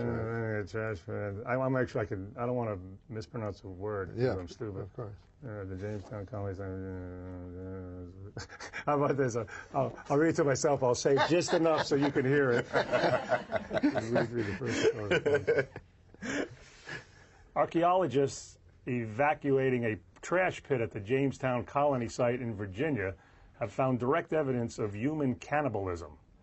It's believed to be the first historical occurrence of someone eating a bag of dicks. You don't know that phrase. Me? That's what you told me before. I said I don't know the phrase bag. No, I thought you said that. It's a Louis C.K. bit, right? Oh, yeah. The guy stopped him and That's said, right. go eat a bag of dicks. That's, Yeah. that's where it came from. Maybe he made that up, did he? Or is it a real phrase? Did he make up It's been around for a while. It's possible. I don't even know that that is a phrase, bag of dicks? Yeah, eat a bag of dicks. Oh. It's a flawed joke in many respects. There is a It's not good right there. 2 women accused of using sorcery have been beheaded in a remote village in Papua New Guinea. A team of police rushed to the scene but were forced to stand by and watch the victims being decapitated with axes as locals refused to let them come to their aid. Norm, if you ever go to a remote village in Papua New Guinea, at all costs avoid using sorcery. I don't understand any of that. Maybe you'll have Everyone stopped listening like 3 minutes in. Well, it's a fucking novel. That's the problem. The amount of time to the amount of laugh ratio. Way off. If that was a one That's bad line, when you got the same laugh. It was 2 cards. It was 2 cards. Yeah. Didn't bode well for my. I know. Well, this is not a. Is this the first time you're trying this? No, it's worked before. Okay. So. All right. A Las Vegas woman was arrested after hiding a stolen Rolex in her vagina. Well, now Bruce Jenner's just gone too far. I don't understand it. But somebody told me he's going to have a sex change operation. That's what I'm somebody just wondering said. if. I guess, is that the joke? These are jokes I'm just reading. I don't. Yeah. Not. Bill Clinton says he wouldn't be surprised if someday we are visited by aliens from outer space. Leading Democratic presidential hopeful Hillary Clinton said, "Shouldn't you be getting a blowjob somewhere?" Why always dirty? Why always dirty? But this is a joke I think Ray will kill with. Can't lose? I think. Las Vegas is now home to a 550-foot-tall Ferris wheel. Also drawing thousands to Las Vegas, whores. That's you. That's your voice all the way right there. It's the Norm Macdonald lean in, whores. No. But listen to this one, this character. Health officials in Texas raided the home of 60-year-old sisters and found over 100 cats. The cats are named Bootsy, Lola, Tippy, Cornelia, Fluffy, Minerva, Ringo, Jasper, Charlie, Spanky, Snooks, Doodle, Wally, Happy Pants, Zeke, Veronica, Dolly, Clyde, Ajax, Rusty, Puffball, those were 2, Snuffy, Sylvia, Mr. Moody, Leonardo, Zeke again, apparently, for some reason, Tawana, Don't comment. Even Rude, Nimrod, Sylvester, Skee-Ball, Toots, Jupiter, Lady Ag... This is one of the bits that gets funnier. Not funny, more funny again. Yeah. And that theory. Not funny then. Murgatroyd, Lola Bell, Newton, Felix. Remember Letterman's top 10 numbers? The top 10. That's great. Top 10. Top 10 numbers from 1 to 10. 1 to 10. Oh yeah, my God, and that's awesome. all it was like number 10. That's 8. great. And then you remember that, big Steve? applause. Yeah. It was actually an emergency list. And it killed. Yeah, right? yeah, because there was a surprise ending, because there was a tie. 3.5. What a great twist. That's he had awesome. written a list about an airplane crash, the pilot excuses. And Letterman said, maybe this is a bad idea. Yes. It's a crash. Yes. And so we had a minute. I said, how about numbers from 1 to 10? Yeah. So he was actually reading it cold. Oh, so you wait a minute. I just quoted something that you wrote. Yep. That is great. Yeah. All right, this is the last joke. All right, why don't you do it? No. I didn't do a joke today. Well, I think it is. Again, okay. Great. The street drug Special K has been found to be an excellent treatment for depression. This, according to the New England Journal of Gary Busey. All right, we'll end it there. Thank you, Ray. We are back with the only Adam Sandler. Yep. I think they were confused, but I didn't say one and only. Why should you? So but I figure only. There is, you don't need one. You don't need one. All right. Adam Sandler does. We're going to do jokes. On this show, we actually provide the guests with jokes. Oh, good. So you don't have to think about Who wrote them? Funny stuff. Oh, we don't like to say because you can also you have the option to pass. Oh, but I can put this in my act. It's like Jimmy Fallon. Yes. All right. It's a game. Okay, ready? I'll do the first joke to show you how they go. Michigan, so you can do it to the camera or you can do it to me. It doesn't matter. Michigan man Curtis Peterson received a 15-year prison sentence for having sex with his pet pit bull. What's that, lassie? Woof, woof. Grandpa got stuck in a well? Woof, woof. Oh, you got raped. So I didn't want to say, but that's just now this is to me a perfect Sandler joke. You try that one. Okay. A new study found that men with beards are more attractive. More great work from the University of Bob Seger. That was a good one. That's great. We always give one to Ige, Let's go, baby. All right. Ige, man. Sometimes he gets nothing. Growing up, I never would have believed that one day I'd need a computer just to masturbate. That's not bad. Did they have computers when you grew up? Yeah, I had a TRS-80. GS, Apple II GS. Oh, really? So when I was young, Radio Shack TRS-80. But we're older than you, huh, buddy? I don't remember that computers. Was a biggie. When I was young, the computers were so big they'd fill up a whole room. But the good thing is you could ask them a specific question, and then it would come out yes or no. Unless you asked them an imponderable, and then smoke would spit out. And say, this does not compute. Okay, what about this joke? Call me an old softy. But I'd prefer if you called me a distinguished gentleman with a flagging erection. Hey, you got the New York things on, so here's a New York joke. All right. New York sports joke. Tim Tebow's time in New York wasn't a total loss. He had a monument built to him in Central Park. A bench. A bench. A bench. In my opinion, if you're going to fight the war on terror, a good place to start would be this nation's haunted houses. They're terrifying. That's a good one. When I was a boy, my dad, he was I guess he was a frugal fella. Yes, yes. He was a double generation. He had a big family. He had to have money for, And he was the age, of my grandfather. He had me when he was 50. So he had lived in the Depression and stuff. Anyways, the point of the thing is this. We're at the exhibition, and there's the haunted house. So me and my brothers all want to go in the haunted house, and my dad says, well, God, Dad, that's no haunted. That can't be a haunted house. Why not? Well, it has wheels. The ghosts that come right out of it. That's funny, man. Direct. Catherine Zeta-Jones has been diagnosed with bipolar disorder. Turns out half the time she's Zeta. Ah, that's good. Here's one for you, Adam. If you were a Russian prostitute on a date with serial killer Andrei Chikatily, a.k.a. the Rostov Ripper, and you couldn't achieve an erection, this was not your lucky day. Oh, goodness. Well, things happen in this world, Here's one. This actually is from my home country. Oh, okay. Ken. Yeah. Subscribed Canadian porn star Luca Rocco Magnotta heading to court soon for the grisly murder of his Chinese boyfriend. Magnotta allegedly killed Lin Yoon on videotape. He started by cutting Yoon's penis off, leading to his lover bleeding out live on videotape. Ooh. Magnotta then went to his kitchen and placed his boyfriend's penis into a skillet, frying it until it was golden brown.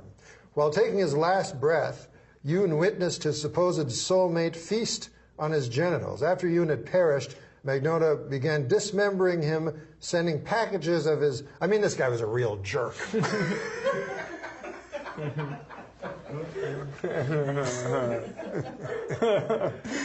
to know that one? Yeah. Adam? One day in the hopefully not too distant future, North Korean dictator Kim Jong-un is going to hear a loud popping sound, the sound of his head coming out of his ass. Adam's very kind. Adam is the kindest guest to you so far. Yeah, by far. Yeah. Just in case he's still booking Tempe. Got to get in there. Super Dave Osborne stared at him for a full 25 seconds. He's tough. He's a strong man, yeah. Where did you find this guy? That guy is funny, though, eh? Here's one for Adam. That was Jill joke. There's no wrong way to eat a Reese's, says the guy who didn't shove a bunch of Reese's up his ass. That's good. Very good. Very good. This is very... Remember how hard it used to kill on SNL? Very what's your joke? The Octomom has reportedly been evicted from her California home. The mother of 14 children packed up and left her property in Palmdale after being asked to leave for not paying her rent for the month of April. The single parent, whose real name is Nadia Suleman, exited leaving a huge mess and the stench of urine inside the pad. Wait, it says here the urine has been traced back to Adam Egget, which is me. So it's a self-effacing joke. Tricked you there, Adam. Hey, here's one that for Adam. It reminds me of this. Reminds me of a Dangerfield joke. So I'm going to give it to Adam for his long-standing respect and love for the great Rob. My favorite stand-up. All right, baby, okay, give me this. All right, okay. All right, my brother-in-law is so stupid. You kidding me? The first thing on his bucket list was suicide. All right, baby, okay. That's good, right? That is a very good rhyming joke. Fine, baby, all right? We're going to end the entire broadcast now. Yep. So thank you, Adam. It's time, Normie. Let's do it again. It's great being with you. I'm going to give you 2 jokes to do, though, to end the show. Okay. And here is the first joke. Now, you can read ahead. There's nothing wrong. There's no shame in reading ahead. So I can deliver it a little stronger? Yeah, no, you've been delivering them great. I'm just saying, no shame in reading ahead. I think there's nothing cooler than being a lone wolf. Except at wolf picnics when you don't have a partner for the wolf wheelbarrow race. Okay. You know what? All right, baby. Okay. I'm going to give you two more jokes.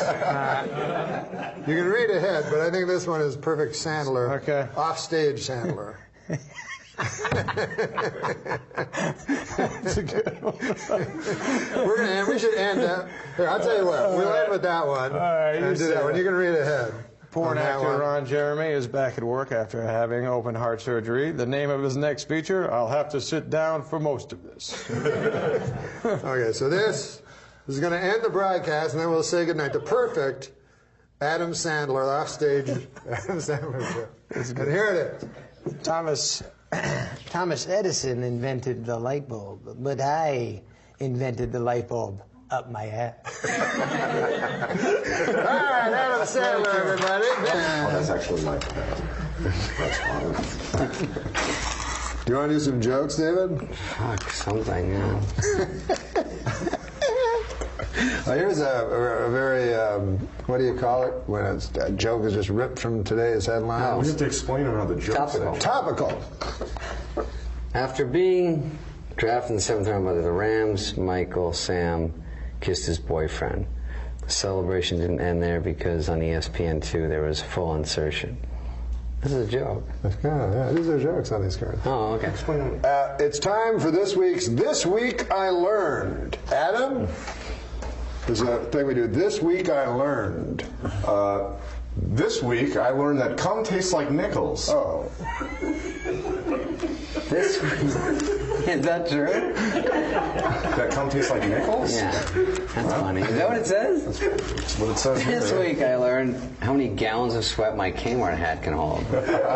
Jesus Christ.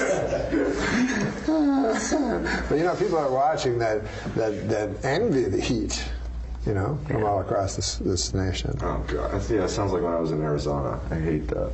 This is interesting. A study has found that the average high school prom goer now spends $1,000, or $2,000 if you count the abortion. Have you ever been with a girl that had an abortion? Sir.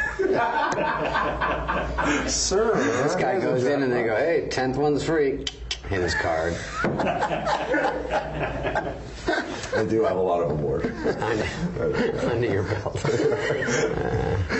There's one joke for you. A Westchester parking enforcement officer stole $89,000 in quarters How much laundry does this guy need to do? No, this is a good performing joke. The man behind the voice of Tony the Tiger. Sadly, the man behind the voice of Tony the Tiger died at 64. His last words, "I don't feel great." I gave it something. Are these left over from when you did updates? Oh, boy. 2 strangers were arrested for having sex on a plane. How about that, huh? You know who I feel sorry for? The guy in the middle seat. This saves it. Do you like American Idol? Sure. Okay. Wait, no, I don't like it. I do the joke. Oh, here's a good one. Are these in the audience? They write them? Did you read them? Did you write them or the audience? Sure. No. Neil Patrick Harris posed nude for the cover of Rolling Stone. This is a true story. Neil Patrick Harris posed nude for... Am I reading it wrong? No, I'm just saying it's a true story. Neil Patrick Harris posed nude for the cover of Rolling Stone except for a hat hanging off his wiener. And this morning, Adam Egat... Oh, is that your name? Fucking change it. And this morning, Adam woke up and said, "Hey, where's my hat?" Sorry, Neil Patrick Harris' cock. It's on his dick. Go get it. I bet Neil Patrick Harris fucking shoved his cock deep up his asshole. Huh? Oh my God. But he probably couldn't even get it hard because look at him. So he had to like cram it in. Like, you ever have to cram it in or no? You probably.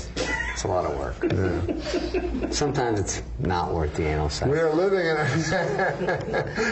a golden age. I go, can we just tell people we went in the behind and we don't have to really do it? The behind. I'm trying to clean up your fucking show.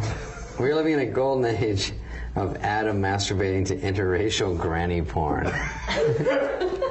I've told you that one in confidence. That's fine. You ever see that? He's sort of a good foil. It's that granny thing. Have you ever gone on porn and then something shows up and you don't want to see? Yeah. Gaping.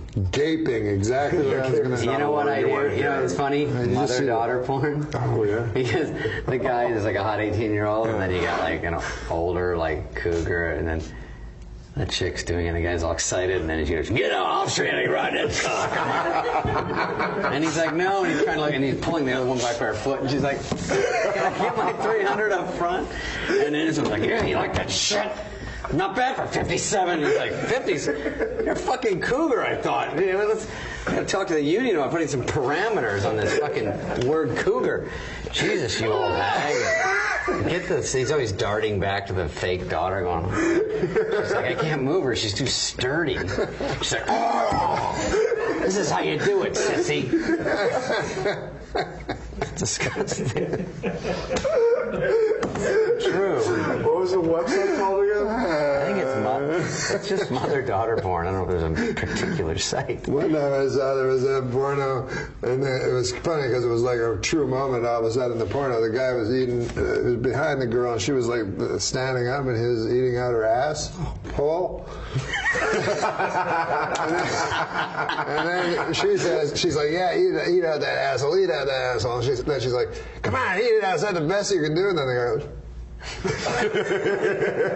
Only old people call them reality shows. They're called shows. Yeah, this one. But the mass, the great big Longest story. 15 minutes. I skipped the black mass. Forget that one. I skipped the black mass, that devil. No, forget that one. Forget that Am one. I reading it wrong? Forget that one. You know, George Clooney is engaged. Sure. How about that, huh? He and you were sort of the modern day, huh? Read that one. What? Oh, this one? You like this one? He'll like it. He'll like it. He should read it. Dr. Dre announced that he's the first hip-hop billionaire, a regular J. Paul Ghetto. He thinks you mean Japan. Well, here's actually a joke about Donald Sterling. Oh, good. All the charities that Donald Sterling donated millions of dollars to are giving the money back to him. Well, that'll show him. It's not bad. Ready to go on? Oh, well, how about this? A pit bull What is it? To stop a pit bull attacking her daughter, a Texas man bit the dog. Well, that's an interesting story. A man bites a dog. It's not what I would call news. Man bites dog? Yeah. Used to be dog bites man, right? Yeah. Is that the joke? Yeah. I don't get this. I don't get it. Do you write these for real? These come from the fucking YouTube subscribers or whatever. Oh, you know the search for the Malaysian Airlines? Did you hear about the latest? I heard it was missing. Well, did you hear about the latest? No. Here, it's on this card. The search continues. In related news, a plane was spotted by some cavemen in the year 365 BC. I don't totally get it. This back in time is the final joke. In my hand. Thank God. Are we getting the wrap up? I hold the final joke. Please, because I have to make some calls. Thank you for being with us, David. And you look great. I do? Yes, to me, I'm quite shocked actually by it. I mean, I see David, but no, because I got skinnier because I ate what was it? Vegetables. Yeah, at SNL I eat pizza every day and fat stuff, and I got pasty and. Golly, you look young though. Doesn't he look young? Yeah, that's shocking. I mean, I see him all the time, but for some reason it struck me today. Are we the same? How old? You know, I think I'm the same age as Russell Crowe. No, I just hit a huge number. I don't want. Let's not talk about it. Yeah, I'm 50 years old. But here, 9 more years, I'll be there. I hold in my hand. He's young, but his cock doesn't work. In my hand, I hold the final joke. Okay. And then we fade to black, David. Back up. So thank you for being with us. I like that people have headsets on here, like this is some sort of real show. Yeah. That's pretty fun. Good. The last this is one. usually where Do you think this is a top 10 show? Thank you, David Spade, and then everyone in the crew sort of applauds. Okay. But read your last joke. David Spade. Read your last joke. No, they should have done it by now. I like that you can hear the crew. They're interactive. Yeah. That's good. Here it is. So thank you for being with us, David. Would you like to have any parting words? Any parting words? Me for David? For David. Oh, yeah, thanks for being here. Okay. Yeah. Do you want to say it in your regular voice? You mean more Buffalo Bill? Thanks for being here. Like that? The final joke. It's growing on me. From David Spade, a man in Chippewa. A man in Chippewa. Did you help me like well, that one? A man in Chippewa allowed a hyena to eat his penis after being told by a witch doctor it would help him become rich. Is it me or does it sound like that hyena and witch doctor were in cahoots? That's pretty. I'm glad you saved that for that. David Spade, yeah. You get my things? Guys, thank you. It was a penny earned is nothing to brag about. Yeah, a penny earned is nothing to brag about, right. Some people just don't get it, while other people get it but just don't want it. Well, that's not so good. Felons will be less likely to commit crimes if our prisons served worse food. Well, what about these jokes? They're not going to sound as funny anymore. No, go ahead. Well, you don't want to do a dirty joke, Carl. Absolutely. There you go, sir. Okay. Police in Tennessee arrested a teenage girl when they found a loaded handgun in her vagina. When questioned, her boyfriend said, I guess that explains why my cock... I can't say that word. I guess that explains why my cock kept getting blown off. I don't get it. I make believe I don't get it because that means I'm not complicit. 2 months later, we still haven't found Malaysia Airlines Flight 370. This looks like the work of Joran Vandersloot. Remember that character? Yes. No. You don't remember him? He's one who he murdered. How about this one, Carl? Okay. A 28-year-old med student is auctioning off her virginity online. For $300,000, you can have the worst sex of your life. That's good. That ain't bad. Who writes these? Oh, well. How about this one? I know who writes them. You know who writes them? Men in prison. Yeah, that's right. Yeah. A man in Chipata allowed a hyena to eat his penis after being told by a witch doctor that would help him become rich. Is it me, or does it sound like that hyena and witch doctor were in cahoots? I think maybe they were in cahoots. Gee, who writes these? Huh? We should have this person locked up and looked at, or at least looked at. Let's let Adam Egan read one. He likes to read sometimes. All right, George Clooney's engaged. The rich and handsome 53-year-old told reporters, "It's time for me to settle down and start officially cheating on a heartsick and disillusioned spouse." I don't hear any laughter. Well, I love George Clooney so much that he can do no wrong. He's just one of the good. I can do a lot of wrong. He's just one of the good human beings in the world. Isn't he? Well, he put you in 3 movies. With the things that he does, he and his father going to Darfur and going through Chad at risk of to send food and shelter to people who are getting killed. I know he's a man of the world. I mean, a man caring about the world. Now, I don't know much about geopolitics, but that is one cool name for a country, Chad. Yeah. Hey, how about this one? Yeah, okay. This is a terrible story. The Nigerian kidnapping victim in Nigeria are being forced to marry their captors. I'm glad to hear these kidnappers are old-fashioned. In a way. Yes. In a way. I mean, they're getting married. Yes. Yeah. This is a similar type of joke. Right. Some of the 200 Nigerian schoolgirls kidnapped by extremists in Nigeria have been forced to marry their kidnappers. And worse than that, they've been forced to laugh at their husbands' stories, even after hearing them for the umpteenth time. You know something. Yeah, I know. It's very hard to make a joke about those girls who are kidnapped. When I hear about those things, that is one of the worst. You know, and yet you got a big laugh out of yours. Yeah, I'm sorry. I got. You know, I'm just thinking of Liam Neeson doing that movie called Taken. Remember Taken, that? yeah. It's one of the best movies ever made. Love Taken. And I love comeuppance movies. When Count of Monte Cristo is my favorite movie because the bad people get comeuppance. And in Taken, Liam Neeson wipes the floor with the worst human beings in the world who have taken. And when I read about these kids, all I can think is Liam Neeson, send him in and get these people out. Yeah. Also interesting, though, still, that you got a big laugh and he got nothing. What? Yeah. I don't know how you're still surprised by I think people are being kind. To you? Yeah. I disagree. No, if there's anybody to be kind to, it's this guy.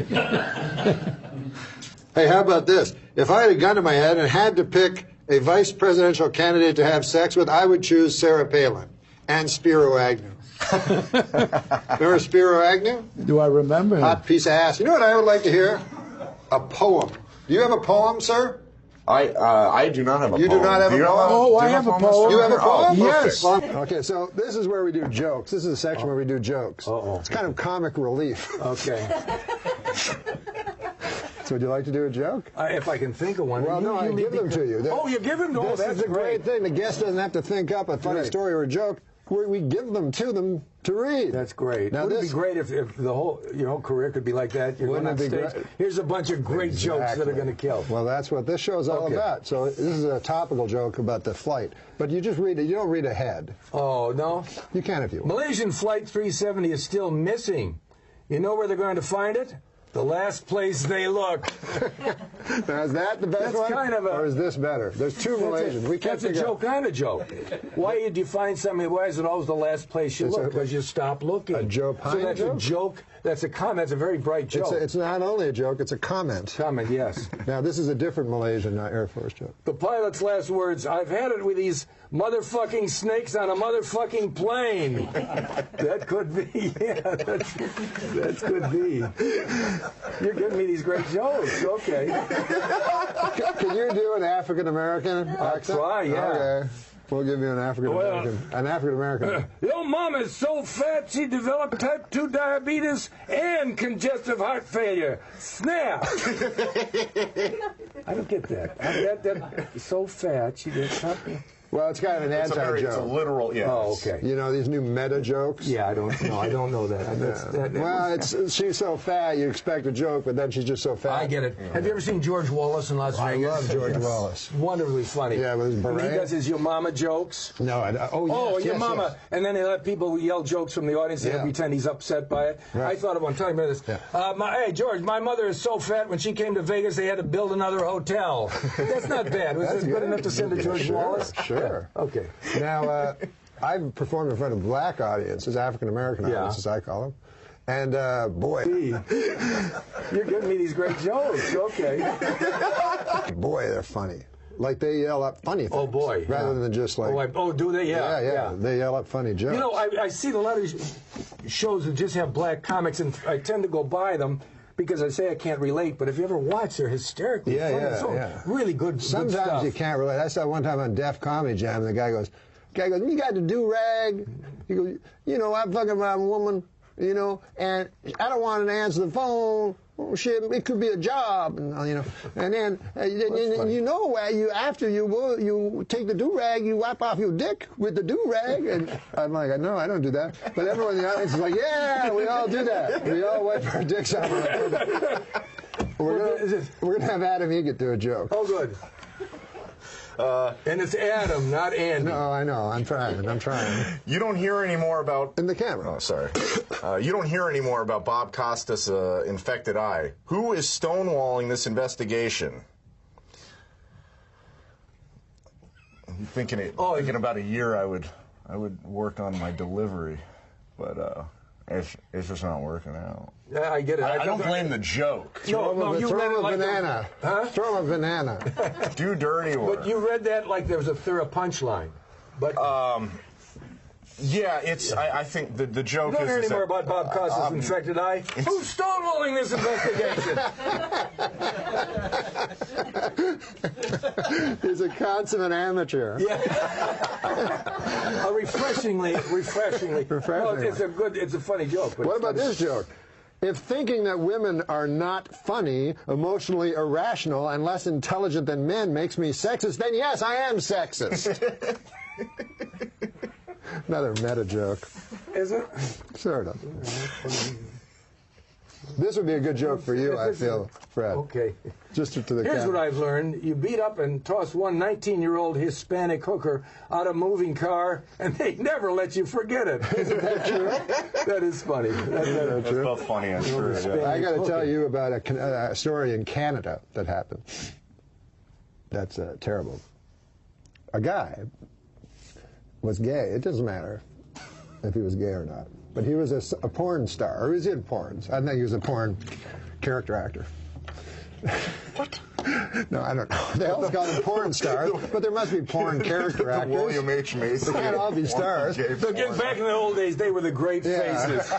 The great penises, the great faces. What a profile. Yeah, today they're not. They're just all... no one can do an impression of the modern-day porn stars. Anyway, this guy was a porn star, and he was gay, and he had a lover, and he killed the lover and ate part of him, and then the rest of him he cut up, and he sent pieces of this guy's body to school children and some of the pieces to... I mean, this guy was a real jerk. Yeah.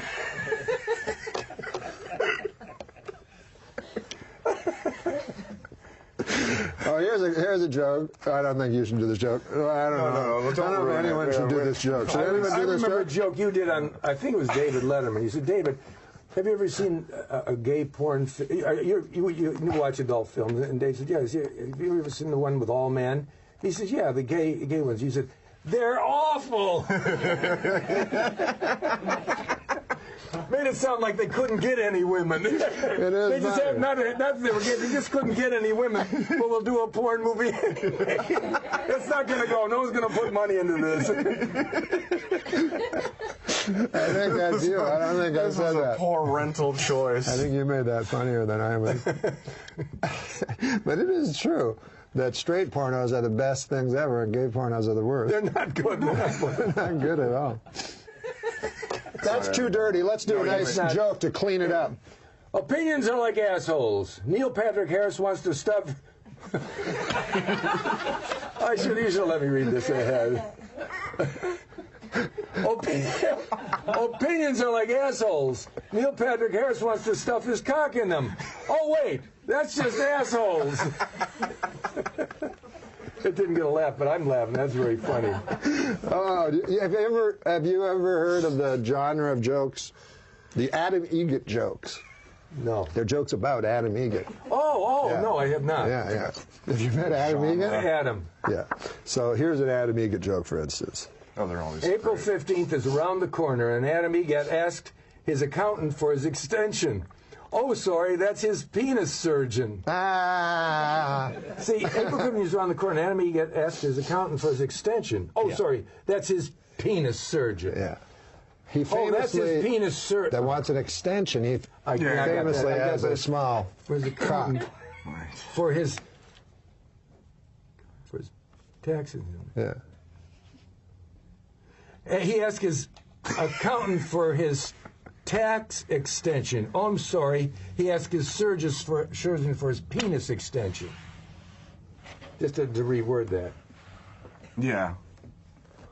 Well, the show's over. We're done. Thanks to the great Fred Willard. I thought this would never end. I thought you guys would. Thank you. See what you do? Don't bring up any... But see, it's... It's time to do jokes. This is where we put in a big thing. Jokes. Yeah. So here, you can start. You can start. Just do the joke right into that camera. And who wrote these? You got me just doing jokes. Just read a joke. Unsolicited. Is this from that joke book, that 1942? No, this is a real joke. Two businessmen. I didn't write this. This is a topical joke. Topical? Yes, ripped from the pages of today's headlines. Two businessmen bought the Milwaukee Bucks for $550 million. They are very excited with their purchase, as this is the only legal way to own black people. Now that is here, and I read that. Well, you're not there. You know how businessmen are racist? They are. Yes, it's them being racist. They are. You. The two businessmen that bought the Milwaukee Bucks for $550 million are racist, according to this. They're fine, man. They're... Jenny McCarthy recently got engaged to former New Kid on the Block, Donnie Wahlberg. They plan to marry on Retard Island. Now, why couldn't I have gotten this one? What? You throwing me under the bus on the next one again? No, give me one of your better ones. I'll give you a good one. Okay. Here. Give me one that doesn't offend many people. This is not topical. It's just about. It's as if it's about your life. You know? How come none of my friends ever have a dungeon? Instead, they all just have rape dungeons. So it's not a regular dungeon, is what you're saying. Dungeon. Thanks again. The bus. I've never been thrown under an entire Trailways fleet. I found the secret to life is there is no problem that a huge... No, I found the secret to life, Bob, and this is it. There is no problem big enough that a huge... that a huge what? No, I found out the secret to life. Yes, oh great one. Yes, and it is this. There is no problem big enough that a huge black cock cannot fix. Didn't expect that at all. Didn't expect that with these. Didn't see that. I have here the last joke. All right, what's that one? The last joke.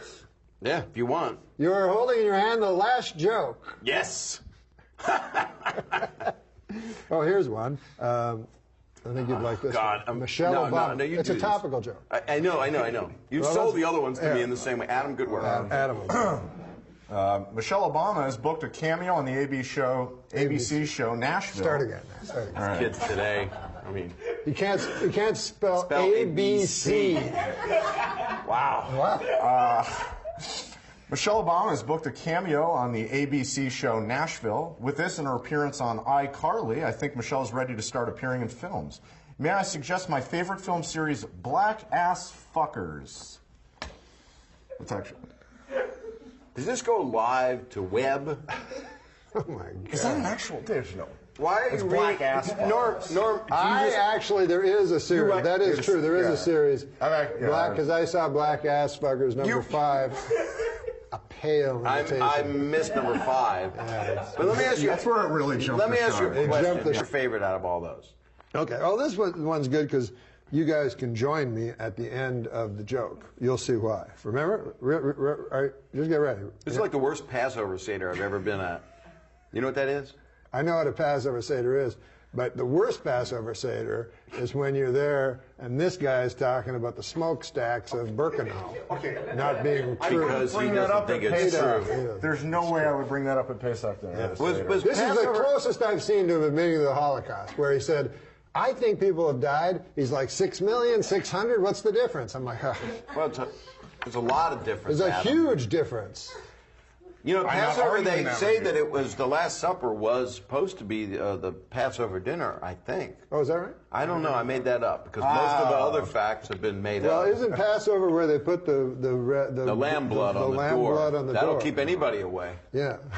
If I put lamb blood on my door, you probably would call 911. And the Jewish children were spared. Yes, because they And wanted to. my people. Which is what people is that? Yeah, what is it? The Semites that. The Semites, the not Semites that weren't Jews, the children were slaughtered by God, by the angel of death. Oh, the Egyptian in the first Old Testament, apparently they were Deuteronomy. the Pharaoh in the Ten Commandments movie. I don't know. I don't know about the movies. animated one that I saw on I don't know C. I read the book. Did you? Yeah. Here it is. Ready? What's your favorite religious movie? I loved Passion of the Christ. Did you? Although I will say I thought it was very anti-Semitic because every Jew looked like fucking Lovitz. You know what I mean? They were all like, hook noses and stuff. So I could see the anti-Semitism.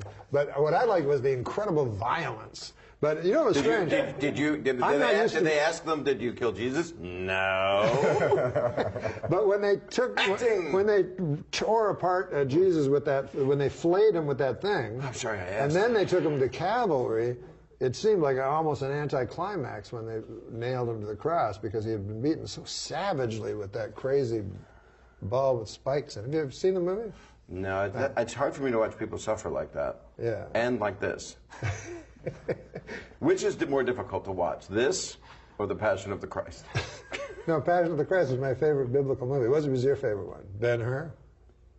I actually liked the Last Temptation of Christ that Martin Scorsese directed. That was although it was a lot of New Yorkers. You are a Jew persecuting Jews. How could you do that? Harvey Keitel. Yeah. But I liked it because it was trying to... I heard, this is what I heard. He doesn't believe it happened to. Yeah, I know, right? Is this going to be offensive to some people? I think it'll be offensive to the... Most people? Yeah, the state of Israel. But not your... I love the state of Israel. It's not a state, it's a country. It's a country, yes, and I support its right not to be extinct. Yeah, my mom lived on a kibbutz for 2 years. Good save. Yeah, really. Whatever. Yeah. My mother likes falafels. My mother used to. Thanks for bringing that up. Sorry, Bob. Well, you're a good friend, Norm. No, you're and good. Adam, you're here. So our next topic. Okay, they're jokes. Would you like to read one? I would be. This is a joke, honored. David Keckner, that is ripped from today's headlines, yesterday's headlines. All right. The World Cup. Yes. World Cup fever. Yes. Get some amoxicillin. Ah, makes sense. The World Cup has arrived, so if you're wondering why your local bar smells, it's because all of the dirty foreigners. Dirty foreigners. Let me try that again. Hey, Norm. You know, the World Cup's going on. Yeah. Hey, you go to the local bar there, don't you? Yeah. The local watering hole. You know? Yeah, sure. Yeah. You ever wonder why it smells so much? Yeah. Hey, because of those dirty foreigners. Ah. Frank Jingoism is alive and well here on NM Live. Here we go. Next one. Jingoism means? Yeah, I believe so. What does it mean? It's hard to put into words, but It's hard to put into words. It's like it's not like nationalism, but it's. It is very much like nationalism. It's hard It to- is nationalism. It's prejudice No, it's Now, would against you like to read this? others. I thought it was more complicated. Would you like to read that?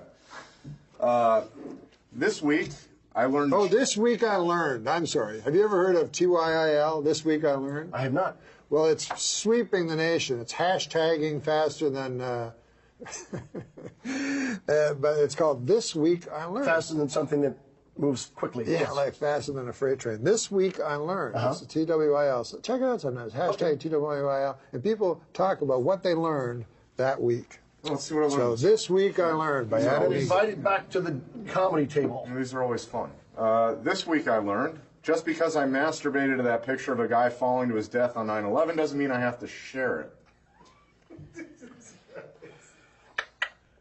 Well, you know, now this is fine. This is fine for a fella that during 9/11, you know, was in Costa Rica partying with his friends.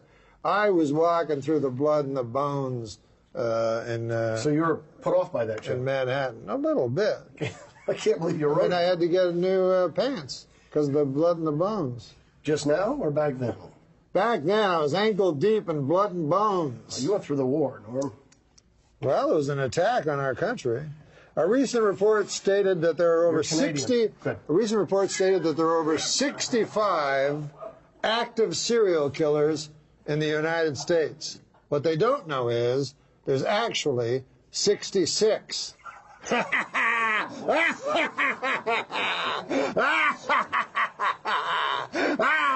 just between you and me. Yeah. Oh, Brides Magazine's released a list of 11 ways to, well, do you want to do this, Chuck? I'd love to be invited back to the Comedy Roundtable. Brides Magazine released a list of 11 ways to be a terrible bride. They include don't interfere with the wedding planner, don't lie about how much the wedding cost your family, and coming in at number 1, don't fuck your husband's best friends. Oh, that's the worst. More than one. I mean... We end the show now, David Koechner. Are you familiar with James Lipton and the Actors Studio? I am familiar with it. And you remember at the end of the show, he will always ask, he will go, these are 10 questions by some fucking guy.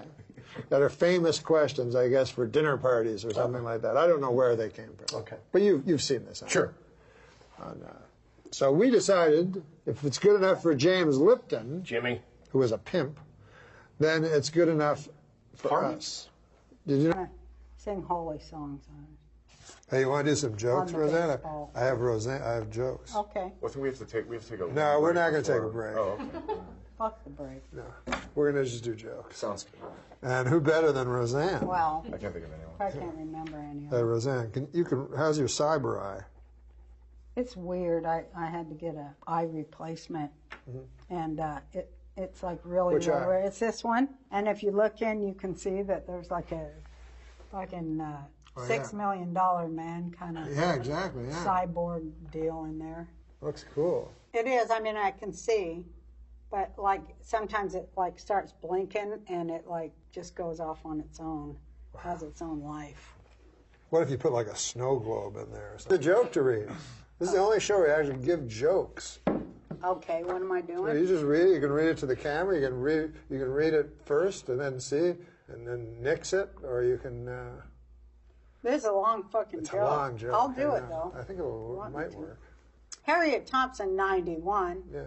Do you want me to read it to the No, camera? you can just retell me. Finished running the Rock and Roll San Diego Marathon in just over 7 hours, becoming the oldest person to complete a marathon and setting a world record for the fastest time in her age group. Goodness. Right? The previous record was set by Mildred. Is it Mildred I gotta Kendrick? start all over. The previous record was set by Mildred Kenilworth, who died during mile 1. Oh, goodness. So she crushed that record. Is that true? Yeah, well, these are all true. Hey, what about this? Kim and Kanye celebrated their baby Northwest's his name's Northwest, his 1-year birthday by throwing a big party. What's that? It's a her. Oh, it's a girl. Yeah, Northwest, of course. I should have known by the name. North, yeah. Anyway, she had her 1-year birthday, and they threw a big party with jugglers, a bouncy house, and a Ferris wheel. The bad news is that Northwest is a baby, so it doesn't know what the fuck is going on.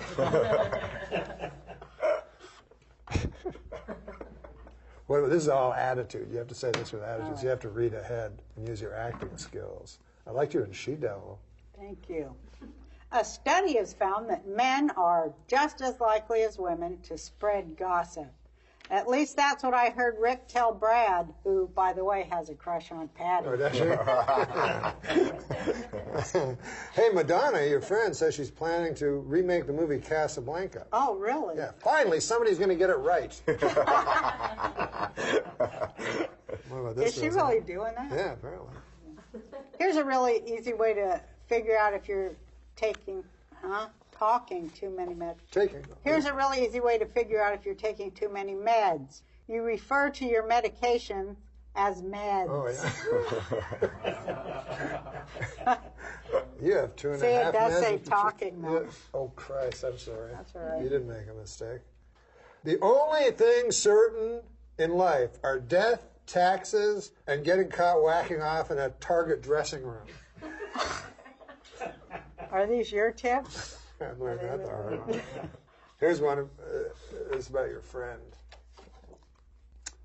Hey, you're not going to believe this, but Bill Maher is giving away the solution to all our problems for free. He is, isn't he? Yeah. I like Bill Maher when all his problems are just his problems. So he's like, why are there kids around all the time, and why can't we smoke? What about whores? It's all just his stuff he wants. You know, cat ladies, they're so crazy, they're always thought to be crazy. You know what's even crazier? Snake ladies. Oh, yeah. They have Absolutely. Hey, let's give one to Adam Egget. This is always fun. Yeah. Watch this. Workers at a Harvard University library have discovered a book that's Now, bound she with is a judge on Last Comic Standing. Oh, well then, your best. you're gonna really get a kick out of this one. Listen, so workers at a Harvard University library have discovered a book that's bound with human skin. Ew. I know, God it's disgusting. almighty. Anyway, they were able to determine that part of the body the skin came from after the book was grabbed by a sexy librarian and immediately expanded to 3 times its size. You know what I mean? It's like 3 times. 3 times its size. Maybe if you didn't start. Does that mean it was made from a penis? Yeah. Oh. Yeah, that's the funny part. I get it. But the premise brings up all kinds of it's worded. shadows of the Holocaust and stuff. Good I don't Lord, really see God. how it. When Gwyneth Paltrow, When Gwyneth Paltrow says being a movie star is harder than working a 9-to-5 job, apparently she said that, she knows because she spent years clearing heavy debris from demolition sites. Oh no, wait, this just in. Gwyneth Paltrow's never done shit.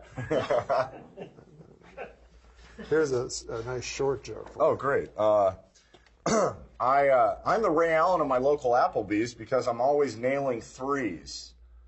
Because I have sex with women who are. You see what he does? Yeah, that. You see how he does that thing that new comics do where they do a bad joke, then they try to explain it as a way of saving. You understand? That is the funny part, though, the tap dance. Remember when Carson would start Carson tap was dancing? the greatest at that, yeah. At doing the death God, joke. but I'm not even Carson Palmer of joke reading. But you did do the backpedal thing. Yeah, I do a lot of backpedal. But here's the thing. I'd see comics do this in clubs, and they would do it, like Letterman, and Carson was the best at doing the saver. Right. But you don't do that with your act, because with Carson, someone would write the jokes for him, so he would have to save them.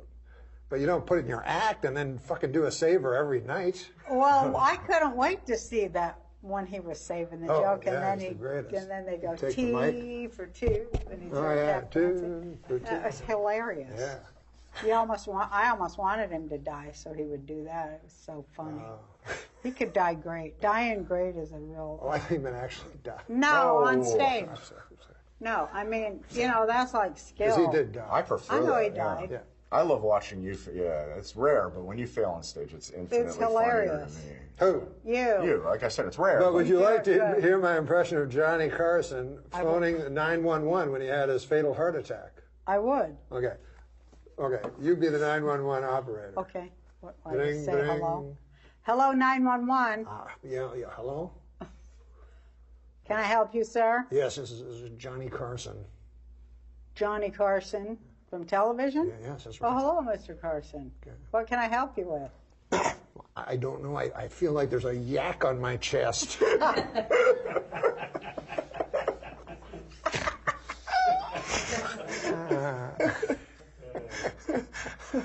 Jokes, but this is my idea of a very good political joke. And I'm reading it? Yeah, it's about President Obama. Oh, what do you think of him? It's a little negative on him, this one.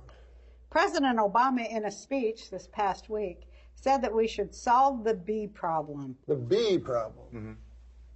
Oh, God, we elected a guy who sympathizes with bees? Jesus Christ, what have we done?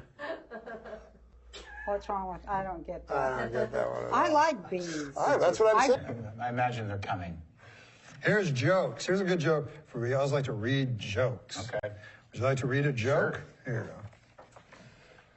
You want me to just do it to Yeah, camera? you can do it to camera. You're a good reader. An 89-year-old Washington man fought off a robber with a golf club. Though, to be fair, the only reason the guy was swinging the golf club was because he mistook the robber for the grim specter of death. Oh, goodness. Goodness gracious. What kind of joke is that? I don't know. That's Adam Egan's going to read That's one not now. a joke. It's sort of not. But Why Adam Egan, can't I have a good joke with a good I'll give you a good punchline? one. I'll give you a good one. Does that make sense to you? You're a golf guy. It makes some sense. Is that a tag, though? Because the guy was swinging the club was because he mistook the robber for the grim specter of death. No, it's not a joke. Right. Yeah, we'll get you a joke. Go ahead. A Pakistani father stoned his daughter to death for marrying a man of her own choosing, which means Pakistan's tourism board is going to have to find a new slogan to replace "Come to Pakistan." 3 whole days without anyone being brutally stoned to death by her own father. You like that one? These are Norm Macdonald. No, here, this is an actual joke. That's what I was laughing at. Mark, this is an actual joke. This is an actual These are joke. Norm jokes. This is an actual joke. It's kind of a weird feeling watching the Flintstones lately. Yeah, it's weird. Watching Sprint. Sure, yeah, now, yeah. How so? With their Stone Age drive-in movies and Yeah. their caveman bowling, it just seems so dated. It does in a way.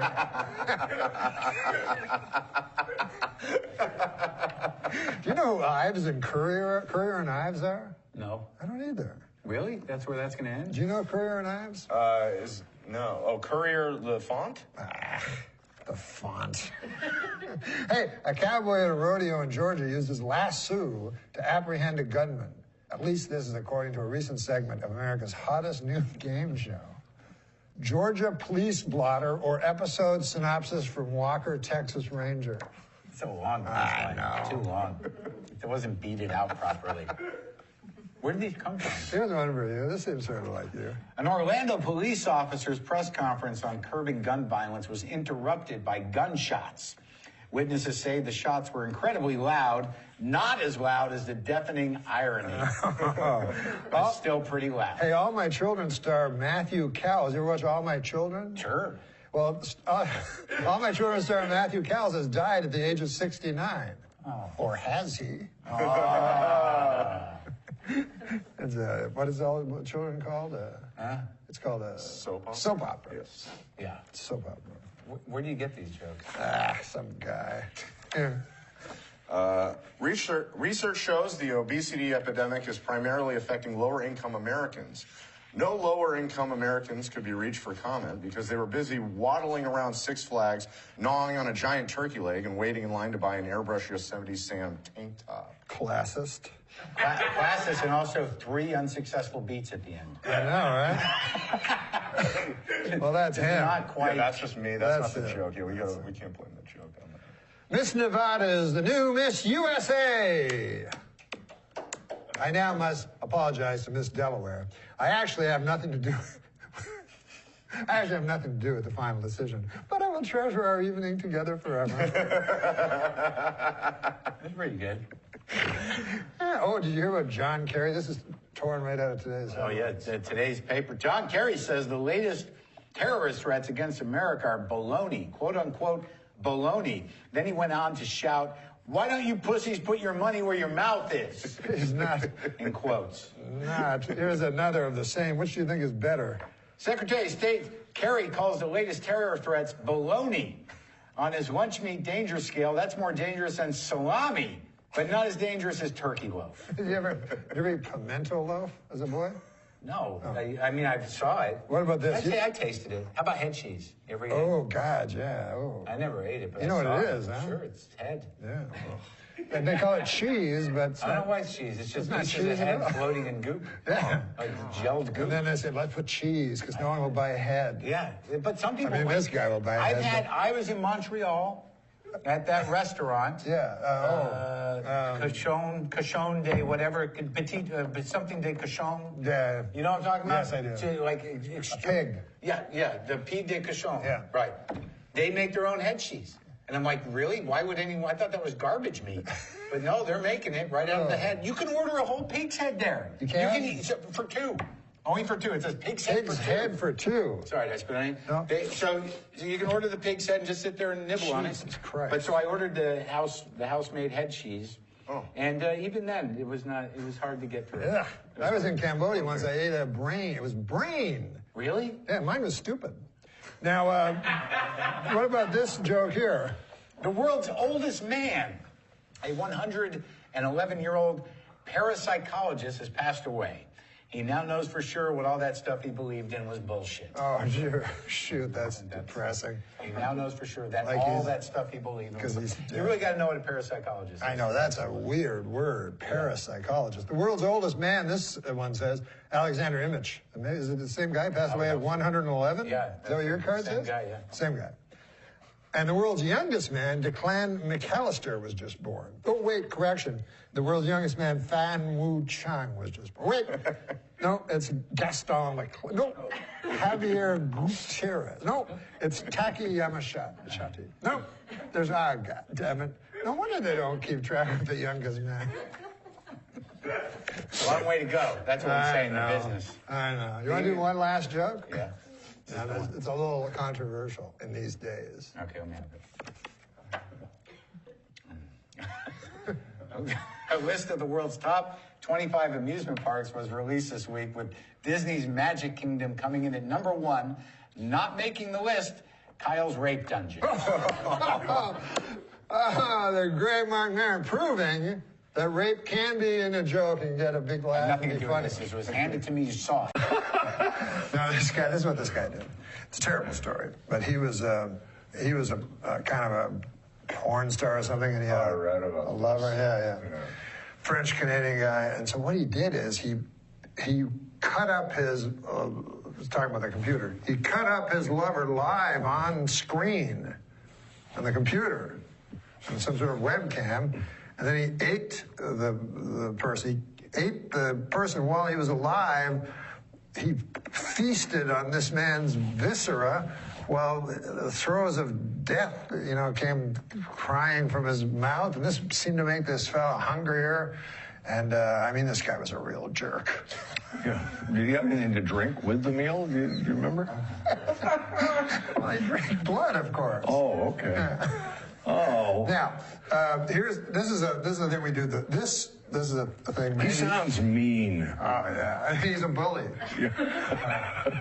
There's a new thing called This Week I Learned. Oh. And it's, you don't like the computer, but it's on hashtag This Week I Learned. Everybody writes This Week I Learned. Okay. It always seems to be me that learns these things every week. Yeah, which is so odd. Adam Egan, This Week I Learned. Oh, let's see what I learned this week. This will be new. This week I learned you can pay your dentist with blowjobs. Who knew that, right? What I found out this week. But you won't feel it because of the Novocaine. All right, I learned 2 things this week. That's right. Two Is that things. easier? The other thing I learned this week is... Is that easier? Is it easier to give the blowjob when you're not numb? Your face. Remember when Cosby? This puts new meaning when he says, "Open up, open, keep it open." To give the blow a little wider. No. Yeah, I'm not gonna. Yeah, don't do that. Sorry. Rinse. Rinse. Here's one for Martin Mull to read. Oh, it's about the president. Presidential fact. What? No, I want to continue to work in this town. We're not doing that joke. It's ridiculous. Here's one for Adam Egan. What's one for Adam Egan for some reason? I do a terrible John Travolta impression, but I find the impression gets a lot better when my male masseuse is jerking me off. Oh, jeez. Oh, that was all alleged, I believe. I don't know about that one. Give massage. Huh? You know they had a big black mass devil worship this week, apparently? But I skipped it because I believe you can be just as close to Satan on a golf course as in some stuffy old satanic church. It's really what's in your heart. That's exactly what. You don't want to do anything that, but I'm trying to get you one that doesn't hurt people. So here's one, Mr. Mull. Okay. Mr. Mull, it sounds weird. Some biblical scholars now believe that Jesus Christ was married. They also believe he had the world's worst bachelor party. Oh, that would not have been a good one. Terrible. Not a good one. No, what about this joke? Okay.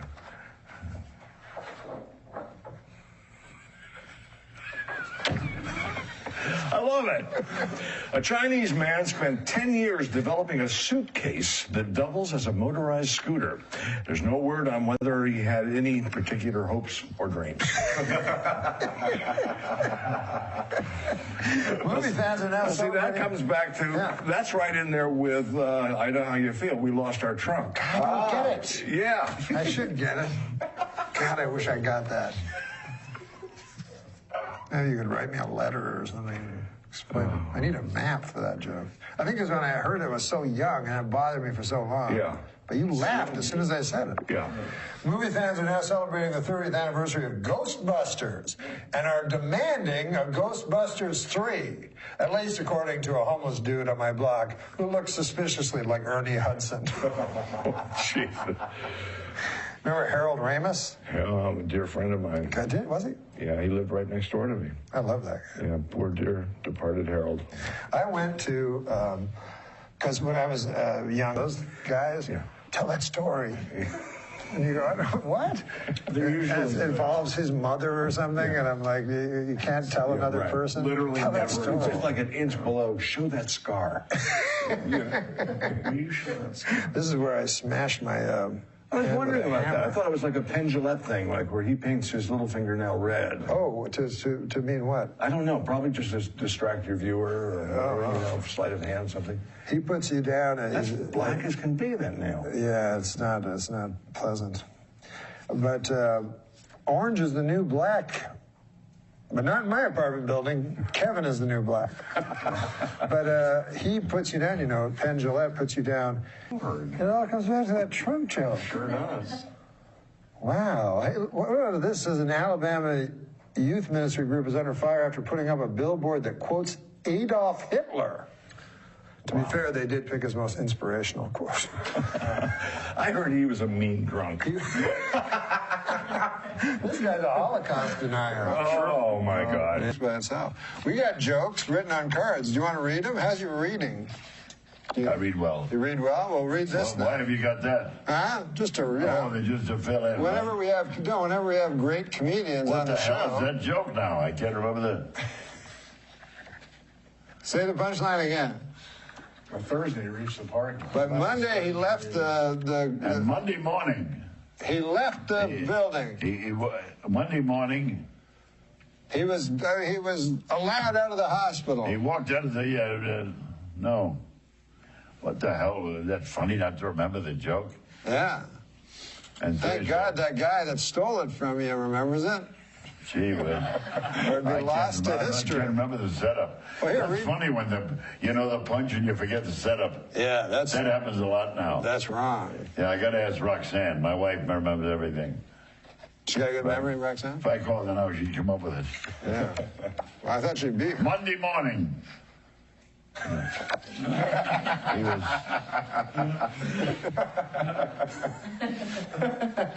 Thought you had a stroke for a second. He was in the hospital. Yeah. Yeah. Well, I want to find out. Why did they give you those? No. These are just whenever we have a great comedian on. Oh. We. Not yet. Oh, of course. One of the greatest that ever walked the planet is sitting right to my immediate right. The planet. Let me see here. What about, I don't know. Here's a joke about an old guy. This is actually, the premise of this is true. The world's oldest man died yesterday. Yeah. So what do you think of this joke? Man had died. Cause of death, everybody yelled surprise.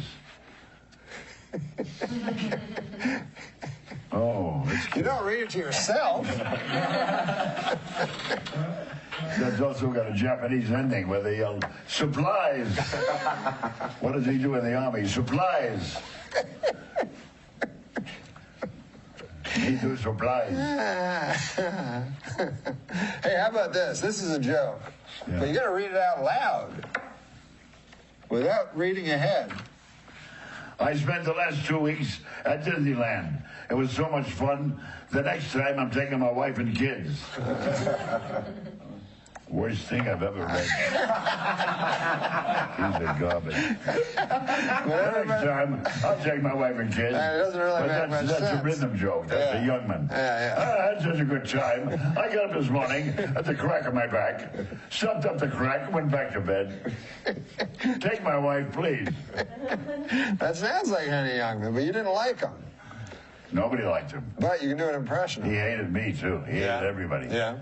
I remember sitting at the Friars once. I'm with him and a lovely table of people, and he says, give up your goddamn jokes. Go back to your impressions. Do your impressions. Jeez. Don't do any jokes. Leave that for the pros. Whoa. I'm wearing one.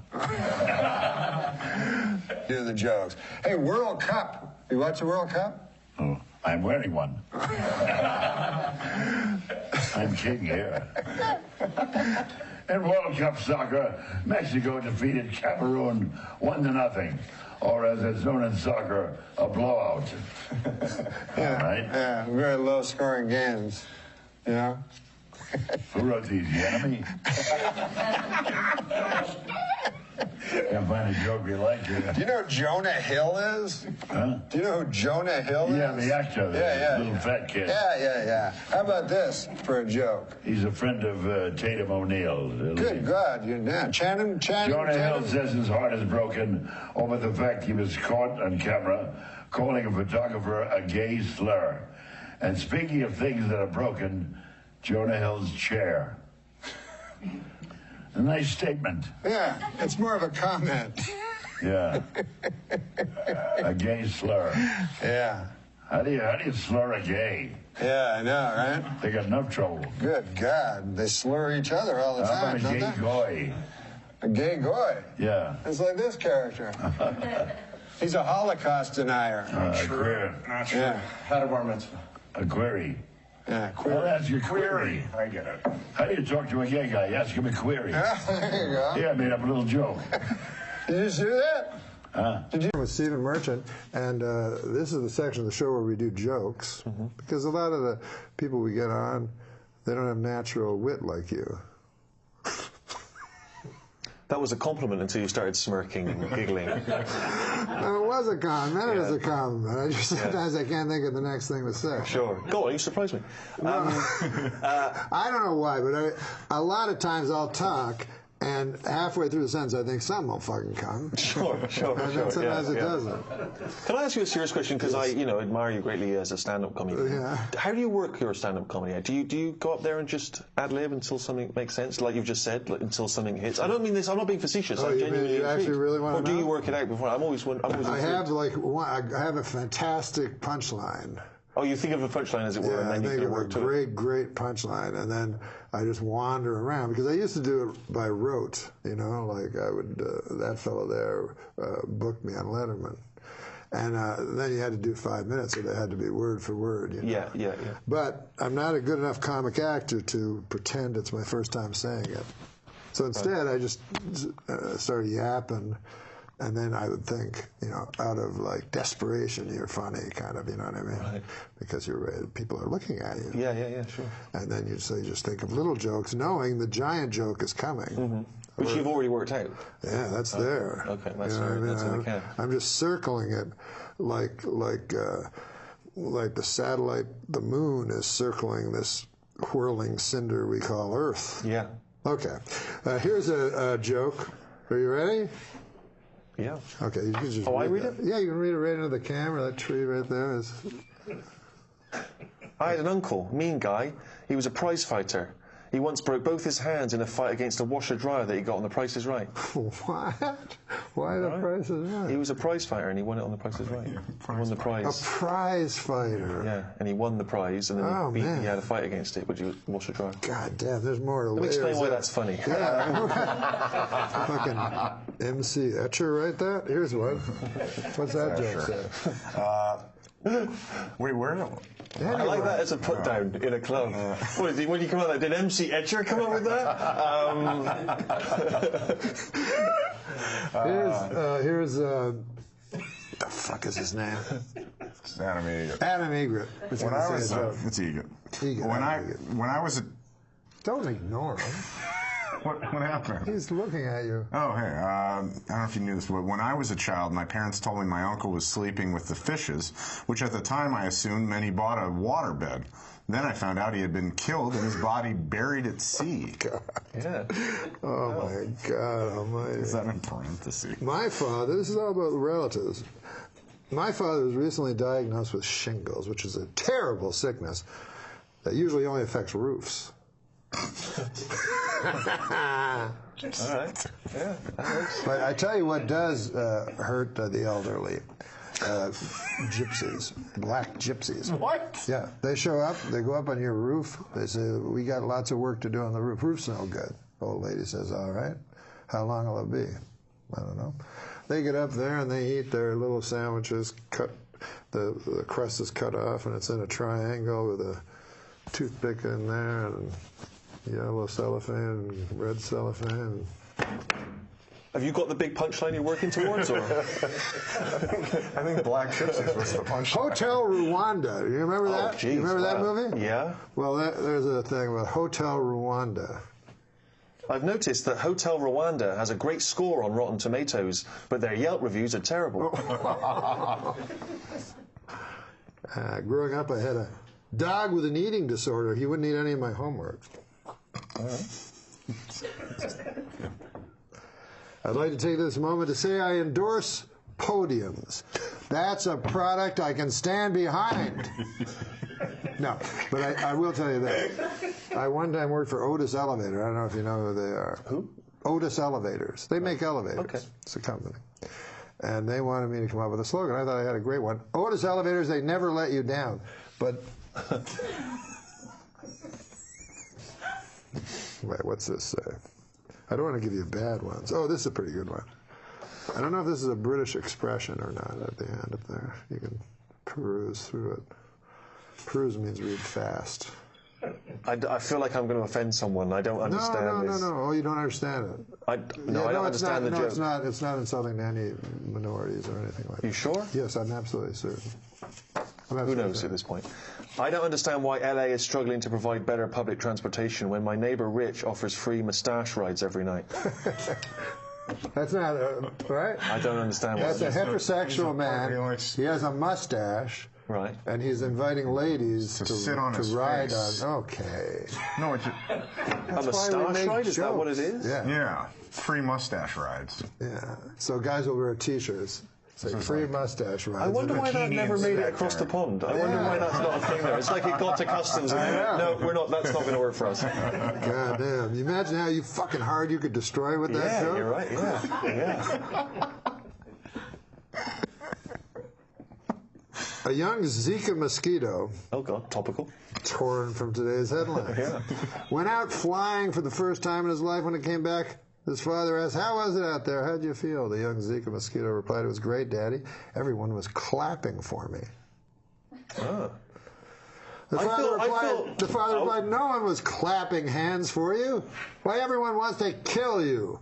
The more they clapped, the more chances that you were going to die." Lesson. In life, not all the people who celebrate you are well-wishers.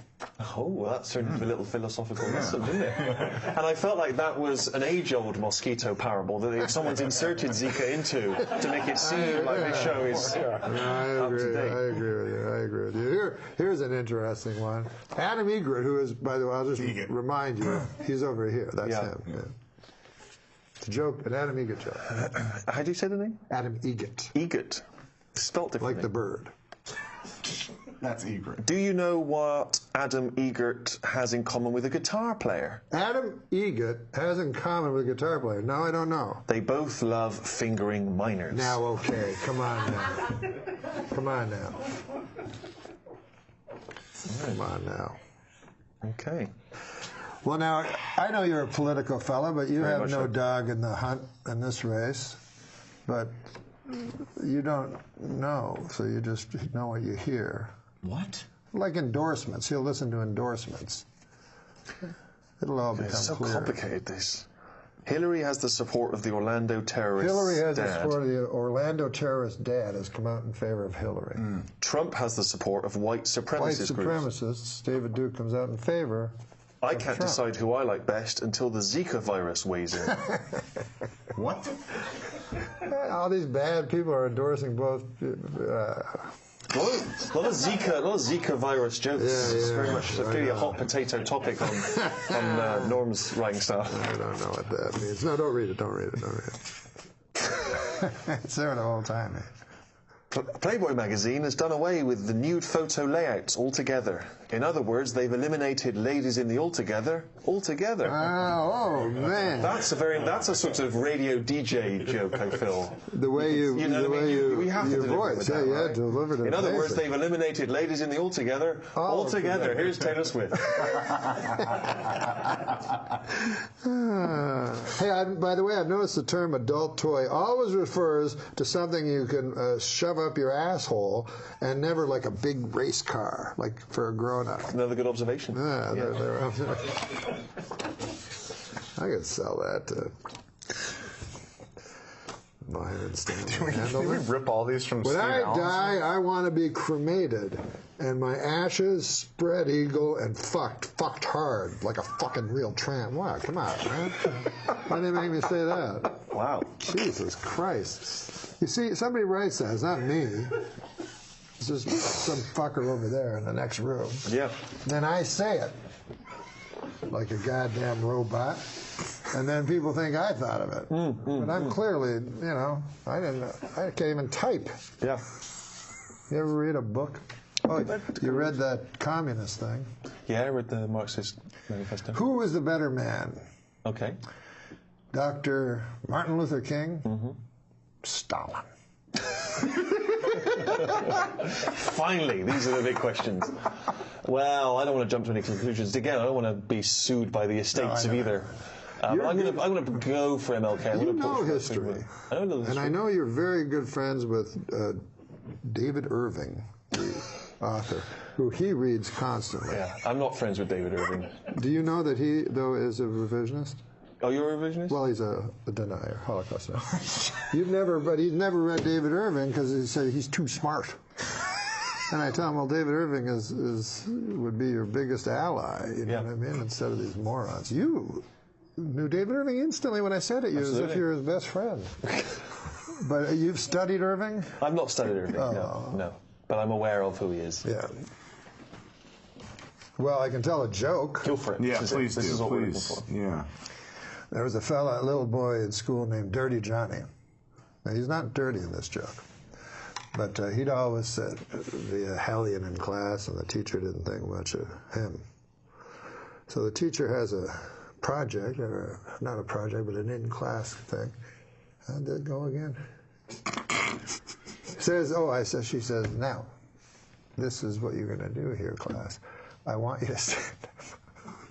I want you to stand up and tell the class what a story from your life, and then afterwards say the moral to that story. So a girl puts up her hand. Yes, Becky.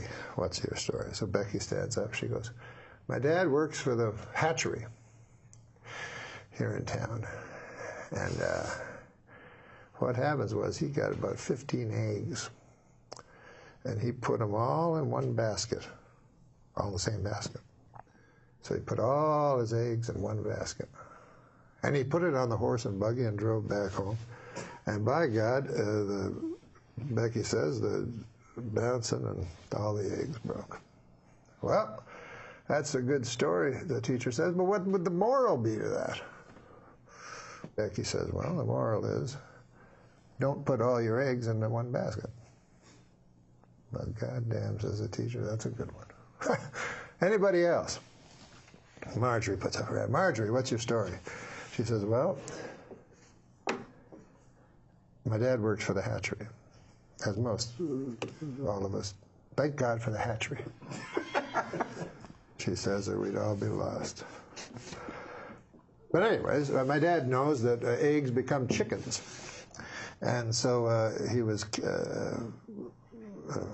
counting his chickens, and he added in the eggs, you see. And then he put them on a horse and buggy to go to town, and they all broke. Well, what's the lesson to that? The teacher says she can't understand. And she says, well, don't count your chickens before they hatch out of an egg. So the teacher says, that's a great one, too. Anybody else? Well, wouldn't you know, Dirty Johnny has his hand up. So the teacher's like, holy God, I don't want it. But on the other hand, I made an oath to every child should I suppose I got a... All right, Dirty Johnny, what do you have to say? Johnny stands up. Stories about my Uncle Terry. He never worked at the hatchery on account he was in Vietnam, and he got disability. He don't even like people work at the hatchery. But the story happened far from these shores, in a little town called Da Nang. Terry was not well liked. His whole troop left him, abandoned. And he woke up in the weeds, and all they left him with was 3 bottles of Jack Daniels, some weapons. Terry stood up and downed 1 bottle right away. Said, if I'm going out, I'm going out. He took his Balishnikov and a couple of Glocks and his 2 bottles, and away he went. He found a town. And he didn't know if it was Charlie or if it was one he was sent to protect. But all he knew was he had hate in his gut. So he started firing. And he fired the Kalashnikov with an arcing kind of, like a farmer would with hay, with a scythe. And sure enough, the men fell like hay before him. And then the women, and by God, I'm ashamed to say it, but then the children. And finally, all was left was Uncle Terry standing in the mud and the blood and the glory. And he touched his pants, and there was it was wet, and he said he was ashamed. He felt shame, Uncle Terry, for he'd pissed himself. Well, he touched it again. It was not urine at all, but ejaculate. And Uncle Terry felt pride where shame once was. And the teacher's like, good Christ, what kind of a story is that? What the hell is the moral to that? Well, he says, when Uncle Terry's been drinking, you don't fuck with him. Now, especially if you work at the hatchery. No, listen, it's been great to have you. I didn't want to end on such a long joke, but I realized once it was laying down on top of her. Now, we have some jokes, some of them written by, some of them written by the great George Miller. But would you like to read a joke? This is not a George Miller joke, though. This is just a joke. Read it aloud? Yeah.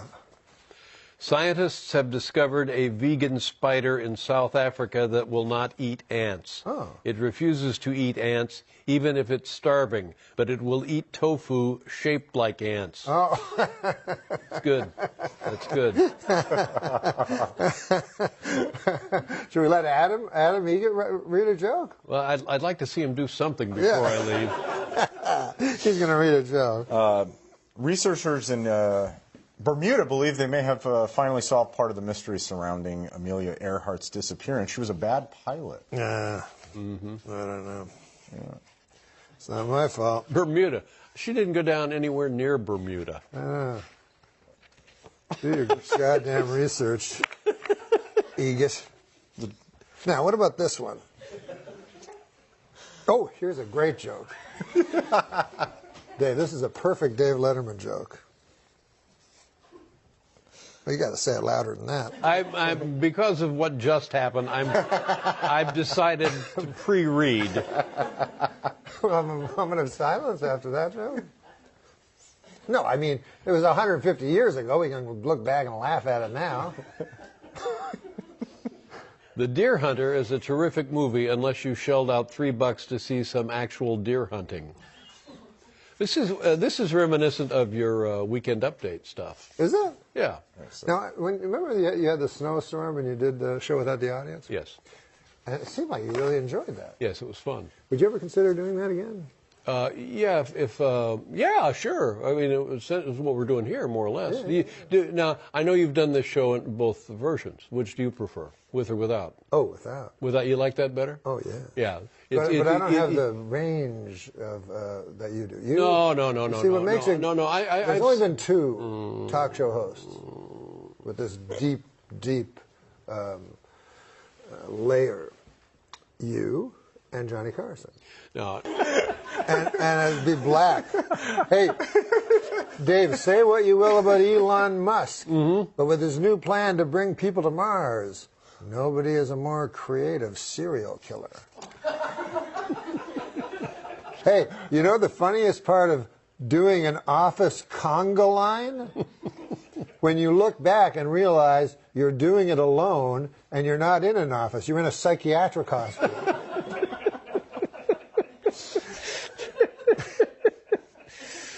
How many years did you do Update? Here's a George Miller joke. How many years did you do Update? I want to say 15. What's that one say? Oh, here you go. Yeah. I heard that when Beethoven was 16, he wrote his first symphony. This is the kind of guy who makes you realize that what an utter sham your life has been. When I was 16, I was in a McDonald's saying, "You want lids on these?" Now, what a perfect choice, huh? Yep. I mean, maybe the idea is generic, but the word choices. Yeah. It's beautiful. Oh, here's one for you. Oh, great. It's a George Miller joke. I went to one of these fancy restaurants. Boy, they really specialize with all these fancy waiters.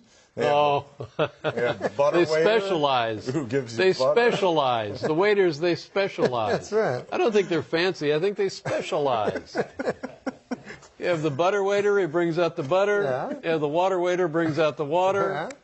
You have the Coffee? what is The it? head waiter? Coffee waiter, yeah. Yeah. And then what else? And then The head waiter. Now, they're very specialized at these places. This is not a George Miller joke, but it's more of just a whimsical observation. A surname you don't hear much anymore, Flintstone. I was the George Miller joke that. I remember the first time I saw George Miller on stage, and he was talking about how he was in school. He wasn't very Favorite George Miller joke. I played a great club here in the city. Catch a Rising Star. Boy, that's a good club. But across the street, they have a tough club. Have you been there? Snub a bombing has been. But this is my favorite one of all time. This is a favorite joke of George Miller's. His sex life. Oh, God. Here's something you should never say in bed. That ought to hold you for a while, Gertrude. All right, we'd like to thank David Letterman for being on the show. He'd be great as you. He'd be great as. Who would you He'd be cast? great at anybody, right? Who would you cast as other members in your He life? could play Dunga Den, huh? Who would you cast as Cuss? Cuss? I don't know. Joe Pesci sounds like a good. Oh, that's a good idea. Yeah. Very good idea. He's from the Bronx. Cuss from the Bronx. You want to read some jokes, Mike? We read jokes on this show off blue cards. Go for it. All right, you want me to do the first one then? Yeah. I thought I was going to be rich, Mike, but it turns out there really isn't that much of a call for radish cider. Radish cider? What's radish cider, motherfucker? That's a thing that someone made up. Now, will you read one? Okay. Researchers have discovered that the cockroaches have personalities. Huh. Not great ones, mind you. Oh, not good ones, yeah, that makes sense. How you know? Well, hey, Why is taking no pleasure in things I used to enjoy a sign of depression? Maybe I'm just finally sick of crayon. Say it again? I don't know, it's a long joke. Hey, why did Mike Tyson, this is a joke about you. Why did Mike Tyson break up with his girlfriend? Which one? At first he thought she was irresistible. But then they started having irreconcilable differences. That's just whack. It's about your ear, man. What do you call a gay boxer? It's about somebody else's ear. What do you call a gay boxer? Huh? What do you call a gay boxer? Norm Macdonald. No.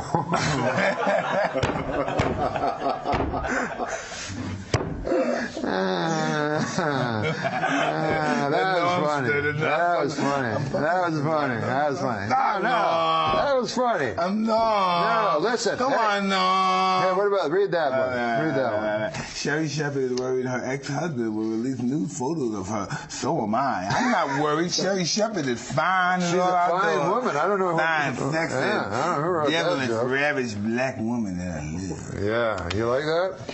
I need meat to ski, baby. I got a joke for him. We should let Adam Eager write a joke, right? Write a joke? Read a joke. Oh, yeah, I'll read a joke. Oh, here's a good joke for Adam Eagot. Do you like when Adam Eagot reads a joke, Mike? Do you like when Adam Eagot reads a joke?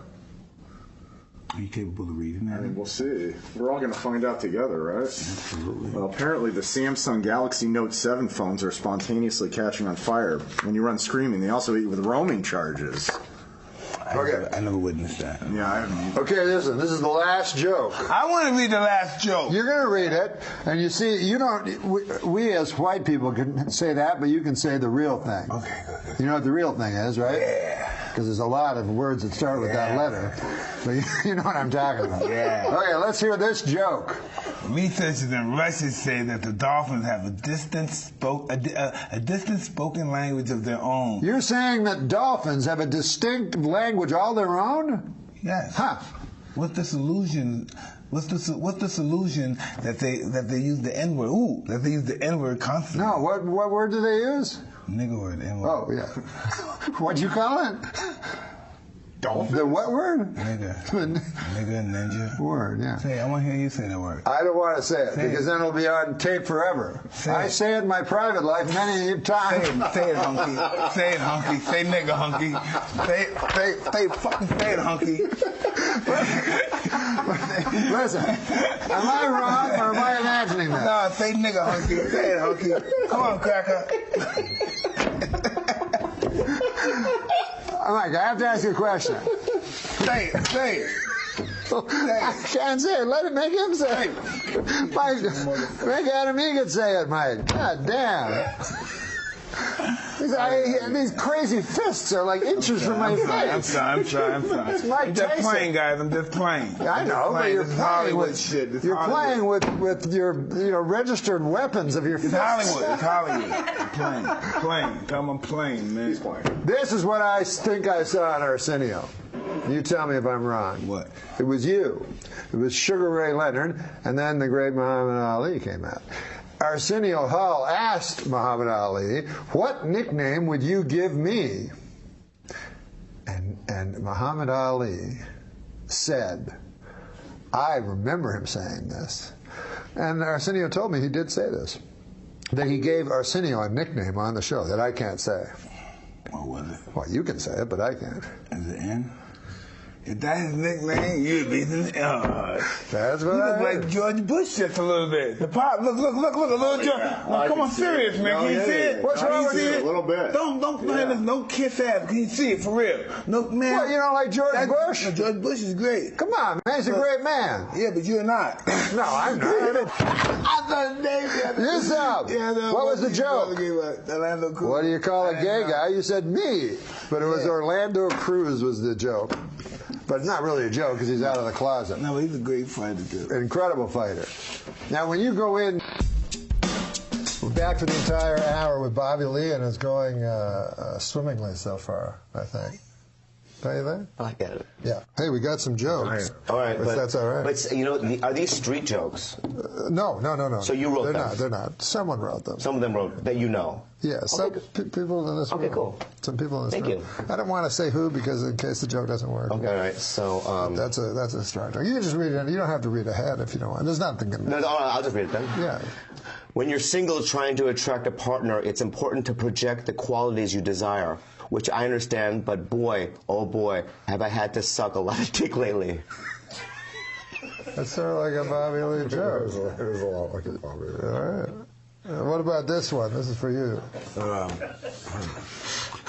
Yesterday I had a picture framed. Now it's doing time upstate for armed robbery. Oh my God. Here's one for Bobby Lee. I don't want to know no more dick sucking. No, sir. Do you diet sometimes? I know, but do you go on diets and stuff? Yeah, sometimes. Okay, so this is sort of a diet joke a little bit. I'm so sorry. No, boy, was it hot outside today. I went out to buy a California Pizza Kitchen signature pepperoni frozen flatbread, and by the time I got home, it was perfectly cooked and entirely eaten. 100% true. Oh, you ate it. See, I love how he laughs. I love how he laughs. It's just kind of weird, right? So some of them are odd. I'm not going to lie to you. This is a joke. Well, some of them. But this is a joke. I think technically. Like an observational joke? I think technically. I need to have glasses in order to see my family. Specifically, 2 glasses of scotch. See, I take the hits. Yeah, I take the bad. How do you do the next one? I'll be on fucking Death Squad with some of these. Here's one. Okay. For Adam Egan, who did comedy. Give me a card for a second. Oh, okay. Did you know that Adam Egan did comedy for a while? You did? Very briefly. But you performed? Very open briefly. mics in LA or in Phoenix? Arizona. In Arizona, yeah. he was famous for thrusting out his cock, like he'd push, like he'd stand at the mic and he'd push forward. So it was a nervous. But he has a hell of a hog. Yeah, right? People say that. Yeah. Do you have a big dick? The people said you have a big dick? Yeah, I guess. That's, would you say no next time? No. Read that. All right. I saw my little nephew recently, and he was bothering me with a lot of questions. One he says to me is, where do you think would be the worst place to get a bug bite? So I thought about it. I answered, maybe the eye. What's your answer? And he said Brazil. That was Zika. Torn from today's headline. What about this one? This is a short one. Fast one. Okay. I signed up for my company's 401k. 401k? I'm sorry. Yeah, no. I fucked it up. No. Well, don't give me a line reading. I didn't know what 401k was, so I thought. I mean, you give me a line reading and then you touch me. That's well, you're very soft. I know. People say that? Do your lovers tell you fucking that? soft as fuck. How soft you are? Can you caress? Oh my God. Yeah. Is that moisturized? No, it's natural. Just natural. Yeah. He's soft. I'll read it again? Sure. I signed up for my company's 401k, but I don't think I can run that far. It is a long way.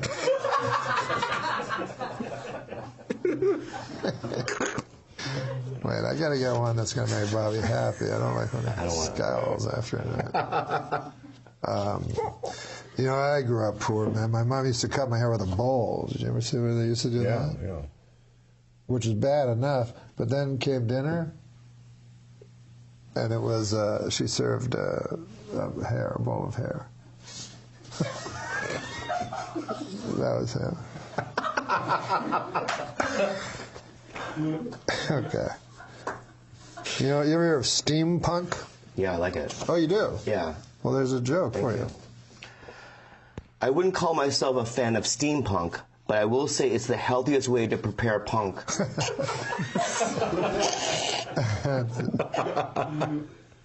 I'd like to take a moment to address all the men listening. No, I should do this in the camera. No means no. And bacalao means cod.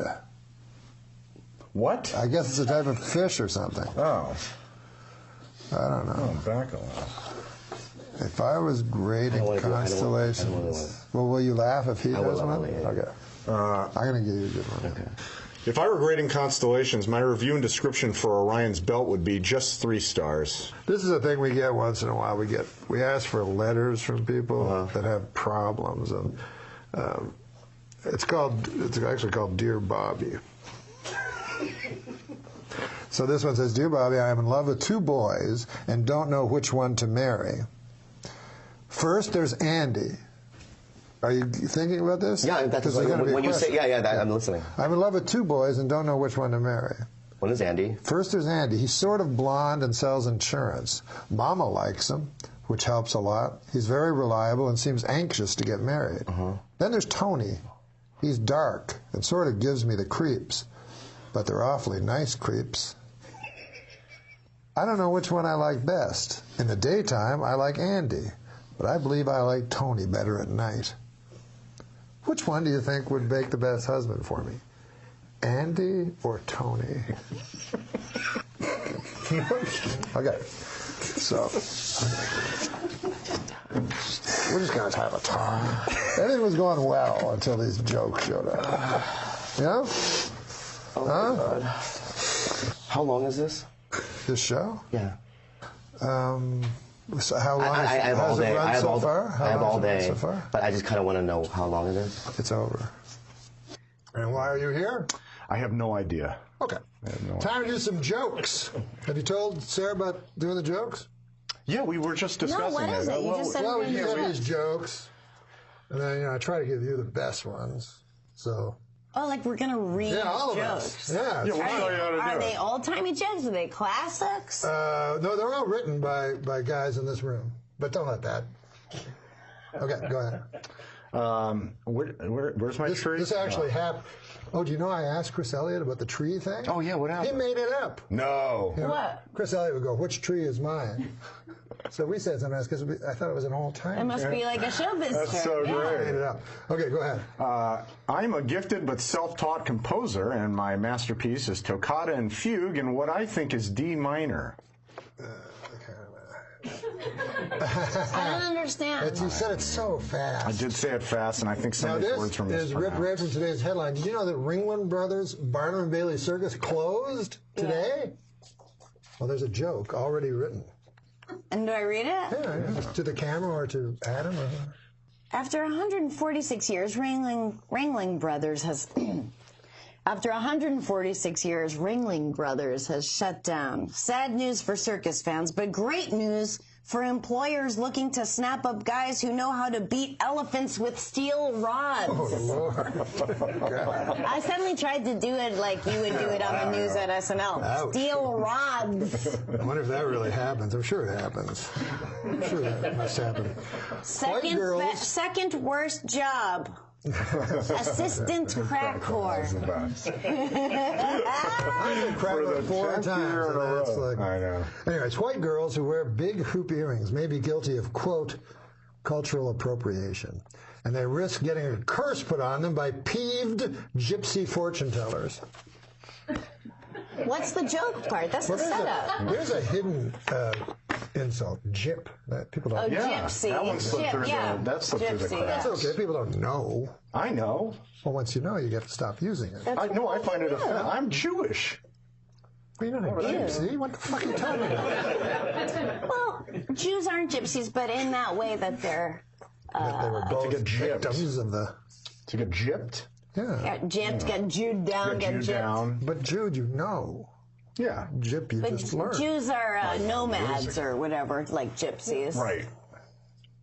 Not by choice. Oh, a woman from Denmark I met at a party was telling me how awful she thinks Trump is. So I shot back, yeah, well, you guys have that asshole Hans Christian Andersen. That's funny. It's just my patriotism. She wanted old-timey. You can read the old-timey one. A tip for anyone about to travel on a steam locomotive, don't get on old 97. I just have a bad feeling about it. Oof. Oh, jeez. Oh, here's a funny joke. I think this is pretty funny.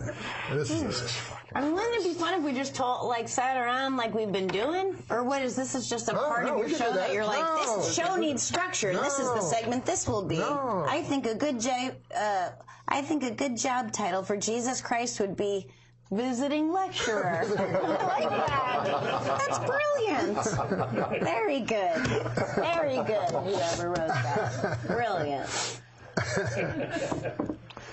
Do you have some favorite do you watch a lot of stand-up still, or do you have some favorite comics? I try to. You know, if I'm going to enjoy myself at home, I don't watch comedy because it's stressful. I love murder. I love whodunits. I like thrillers. I love that shit. Me too.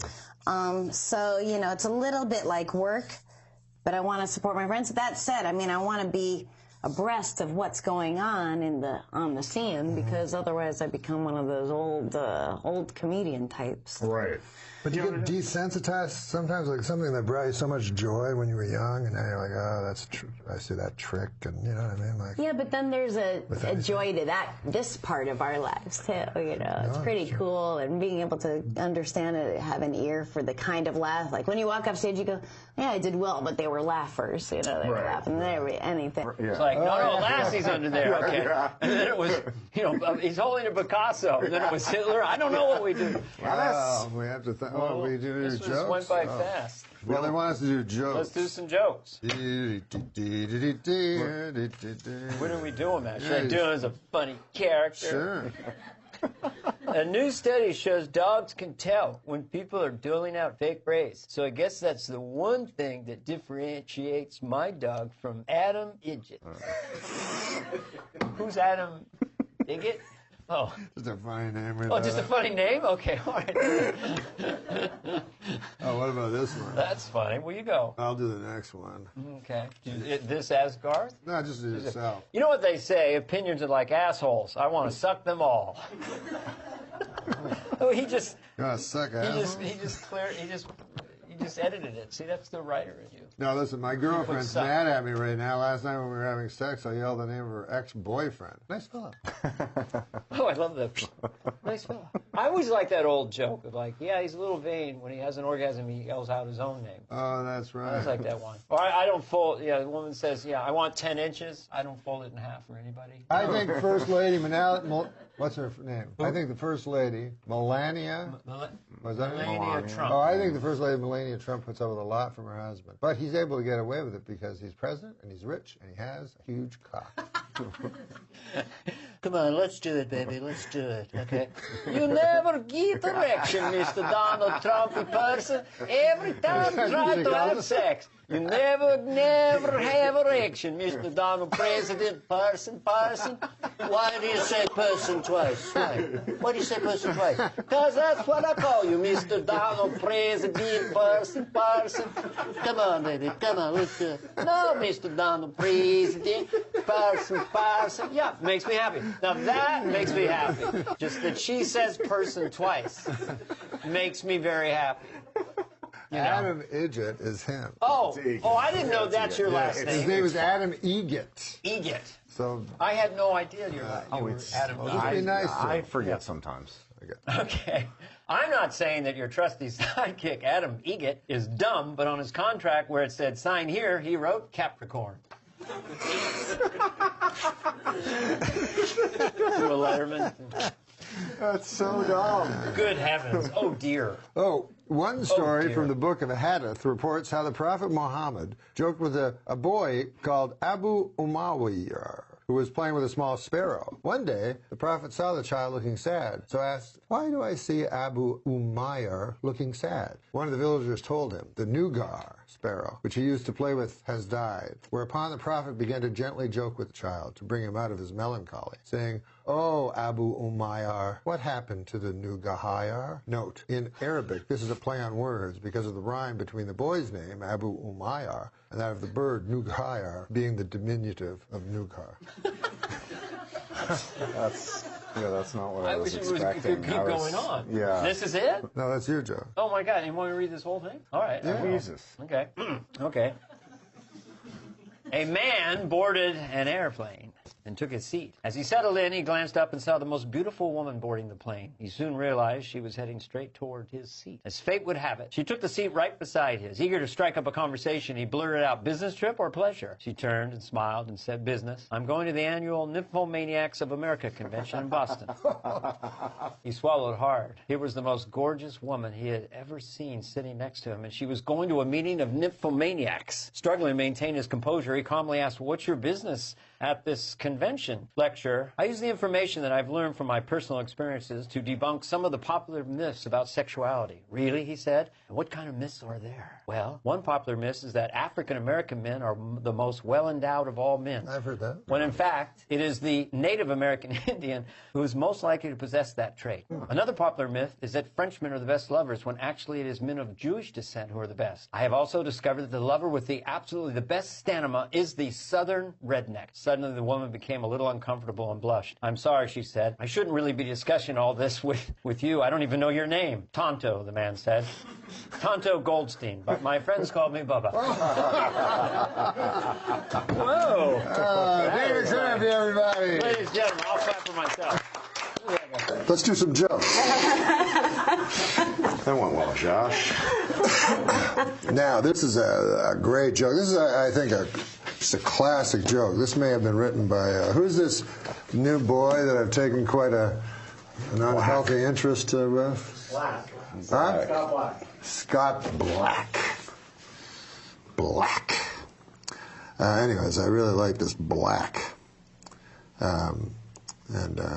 See what you think of this joke. If you could just speak this joke out loud into that camera. Okay. You don't have to read ahead, or you can if you like.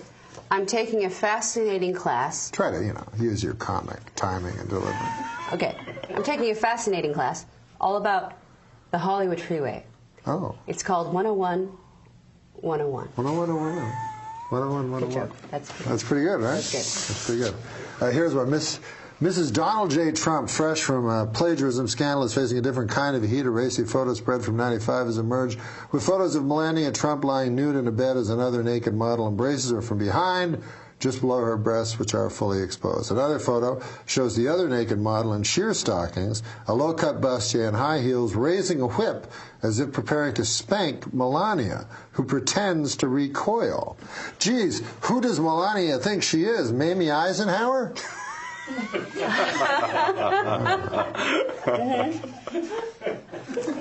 Crowds in Brazil greeted arriving Olympians with signs reading, "Welcome to hell." Imagine that. Their local chamber of commerce really needs to brush up on the basics. Would you like to do a joke? It's always funny when because when he started, he sucked at jokes, and no one liked them. But he's getting a lot better. He's better. Yeah. Okay. Just say it into that camera. All right. There's no hard evidence that flossing helps your teeth much, scientists now say, though they add, it is a great activity for people who enjoy tedious, repetitious drudgery. Some of them he's gotten better. Yeah, that was a stumble. That wasn't great. And that was good. It was good. Yeah. You always know a joke's good when the response is, "That was good." In lieu of laughter. Oh, what about New York City? Apparently horse manure has taken over New York City. How about that? Oh. Isn't that terrible? Yeah. Anyways, there's a joke for the great Margaret Cho. The heat wave striking New York City this week has led to piles of horse manure to spontaneously combust. So for the first time in history, you can explain why New York City smells like a flaming pile of horse shit. Oh, jeez. Only Margaret could have pulled that one out. Who wrote that? You? We let him write 3 jokes a week. My mom was a drug addict, so we had a lot of cookies that she had baked. But you know what her secret was? Love. Ecstasy-induced love.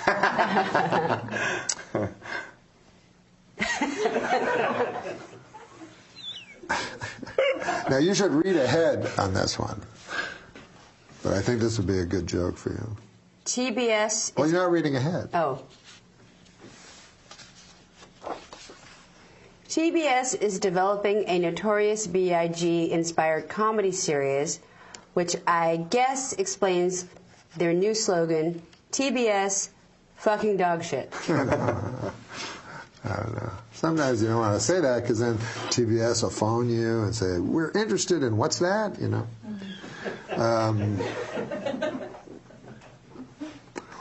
Last week, Pope Francis paid a somber visit to Auschwitz, which surprised me because I thought he was one of those fun ghosts. Is he dead? I don't know. In my time, they died. They didn't retire. You know what I mean? Go back to their first love. Jesus. August 4th is the birthday of the great poet Percy Shelley. You like Shelley? I do. Yeah. Jazz great Louis Armstrong. Who doesn't like Louis Armstrong? Huh? Well, not you, but it's not personal. It's the entire. No. And the day in 1882 that Lizzie Borden grabbed the axe and did her best Paul Bunyan impression, cleaving her father and stepmother's heads like hot grapefruits, because their skulls were split with such precision. It is believed her parents were asleep and therefore didn't suffer. So they say.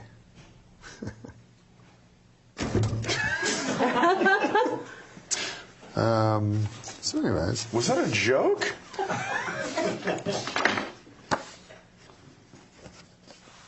Hey, what about this? This is an actual joke. Okay. Technically, be proven to be a joke.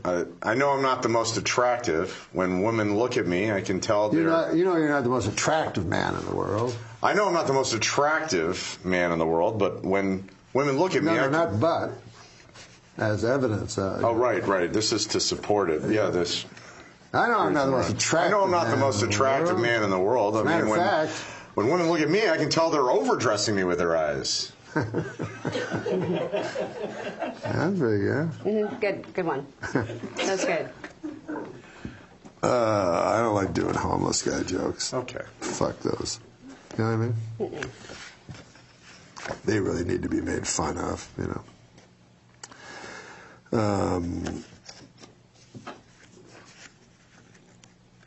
You guys talk. Are you going to read all those jokes? Oh, no. These are just going to go into a pile for use. Didn't your cousin have trouble during the war on drugs? My cousin got a Purple Heart during the war on drugs. Well, that's good. After he tragically overdosed on cocaine. Oh.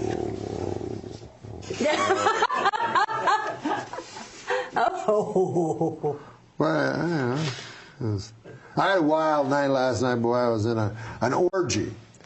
It was me, my iPad, my laptop, and TV while my phone watched. It's more of a comment, really. Yeah, that's more commentary. Comment. You know, I was raised Catholic, and when people find out, they always assume there was some creepy priest involved, you know. But they never suspect the deacon.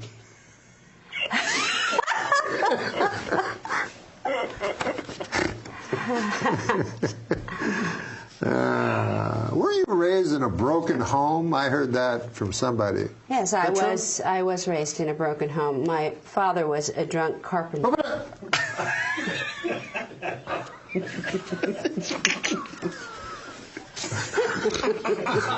That's why we got into the business, right? Jokes. Yeah. Do you remember when you were a little girl and were there any who made you laugh, or anybody in movies that made you laugh? Or Flip Wilson. Flip Wilson. I've never been on top of trends, I guess. You know, when everybody was burning CDs, I was still burning books. Were people burning CDs for a while? Yeah. Yeah, on their computers. Yeah, it was like making mixtapes. Yeah, you burn a CD. Huh. I heard about a terrible thing. You ever hear about the guy that burned the Koran? I heard about a guy. he made on his computer 1,000 different Word documents of the Quran, like PDFs, and he deleted all of them. Oh, it's like...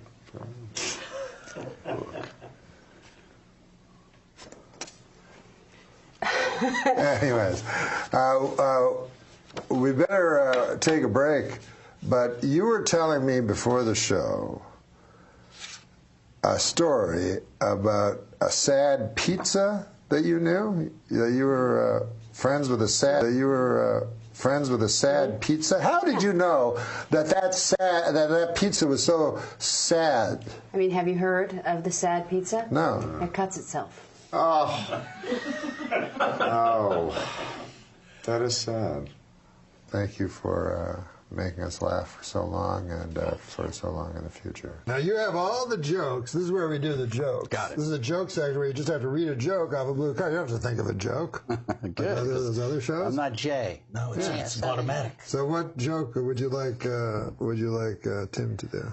This one seems like it might cover, some of the I subject see. matter, they're like the little people. Yes, I got you. All right. Blue Man Group. It's a long-running off-Broadway show in New York. Men dressed in blue. If you haven't seen it, very annoying. They beat on drums forever. The Blue Man Group has been forced by the federal government to hire an orange man and a purple woman. Oh, my God. Dear. Purple woman. Sign of the times. Orange, huh? Orange man and a purple woman. How about this? Orange man and a purple A woman. new report from the CDC states that only 1/3 of Americans use condoms, while 2/3 of Americans are still pretty cool. Get out! Why do you get a good one? That was good. What? Whose joke was I just? What was that? Steal somebody's joke. He says that's a good You one. can tell. Ever since Trump's new policy came in, the band Foreigner is scared. What? Because of Donald Trump, the band Foreigner is scared. Oh. The what? I'm sorry. Because of Trump's immigrant policy, the band Foreigner is scared. Oh, the band. I stole that. Some young guy said that at the Laugh Factory. I think I stole that. But I didn't steal it really because I just admitted that I stole it. Yeah, so and you did it better. It's confusing because you could hear the phrase band foreigners, like with foreigners at one band. Yeah, me and him both thought band. They say curiosity killed the cat, but I don't think we should rule out that shifty-looking kid next door. I was raised in a broken home. My father was a drunk carpenter. Oh, man, this shit is just going south. Oh, something tells me a cock and bull story has a very different meaning in a gay rodeo. Well, this goes along with this stuff I've been doing.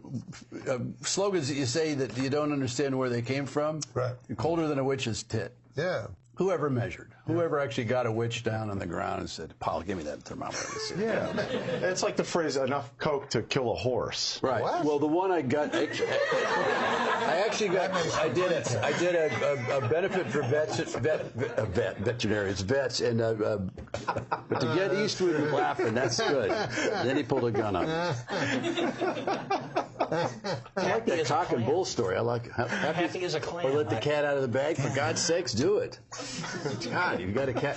You know you paid too much when it actually cost you an arm and a leg. Where did that even come from? What about this? Were you ever, when you served time in prison, didn't you? Good, bring that up. Wow, Almost got out of here with that. Yes, I did. But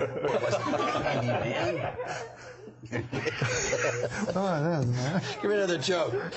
You know, I'm happy to help out a friend, but the next time my roommate asks for help putting sunscreen, he better be talking about his back.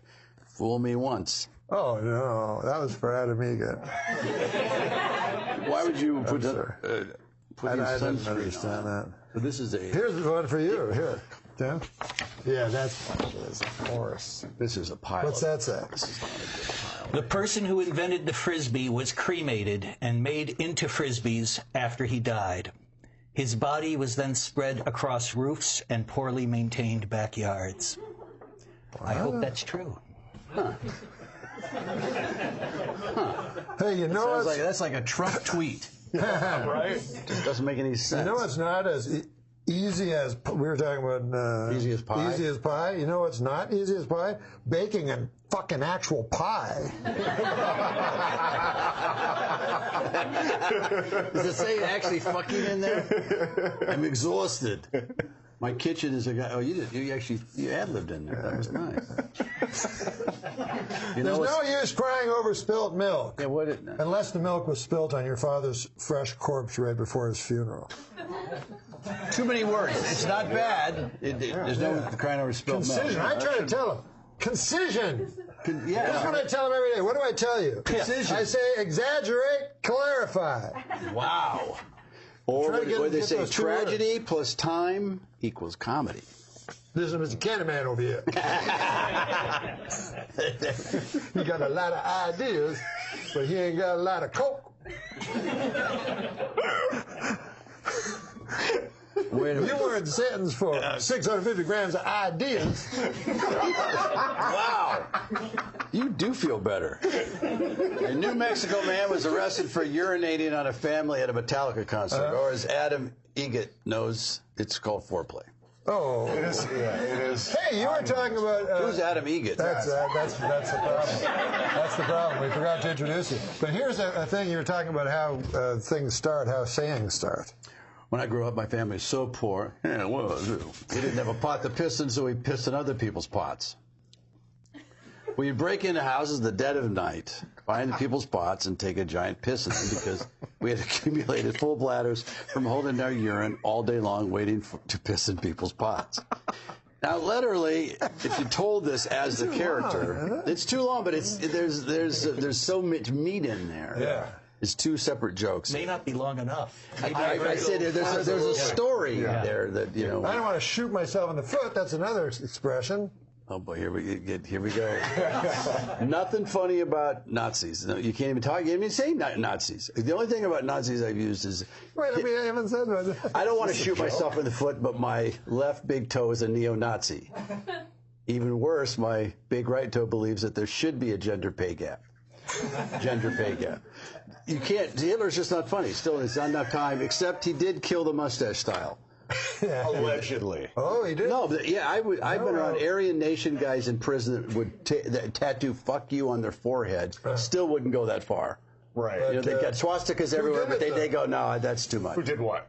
Michael Jordan. Yes. Oh yeah, that was a short while. Remember the Hanes underwear commercials? Yeah, no. He tried that's to good. Maybe just that's where it grew. Probably the last person I expected to try. Isn't and it bring funny? back Charlie the Chaplin and Hitler. The only two guys that ever tried that one. That looked good. A little. I think Hitler took it from Chaplin. I think so too. Because he was a man of the people. And oh yeah, and he had the stash obviously before the great dictator.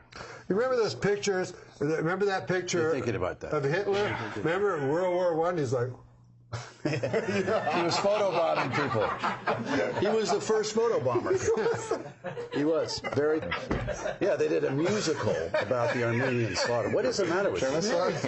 Jesus Disney? A group of crows is called a murder. A group of unicorns is called a blessing, and a group of cows is called my in-law. Good night.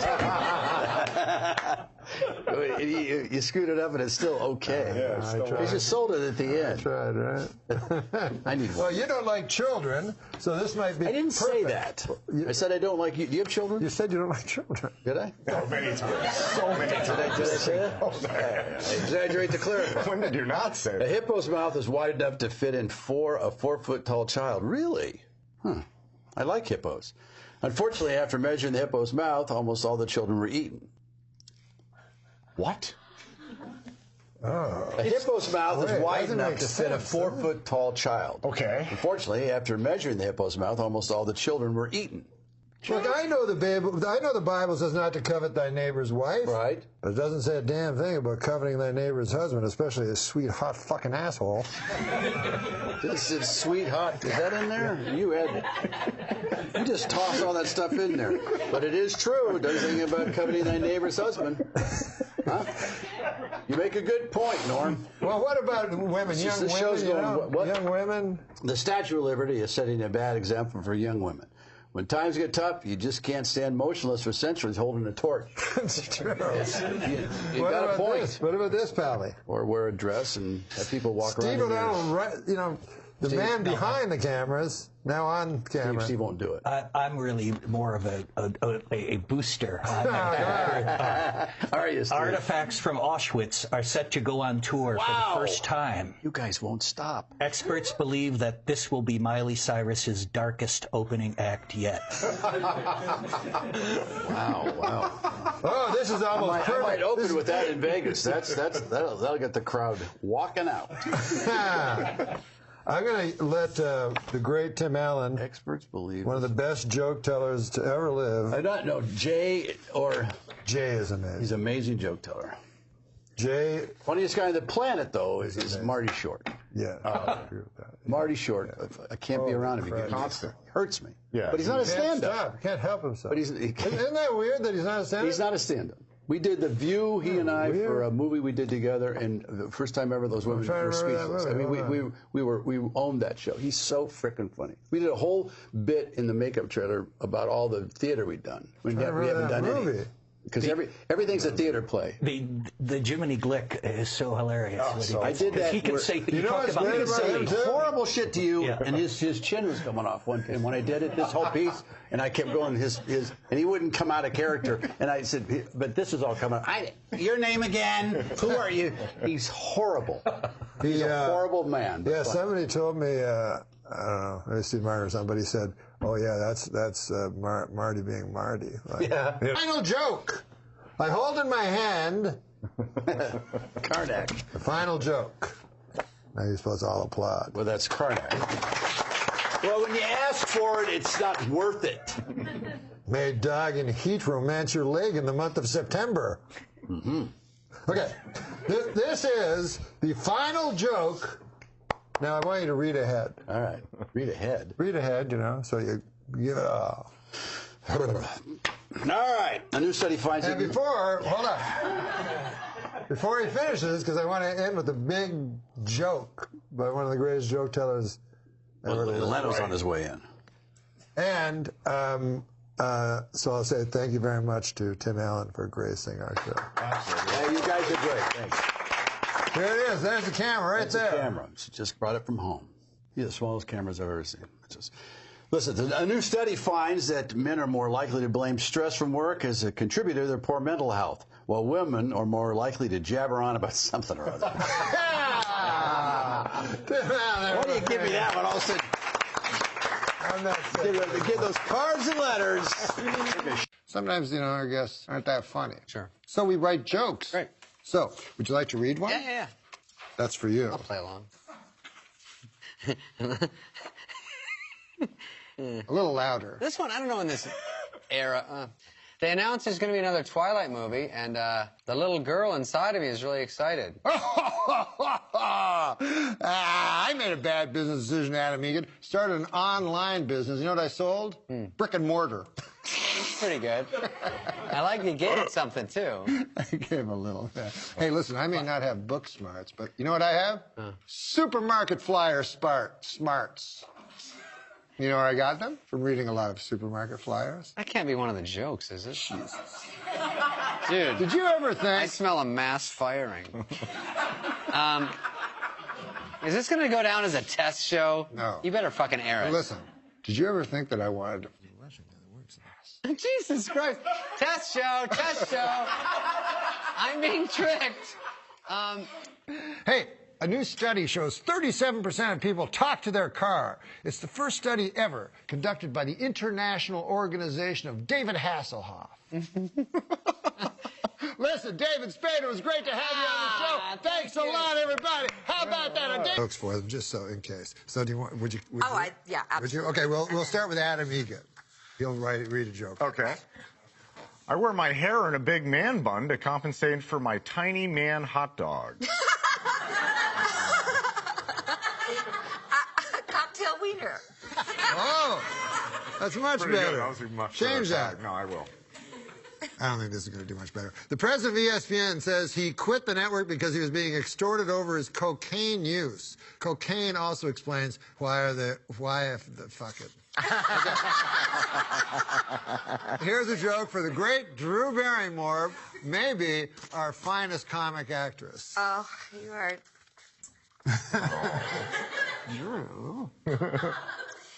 Did you know every planet in our solar system is named after a god? I did not know that. Except Earth, which is named after all that stuff on the ground. Okay, can I keep this? You got it. I love this. Every day, Drew, I try to expand my vocabulary by using new words to give my arguments more verisimilitude. Today's word is expand. Again, I don't get it. I love people that say they don't get it because, you know, sometimes you tell a joke and they go, and then you explain to them and then they go, I don't like it. And you don't get to not like it. You didn't fucking get it. Okay. Here you go, Adam. You Stupid to not like her. No, you're too stupid to like it. My father urged me to pursue my passion. That's why I'm here. I had to go into showbiz to make all the money I lost designing and marketing neckerchiefs.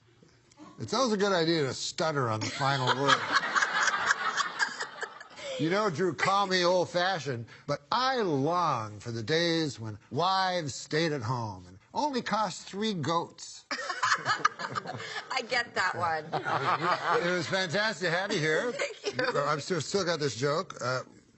That's so sweet, honey. So here's your joke. Now, I want you to read ahead, and then as soon as you finish the joke, me and Adam Egan are going to rush out there and sing a little song. You got it. Okay, but read ahead. Fuck it up. Read ahead. No, read ahead. What do you mean? Like read silently, read ahead. So. Oh. Yeah. But before she reads it, just thank. Thank you so much for being here. So kind of you to come. Here is the final joke. Okay. Uh-oh.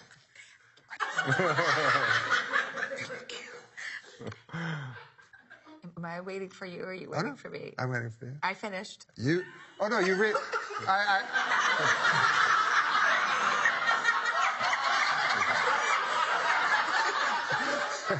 Drew Barrymore, everybody give her a hand. For a part-time actor and feeding himself. Hey, what about this joke? If you can't handle me when I'm covered in the blood of a boar I've just sacrificed to the gods, then you do not deserve me during the bountiful harvest that will result. So here's the time in the show where we do jokes. And, you know, Dave doesn't even need jokes because he just says stuff and then everyone laughs. Yes. So here's a joke. Do you want to read the first joke? Do I have to read them? Yeah. I mean, no, you don't have to do anything. If this is what is part of the thing. Yeah. Where are my? I'll do a bad joke first, though. If Earth hasn't been visited by every other guest has done this. Yeah.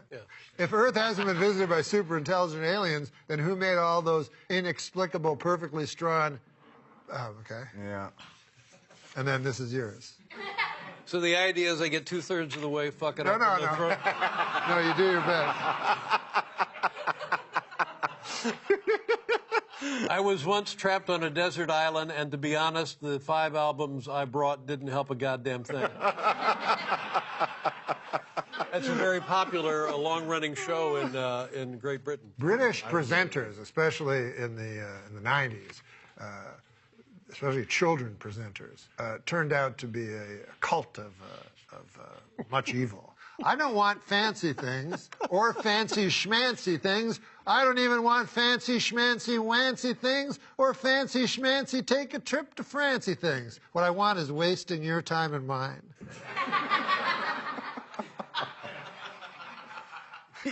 You're an infant. Here, you read one.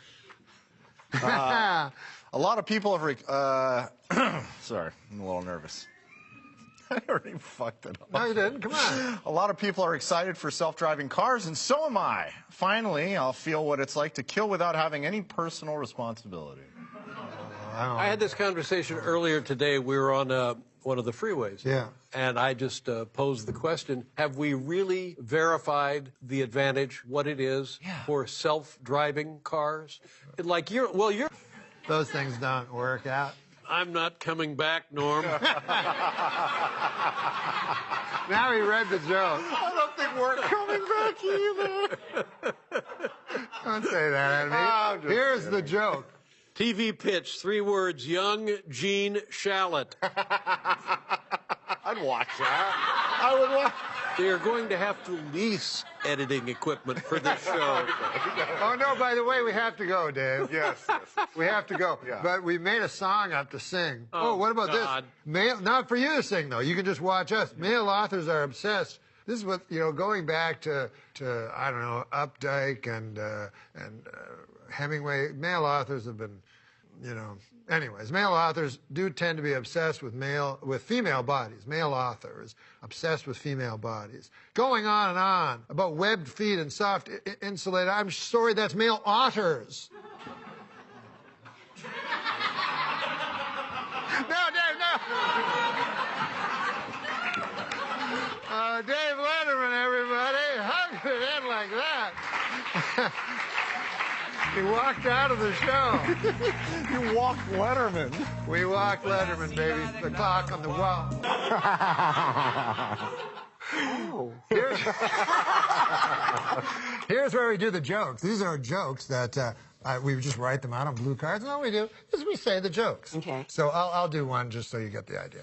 I like my movies like I like my pasta. Meatballs, too.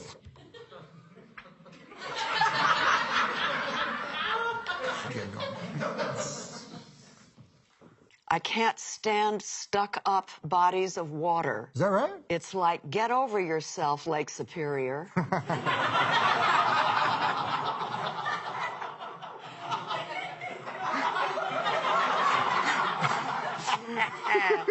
Oh, get this, Jane. When I was a kid, I walked in on my parents having sex. It was the most embarrassing half hour of my life. This is what I saw. I walked in. Your mom is lucky. I walked in.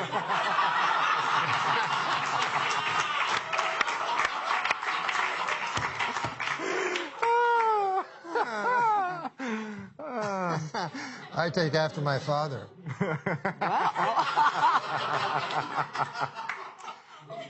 Here's one for you. You have a great profile. I'm blushing. Really? Oh. Yeah. Turns out. Yeah, it's, you know who you look like in profile? Brando. Oh. Marlon Brando? Yeah. Towards the end? I'm not kidding.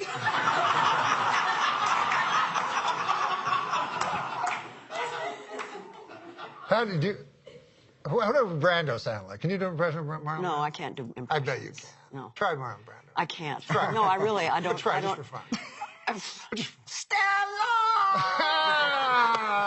Marlon Brando from Streetcar Named Desire. Jane, if you fight fire with fire, there's only one winner. America's powerful fire lobby.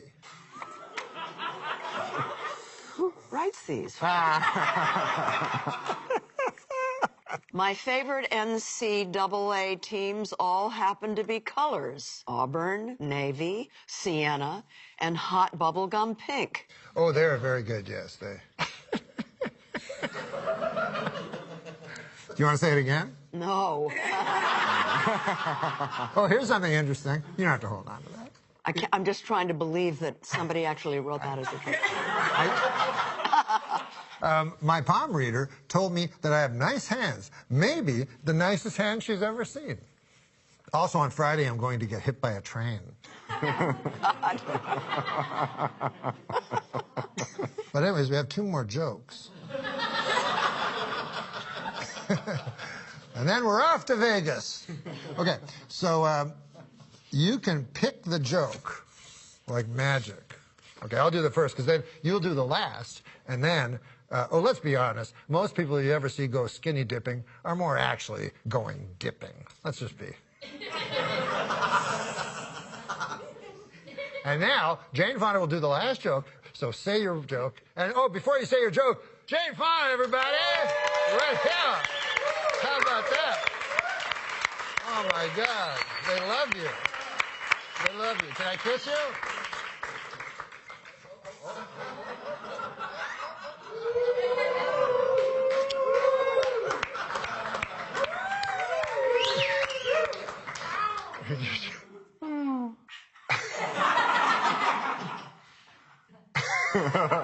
If If I could add one president to Mount Rushmore, it would be James Polk, because I'm interested to know what he looked like. What did he look like? Let's do our song.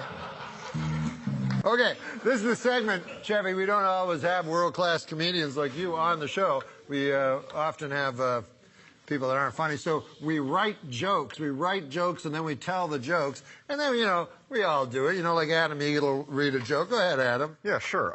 So try to imagine how different our world would be if Mumford had remained childless. Fad Mumford? Fad. Fad. Fad? Shut up. Okay, next. You know, I've been jogging for a few months now, Chevy, and you might like to know that I recently set a personal record for a 5-mile run. 3 miles. But let me say this first. I am a gifted but self-taught composer. Why don't you just wipe your mouth a little? Making me fucking sick. Chevy, I am going to challenge you to do not John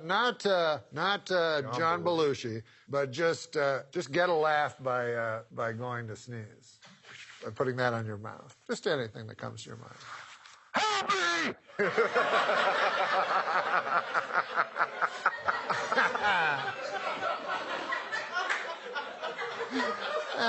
It's amazing. And this, thank you so much for being here, my friend. It was a great pleasure. Done? We are after you tell the jokes, but I just want you to get your due from the crowd. Thank you. And now the final joke by Chevy Chase. To me, perfect sex is like a car wash. You start by lining up right and going in slow, and you finish when 3 Mexican dudes run up and furiously towel you off. Chevy Chase, everybody, let's sing a song. Here's your first joke. Should I start? Maybe I should start. Yeah, you should. Yeah, I should start. This is not a great joke. I shouldn't editorialize. A storm picked up eggs and milk over the Rockies and is now battering the Midwest. It's a terrible... So that's not much of a joke. That was the one you were going to give me to start? No, I was going to give you this one. Jeez. This one I like very much. Okay. And do I have to do it with such gusto? Oh, no. Now, I ain't saying she's a gold digger. You're not saying she's a gold digger. But she does have several shovels, picks, and panning sluices strapped to her burrow. Oh, well. She may, in fact, be a gold digger. That's pretty good. That's pretty good. Here, you read one. Do you know what they are? They're jokes. No, man. Have you read them before? I get no, nobody's allowed to look at it. Read it. If you're one of those people who complains that CVS receipts are too long, you are going to fucking hate books. Why do you swear? Why do you swear? You need to swear? What about this one? Is there a curse in that one? No, but... Wearing glasses doesn't always make you smarter. For example, you must wear them on your face. I'm missing it. Well, if you wear it on another part of your body. You must wear them on your face. Ridiculous. You know, so I had to deliver that with a little bit more ignorance. It's hard. I guess you should. I guess you probably should push face. Like that was like an important thing. Like Try it now, and just give everything to that one word, face. Okay. Wearing glasses doesn't always make you look smarter. For example, you must wear them on your face. No, nailed it. Is that good? Yeah, that's very good. It. You know these donkey shows. I feel like that's a pity laugh. Definitely this area was a pity. That was a pity. There was a couple of genuine over there. Sure. Okay, M9. Take everything you know about bread and throw it out the window. Okay? Did you do that? I did. Great. Now, let me tell you about a little invention I made. Bread.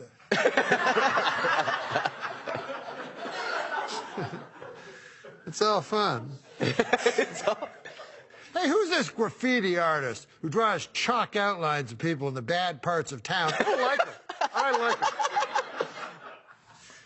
Yeah, once, you know, if you're sitting around with your thumb up your ass, how could you possibly think you were doing nothing? It just doesn't make... Read this a little bit in advance, and I think this might be the last joke. Oh, how about this while you're reading? Prison rapes are delicious. Prison rapes? Oh, I'm sorry. Prison crepes.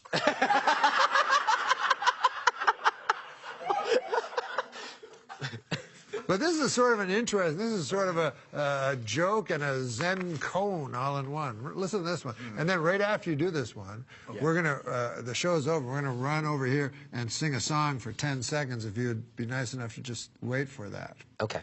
Now, but first, before M. Night reads, or Night I call it, reads his final joke, do you like him or what?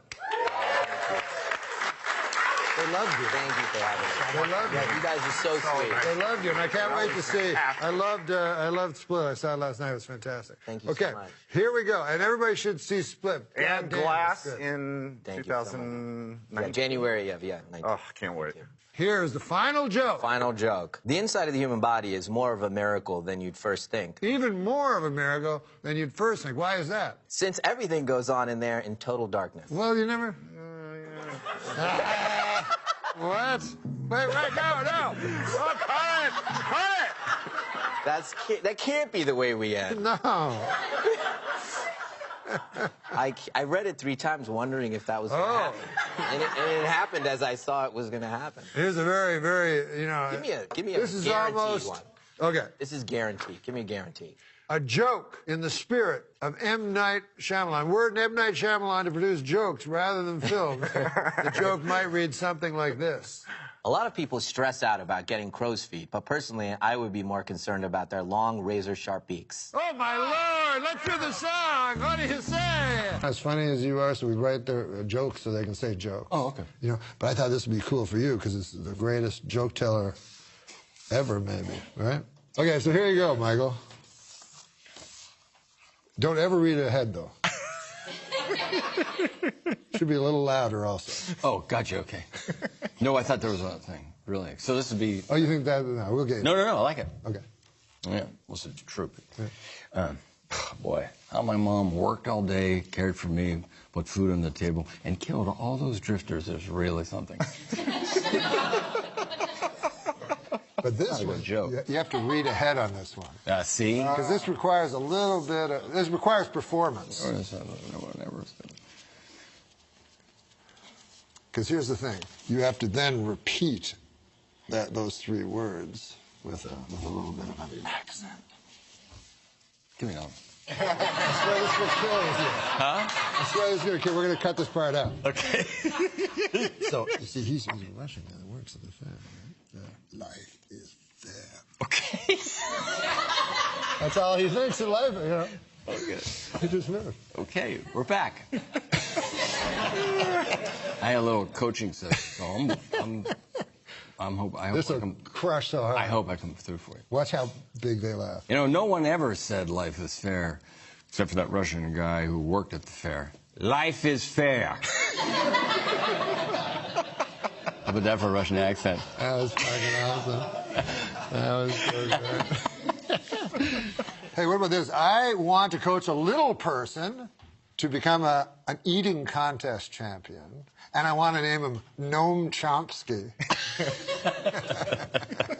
What about this, man? This is very good. Wait, ready? Sorry, let me do it. The most disturbing thing about Disneyland is seeing all those smiling people walking around wearing Mickey Mouse's severed scalp. And ladies and gentlemen, I want the band to play me off. All right, am I done? I had the best joke. Oh, all right. I was saving for you. God, I don't know. I want to go off on that. That's This is what we're going to do. We're going to do. I'm going to give you... That was strong. This is strong. All right. I would not lead you down a path astray. So I'm going to give you the strongest joke. I'll do one, so it'll be a palette. Okay. When Mozart would sit down to compose... this will be good for your son. Okay. When Mozart would sit down to compose a new piano concerto, he'd first pause, close his eyes, and say to himself, I better make this as hard as fuck to play.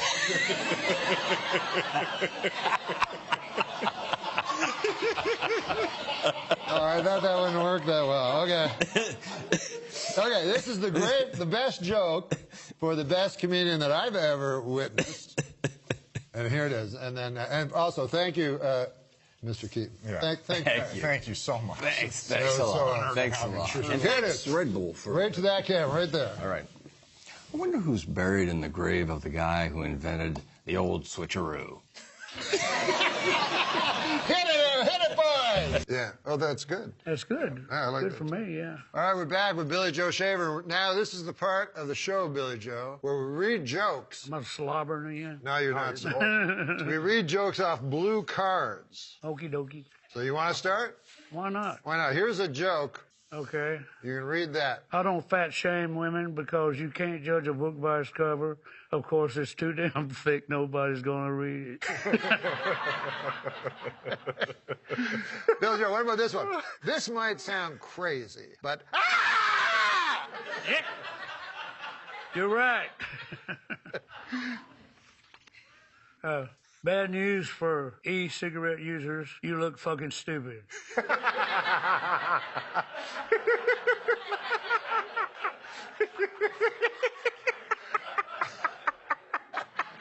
Strangely, the word Bell is in the inventor of the telephone's name, Alexander Graham Bell. Similar to the inventor of the fax machine's name, Benedict Thomas Gajing Gajing Gajing Jing Giddy Plot. What about this? All right. Words cannot describe your beauty, Adam Eggett, but numbers can. You're a 4. But relax, you got a 5 head. You got a 5 head. It's funny and accurate. Hey. I'll give you the last one. Are you ready? I never was, but yeah. Now, first of all, let me say this has been a real two-holer of an interview. And give him a big hand, Billy Joe Shaver. That's a mystery, man. It's a mystery. Billy Joe will be doing the last joke. All right. A bird in the hand is a good way to get bird flu, you fucking asshole. Get away from me, go wash your fucking hands. Yeah, Billy Joe, baby! Let's sing, Adam Egan. All right. That hurt. Well, let's get to a very important thing. What was the important thing? Huh? So we're just gonna be. I'll read the first joke just to. Chess players think checker players are dumb, but I love playing checkers. Plus, the red ones are tasty. I do like that one. This is our cold close. This one is good, though. This one is good. Oh, you want me to read it? Yeah. Nobody tells me what I can or can't eat, least of all some guy whose job is labeling packets of silica gel. Do you know what silica gel is? No. Is this like a regular feature? Yeah. Because structure is so important. So you know how we end the show, right, Lauren? No, I don't know. I've never seen the show. You've never seen this show? Been on yet? Well, it hasn't been on yet. It hasn't been on yet. How would I have seen it? No, that's true. I've heard about it, of course. Yeah. But what we do is me and Adam Egan. This is Adam Egan. Hi, sir. Hi. And this is Lauren Michaels, everybody. We go up here and we sing a song into the camera. Jeez. And then if you were just be kind enough to sit in your chair, it'll only take 20 seconds. Okay, go ahead. Okay. One more time for Lauren, though. Come on, seriously.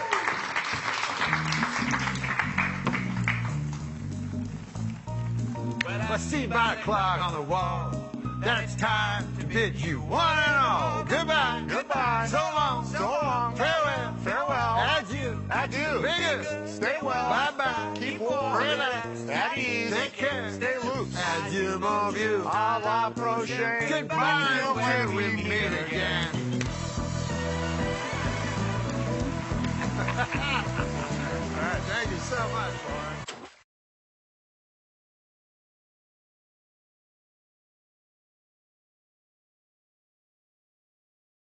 He's good, man. He's good. That's a can-do, Norm. You came charging out like Yeah, that. because Peter, look at this audience, man. They don't care about that. Why? They like jokes. The Swedes are with you. They got flags. They got flags. Yeah, they got flags and they're scoring you. You've got 3 9s and an 8 so far. Wow. For your Where entrance. are you guys from, man? Oh, sweet. That's Sweden? Yeah. God bless you, man. Everything's good about, you know, you're an Irishman. Me mother, she was orange. Me father, he was green. It was the biggest mix-up that you have ever seen. I'm Scottish. I'm a Scot. You're Irish. Yes. What are you? Swedish German. Swedish German? Are you really? Yeah, really. Why would I lie about that? It's not no, funny. It's very odd, 'cause It's a very strange lie. I put one over on those people. Yeah. Swedish German. No, I'll tell you why it's funny, man, because I was in Georgia, Atlanta, Georgia. Yeah. I met a good old boy down there, and he said, he said, you know Andy Richter? Yeah. Yeah, he did? Yeah. You met a guy in Georgia and he said, you know Andy Richter? Oh, yeah, you guys do well there. Oh. And he said, I said, yeah. He said, have you ever heard of Andy Richter joke? I said, no. He said, well, most of it's based on him being Swedish German. And then he told me an Andy Richter joke. And really? But I didn't know he was Swedish German. I thought it was all nonsense. Yeah, well, now this lines up perfectly. Yeah. Let me ask you something, because it sort of relates to the first... Wait, don't you want to hear the joke? No.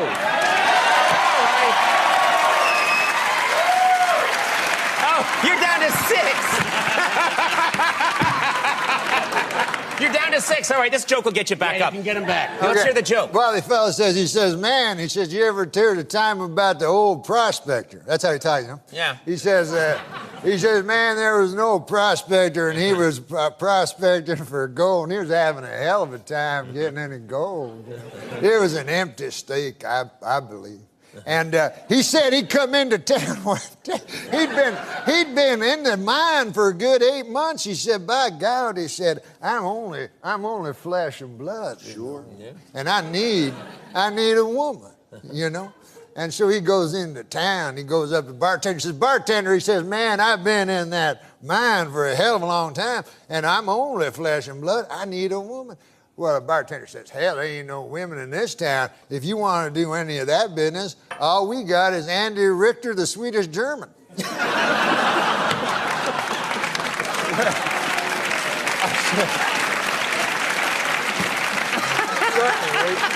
The prospector, he says, no, he says, hell, I ain't into that funny stuff, you know. He says, I'll be fine. So he goes back to his state, you know, and he's back in that mine, man, and 6 months passes, and a year passes, and Conan, you know, people are weak. Man is made of flesh and pride, as the scriptures tell us, and by God, that old prospector finally broke to his knees, and he said, I'm no worse than he went back to the bar.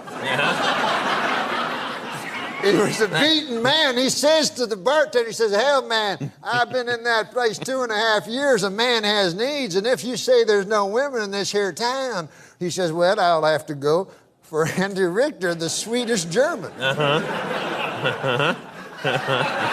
But he says, listen now, he says, man, I'm a tough old hombre, you know, and I got friends now. He says, I don't want anybody to know about this. You know, this is back in the old days. Sure, yeah. He says, I can tell by the accent, yeah. He says, I got my cowpoke friends and so forth. I'd hate to hell anybody know about this, you know. This got to be all secret. Nobody. I say, nobody can know about this. Bartender says, well, 4 people will know about it. How do you figure that? He says, well, he says, I'll know about it. He says, you'll know about it. Andy Richter, the Swedish German, will know about it. And the fella that has to hold down Andy will know about it.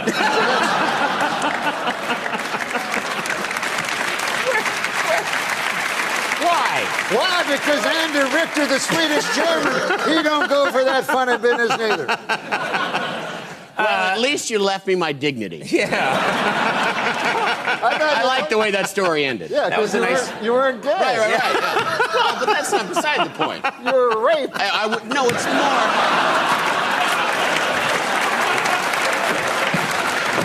It's more that I wasn't prostituting myself. Here, Adam, do a joke. All right. A good name for a dog is Syndrome. That then when he tries to attack someone, you can yell "Down, Syndrome." Don't laugh. It's not. I mean, it's yeah. That's like it was a little insensitive, I guess. Some of the 200 Nigerian schoolgirls kidnapped by extremists in Nigeria have been forced to marry their kidnappers. And worse than that, they've been forced to laugh at their husbands' stories even after hearing them for the umpteenth time. You know something. Yeah, I know. It's but very we don't have hard to make a joke about those girls who I are kidnapped. know. When I hear about those things, that is one of the terrible. worst. You know, And yet you got a big laugh out of yours. Yeah, I'm sorry. I got it. Now, as an old-timey broadcaster, do you have other old-timey broadcaster friends? Well, they're dead. You know, Who would they be like? Tom Snyder, was he a old radio I knew guy? Tom well. Sure. Arthur Godfrey was one of my heroes. Godfrey. Red Barber, the Dodger announcer. I lived for radio and then television, and Mike Wallace was a great friend. I love Mike. He did me on 60 Minutes, and it was really great. They were very laudatory. And he said to me, "We were so good to you, I'm going to kill the next 3 guys we do." Mike was a grand guy. I said, he had dementia at the end. That's funny to you, huh? You know, Macdonald, I want to tell you. No, it's a very odd thing to say. If you're looking to broaden your horizons, I don't think it's wise to laugh at because you someone just who had dementia. I'm not laughing at that. I'm laughing that you said. He was you the best. just said. I loved him. Mike It was Wallace sad. was a great guy. He had It was- dementia at the end. It has heavy duty grilling grates. Why are you laughing? You think the grilling grates are flimsy? No. No, they're heavy-duty grilling grates. They deliver exactly what you need to achieve when you need to achieve that perfect steakhouse flavor. Why are you laughing? You're making a mockery out of the man grate. I'm pretending I know who Albert Gray is. I didn't. No, Albert Fish. Oh. You're a New Yorker. So anyways, he was a child rapist and cannibal, as I explained. When he says child Jesus rapist, you try not to Christ. laugh when he looks at you. Oh, There's come something on, man.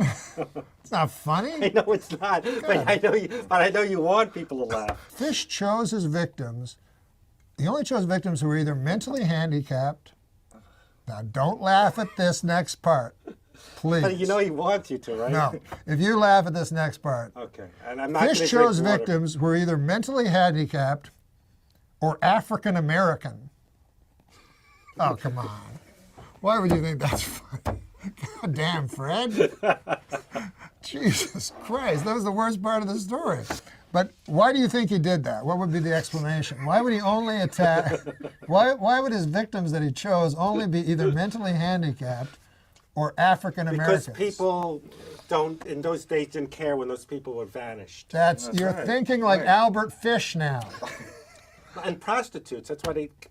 That's right. Prostitutes. Exactly. Nobody really cares about prostitutes. But you're exactly right. That's why Albert Fish killed only mentally handicapped and African Americans. What about? Okay. I thought you'd laugh at African Americans again, that they were. No, because I know him. I know he'll do something. That's outrageous. How Well, it's dare kind of you. outrageous.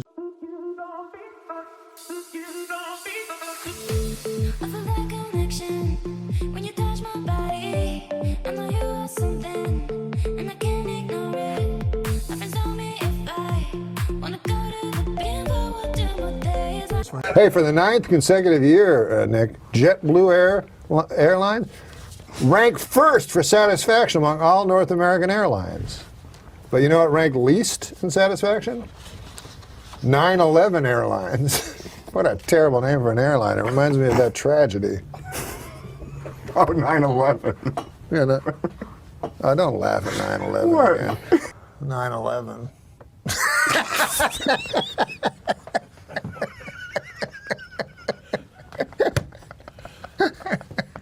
I tried to tell him not to laugh. Adam. I know. I walked through blood and bones in the streets of Manhattan trying to find my brother.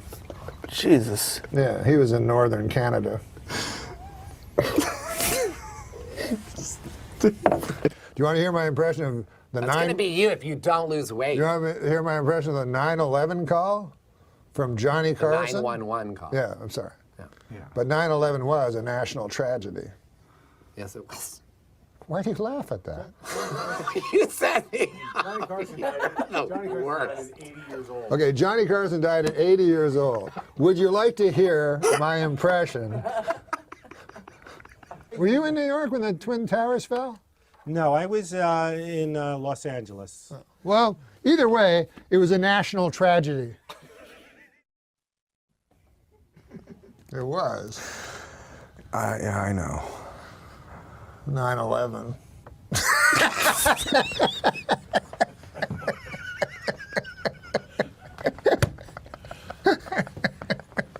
We're going to go to hell.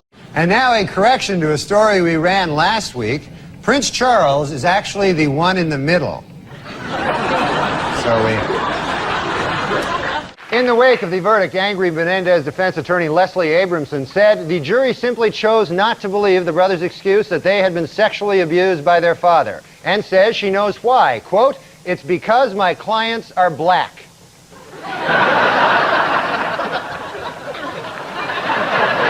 And the Pope came out with a book this week, which contains a series of essays examining faith and morality in today's secular world and the changing role of the Catholic Church as it approaches the 21st century.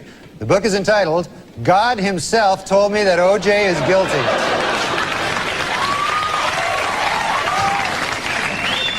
In an interview in this month's Vanity Fair, actor Tom Cruise attempts to end once and for all rumors that he is gay.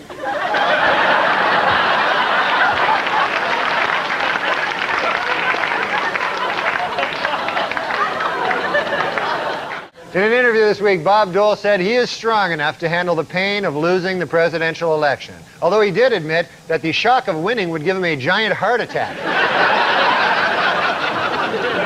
A study on weight loss revealed this week that women who participate in a weekly diet program lost 50% more weight, snacked less, and bought more fruits and vegetables than women in general, which just goes to prove my new theory.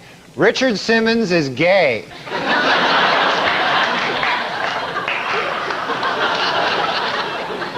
According to an obscure 14th century law, British Army Captain James Hewitt could be hanged for having an affair with Princess Diana. The punishment for having sex with Princess Diana is death. The punishment for having sex with Princess Anne is having sex with Princess Anne. Demi Moore is wrapped filming on G.I. Jane, in which she plays a Navy SEAL combat officer. Moore says that in contrast to other Hollywood portrayals of women in the military, her character will have giant breasts. And finally, John Wayne Bobbitt is going to be an adult film star. He has been signed to play himself in the John Wayne Bobbitt story. The part of his severed penis will be portrayed by Pauly Shore. F. Lee Bailey said this week that if the defense only knew what Ron Goldman's last words were, they might be able to find the real killer. You know, if you ask me, Goldman's last words were probably, "Hey, you're O.J. Simpson."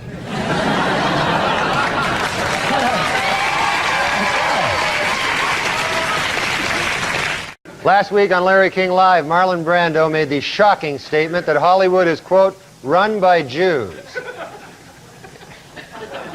In response, outraged Jewish organizations made it snow in New York in April.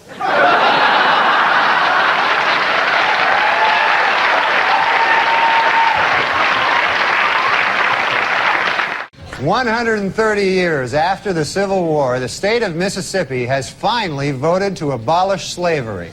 Representatives say they would have liked to have done it sooner, but they were delayed due to some awfully big cotton crops. They had some kind of big cotton thing. All right. 4 Pittsburgh children were found in a house strewn with garbage and human waste after they'd been abandoned by their parents for 2 weeks. The couple was charged with child endangerment, but to their credit, they did bring the children a present. A T-shirt that reads, "My parents left me for 2 weeks in a house full of human waste, and all I got was this lousy T-shirt."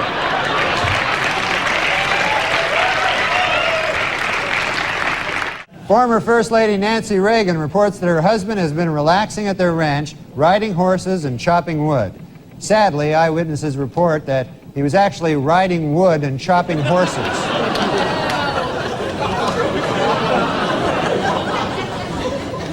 Finally, folks, next week, Jews everywhere will be celebrating the holiday of Yom Kippur, or as non-Jews refer to it, Wednesday.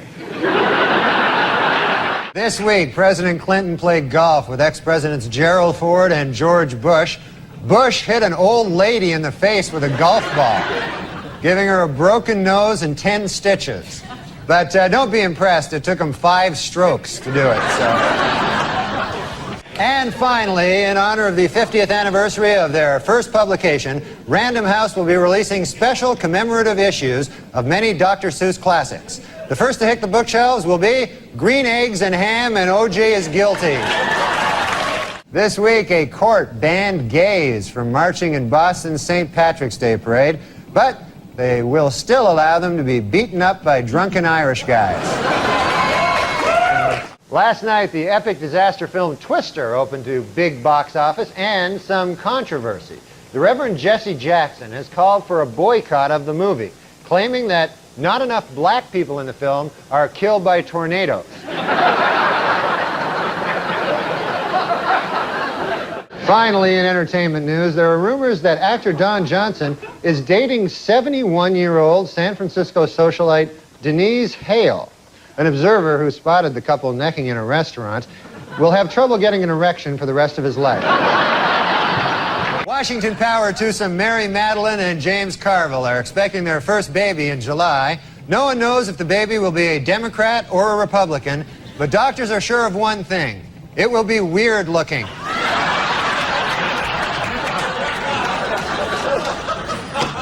And it's been reported that Keanu Reeves is engaged to actress Amanda Decadina. Asked to comment, Keanu said, "What? I thought I was gay. I'd always heard I was gay." Drivers, men or women? Well, according to a new survey, 55% of adults feel that women are most responsible for minor fender benders, while 78% blame men for most fatal crashes. Please note that the percentages in these pie graphs do not add up to 100% because the math was done by a woman.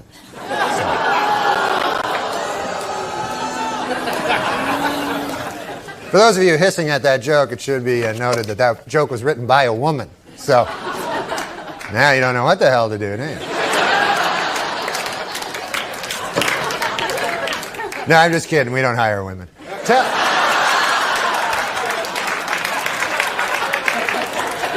This week, Disney released a new CD featuring a rapping Mickey Mouse. To avoid controversy, the CD will not include the controversial hit single, Cat Killer. Beginning in March, DC Comics will change Superman's traditional red and blue costume to a new form-fitting bodysuit. The problem with the old costume? Not gay enough.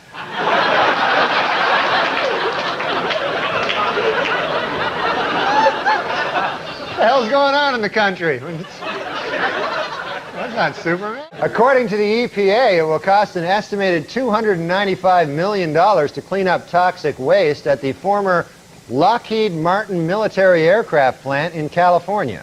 The cause of the toxic waste? You guessed it, Frank Stallone. A blind man felt Princess Diana's face last week and said she is the prettiest woman I've ever seen. He then picked up a toilet plunger and said, "Thank you for this royal scepter. I shall treasure it always." This week, President Clinton made history when he nominated Madeleine Albright to be first female Secretary of State. Responding to critics who say that she is not the best choice, the president insisted, quote, "She looks a lot better after a couple of drinks." Visitors to New York's Times Square this winter are in for a bit of a surprise. Crazy people will be shooting at them.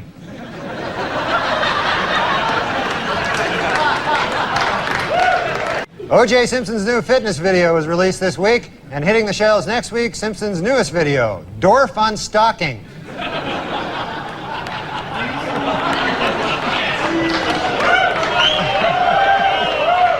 Does President Clinton have a bent penis? Well, according to a doctor who examined him last week, the president's genitals are, quote, completely 100% normal. It should be noted, however, that the doctor who examined him also has a bent penis. So,